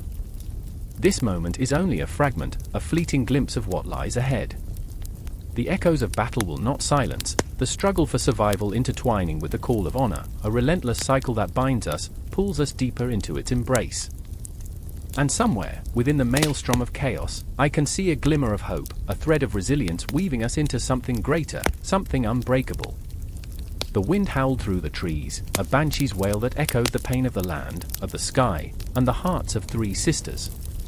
Shadows danced under the pale moonlight, flickering like the fading embers of a long-dead fire. I stood there, breath caught in my throat, as the weight of their grief pressed down on me, thick and suffocating, like the humid air before a storm. The earth trembled beneath my feet, a living thing, alive with the whispers of those who came before, their voices rising and falling like the tides, yearning to be heard. I remember the fear in the air, sharp and electric. A sky woman lay sprawled on the ground, her body a fragile vessel cradling the life of her unborn child. She beckoned the impossible with trembling fingers, a silent plea to her daughters, the three sisters, Corn, Beans, and Squash, to come forth and help her find the light that had slipped through the cracks of her world. Each sister was a tempest in her own right, battling the chaos of their creation with a fierce spirit that both terrified and mesmerized me. Corn, the oldest, was the anchor, rooted deep in the soil of their ancestry, but her heart was heavy. Each pulse of the earth was a reminder of the burden she bore, the weight of expectation, the sorrow of loss. She wore her hair like a crown of golden silk, shimmering in the moonlight, but the sparkle couldn't hide the shadows beneath her eyes. I could see the struggle in her stance, the tension in her jaw.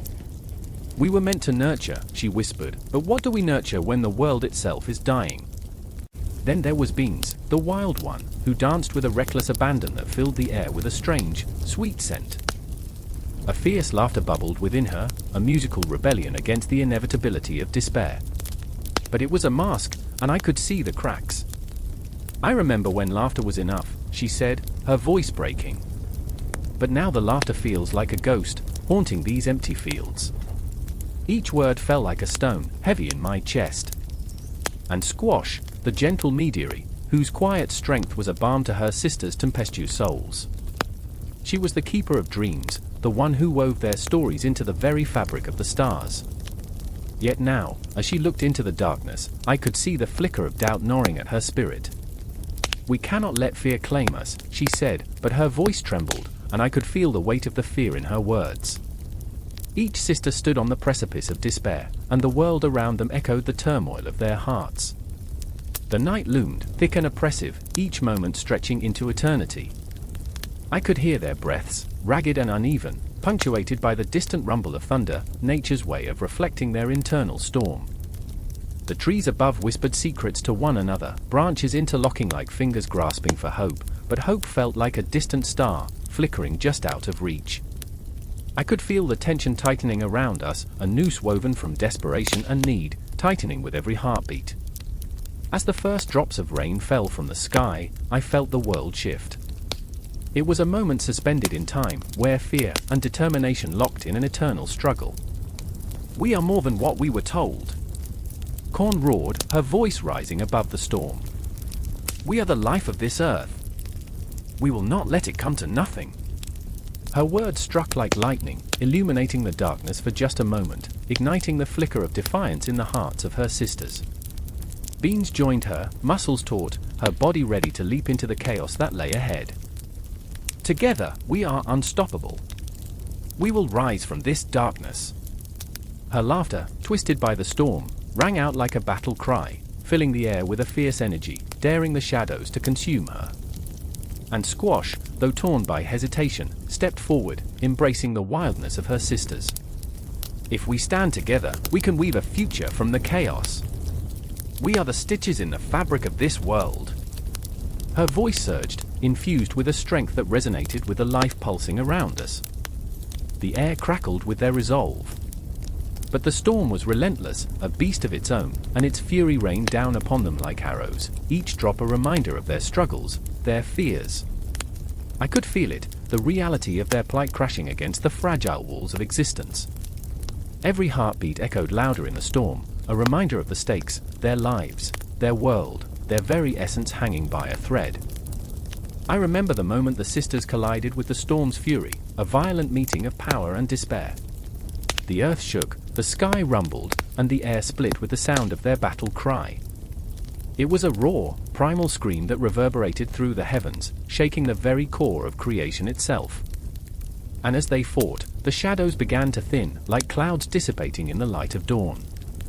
I felt it, the shift, a change in the atmosphere that lifted the weight from my chest, allowing a breath of hope to slip free. It wasn't over, not yet, but they were rising. The sisters were forging a path through the darkness, weaving their spirits into something new, something powerful. But as the darkness receded, I could see the scars it had left behind, deep, unyielding wounds in the fabric of their hearts. Would they heal? Would they find a way to mend what had been broken? I could only watch, my own heart racing in tandem with theirs, caught in the tumult of their creation. Would they rise as one, or would the rift of fear and struggle tear them apart? As the echoes of their battle faded into the night, I knew this was only the beginning. A tale not yet finished, a story that stretched beyond time and space, intertwining with the universe itself. Their fight would continue, an eternal cycle of creation and destruction, sorrow and joy, fear and hope. The night still loomed, dark and heavy, but amidst the shadows, the flicker of their spirits burned brighter than ever, igniting the very essence of life that coursed through the earth. And I held my breath, waiting for the next heartbeat, the next moment, the next echo of their story. It was a tale that would never truly end, a continuous dance of existence that promised to pull me deeper into its embrace. I remained, suspended in the magic of their existence, the rhythm of their lives binding me to their fate, forever entwined in the tapestry of the cosmos. A blade gleamed under a pallid moon, the air thick with the scent of sweat and steel. The night held its breath, as if the world had paused, teetering on the edge of something dreadful. Ilya Muromets stood at the edge of the darkened forest, heart pounding, a titan forged in the fires of fate, yet haunted by whispers of inadequacy. He was the hero, the protector, the bulwark against chaos, but now he felt smaller, a mere shadow among giants. I remember the way the shadows danced like spirits, mocking him. Trees twisted into gnarled fingers reaching for the sky, clawing at the heavens, while the ground, the ground, was a silent witness to 1,000 stories, each footstep heavy with regret. A distant howl shivered through the night, echoing through his bones. The wolves were near. Not yet. Not tonight, he whispered to himself, words trembling like autumn leaves. Each breath was a battle, each heartbeat a drum heralding the storm. Across the field, the flickering light of a village lamp glimmered like a promise, a fading ember in the dark. But it was not just the wolves that hunted him. In the shadows, lurking, was the spectre of doubt, a ghost born from years of struggle. Ilya remembered the laughter that had once flowed like a river from the lips of those who loved him, the villagers, the children. Now, their eyes reflected only fear, their trust waning like the last rays of sunlight before dusk. And then there was Alyosha, his dearest friend, a man of laughter and light who wore his heart on his sleeve, too transparent for this harsh world. Alyosha stood beside him, a restless spirit, clutching his sword like it was a lifeline clutched in a storm. Do you ever wonder, Ilya, if we're not the heroes they think we are? What if we're just fools playing at grandeur? His voice trembled, revealing fissures in the bravado he wore like armor. Ilya turned, searching his friend's face. In that moment, the weight of their world coalesced into a single breath. I remember the tales they tell, Alyosha. The dragons, the beautiful maidens. They never mention the cost.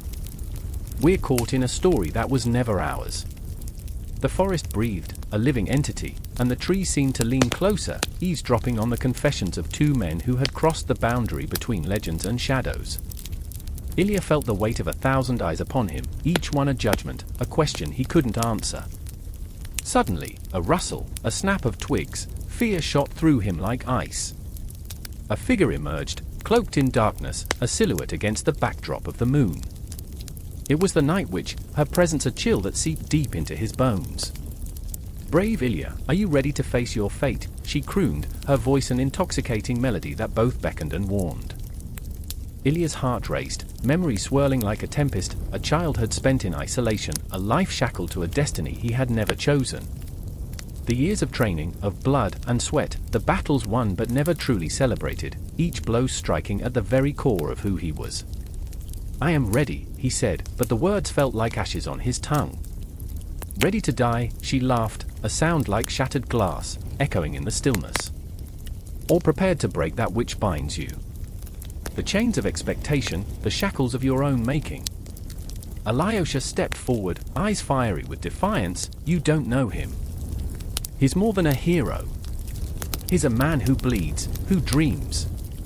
But even as he spoke, doubt flickered in his own heart, the weight of their shared burdens palpable in the air. The witch smiled, sharp and knowing. "Every hero is a reflection of their fears. Every victory is tainted with the price of loss. What do you fear most, Ilya Muromets?" And it struck him then, the truth as naked and raw as the night. It was fear of failure, the fear of not being enough, for his people, for Alyosha, for the world spinning on the edge of oblivion. Not the dragons nor the demons, but the silence of those who believed in him, who would shatter if he fell. "I fear being forgotten," he whispered, his heart unraveled in the gaze of the witch. "That my name would fade into the shadows like a distant echo, a story no one remembers." Her laughter rang like a bell tolling in the void. "Then fight, Ilya. Fight against the night, for the night will not remember you.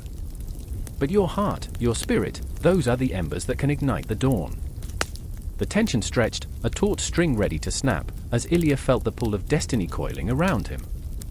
The village's flickering lights beckoned, a memory of warmth, of love.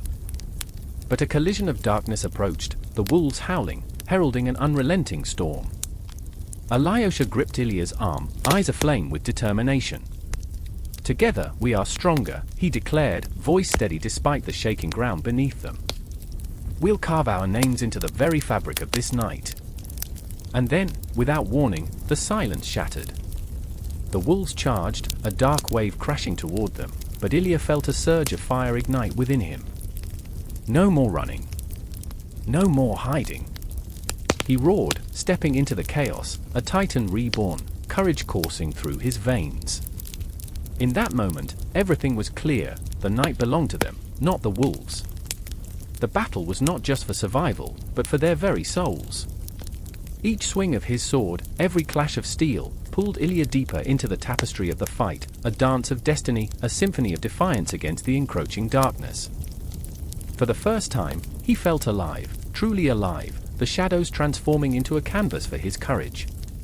The air crackled, charged with raw emotion, and as he fought, memories of laughter, tears, and love surged within him, radiant and powerful. The wind howled, the earth shook, and within the heart of chaos, a hero was forged anew, not just in legend, but in the truth of his own humanity. And somewhere, amid the clash of steel and the cries of the night, the flickering lamps of the village shone brighter, illuminating the path forward, toward a future unwritten, a story yet to unfold. I remember the air, thick with tension, as the sun dipped low behind the rusting barbed wire of Robben Island. Shadows stretched long and twisted, whispering secrets of the past. A single flickering light flickered from a window, the only sign of life in a world that seemed to have forgotten how to breathe. Inside, there was a silence so loud it roared, an echo of defiance against a backdrop of despair. I remember the jagged breaths, the sound of chains clanking, each link a reminder of oppression, heavy, unyielding. This was no ordinary silence, it was the silence of a man who had become more than flesh and blood, more than a prison number. Nelson Mandela. The name itself was a chant, a battle cry, a beacon of hope echoing through the dark chambers of countless hearts. But it wasn't just about him. It was about a mother, a sister, a brother, a child, each longing for freedom. Across the ocean, in a cramped apartment that echoed with the ghosts of laughter and tears, a woman named Thandi sat, torn between the weight of her love and the burden of her fear. She held her son, Kofi, close, his dark eyes wide with questions he didn't know how to ask. "Why does he wear those chains, Mama?" His voice was small, a fragile thread in a world that threatened to unravel. Thandi's heart twisted, a sharp pang of sorrow mingling with pride. "He wears them for us, my love," she whispered, the words tasting bitter on her tongue. She could hear the chants of the protests rising like a tide outside, crashing against her walls. The clamor of resistance was intoxicating, yet terrifying. Was it worth it? Every time she looked at her son, the answer felt like a jagged blade lodged deep in her chest. At the same time, in a place where the walls bled history, Mandela sat in his cell, a mere silhouette against the cold stone. Each day was a battle, not just against his captors, but against the very darkness within. He remembered his youth, how the stars felt when he let them guide him. Back then, the cosmos was an empty canvas, but now it was a prison of its own.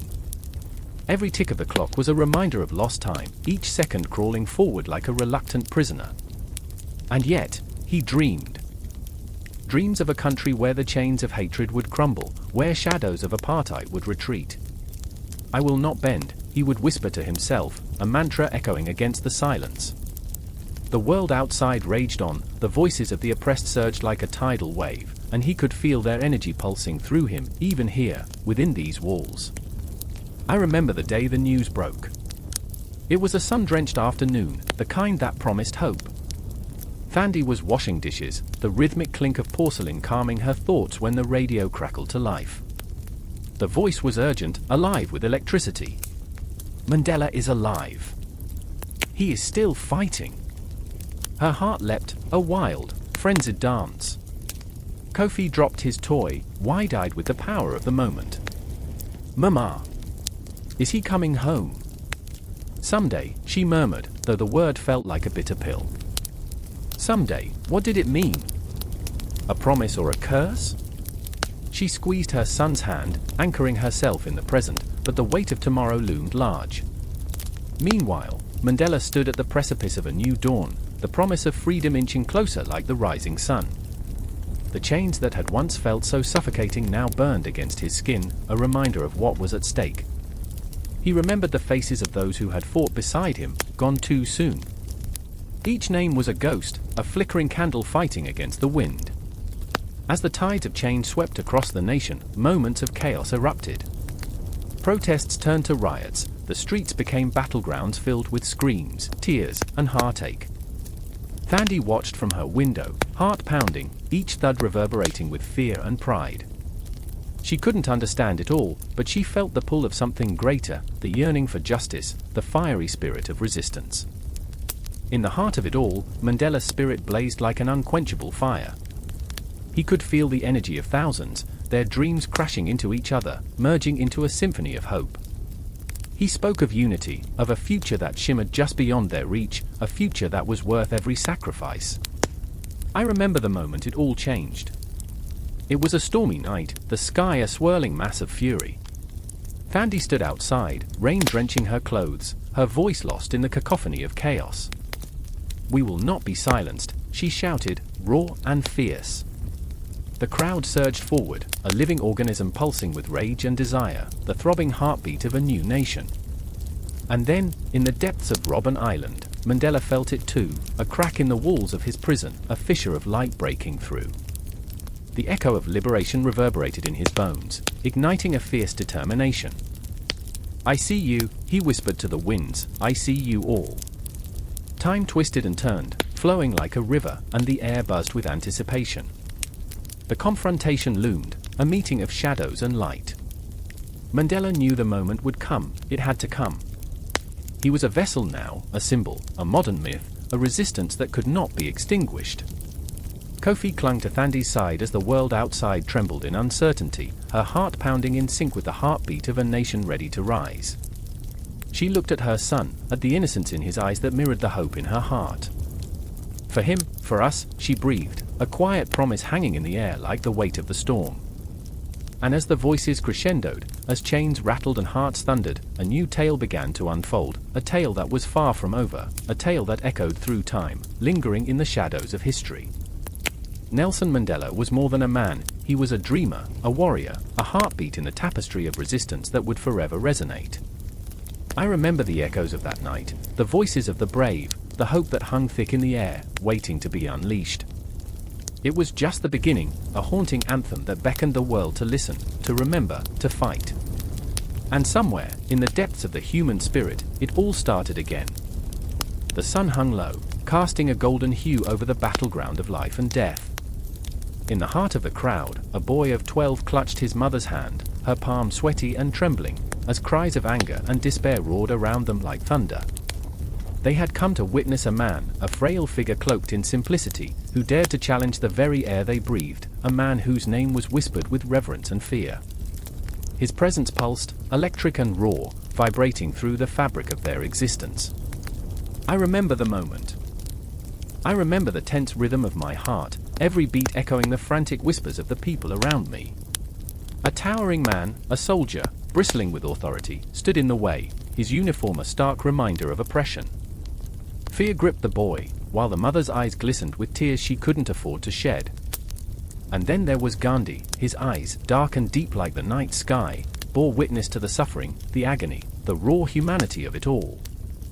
He stepped forward, unyielding, a flicker of candlelight in a storm. "You can shoot my body," he said, voice steady, unwavering, a beacon amidst chaos, "but you cannot shoot my soul." The boy's heart raced, thumping against the cage of his ribs, his mother's grip tightening like a vice. She was a woman of strength, but at that moment, she felt hollow, yearning for something beyond this world, beyond the pain. "What is he doing?" she whispered, fear lacing her words. "He will get himself killed."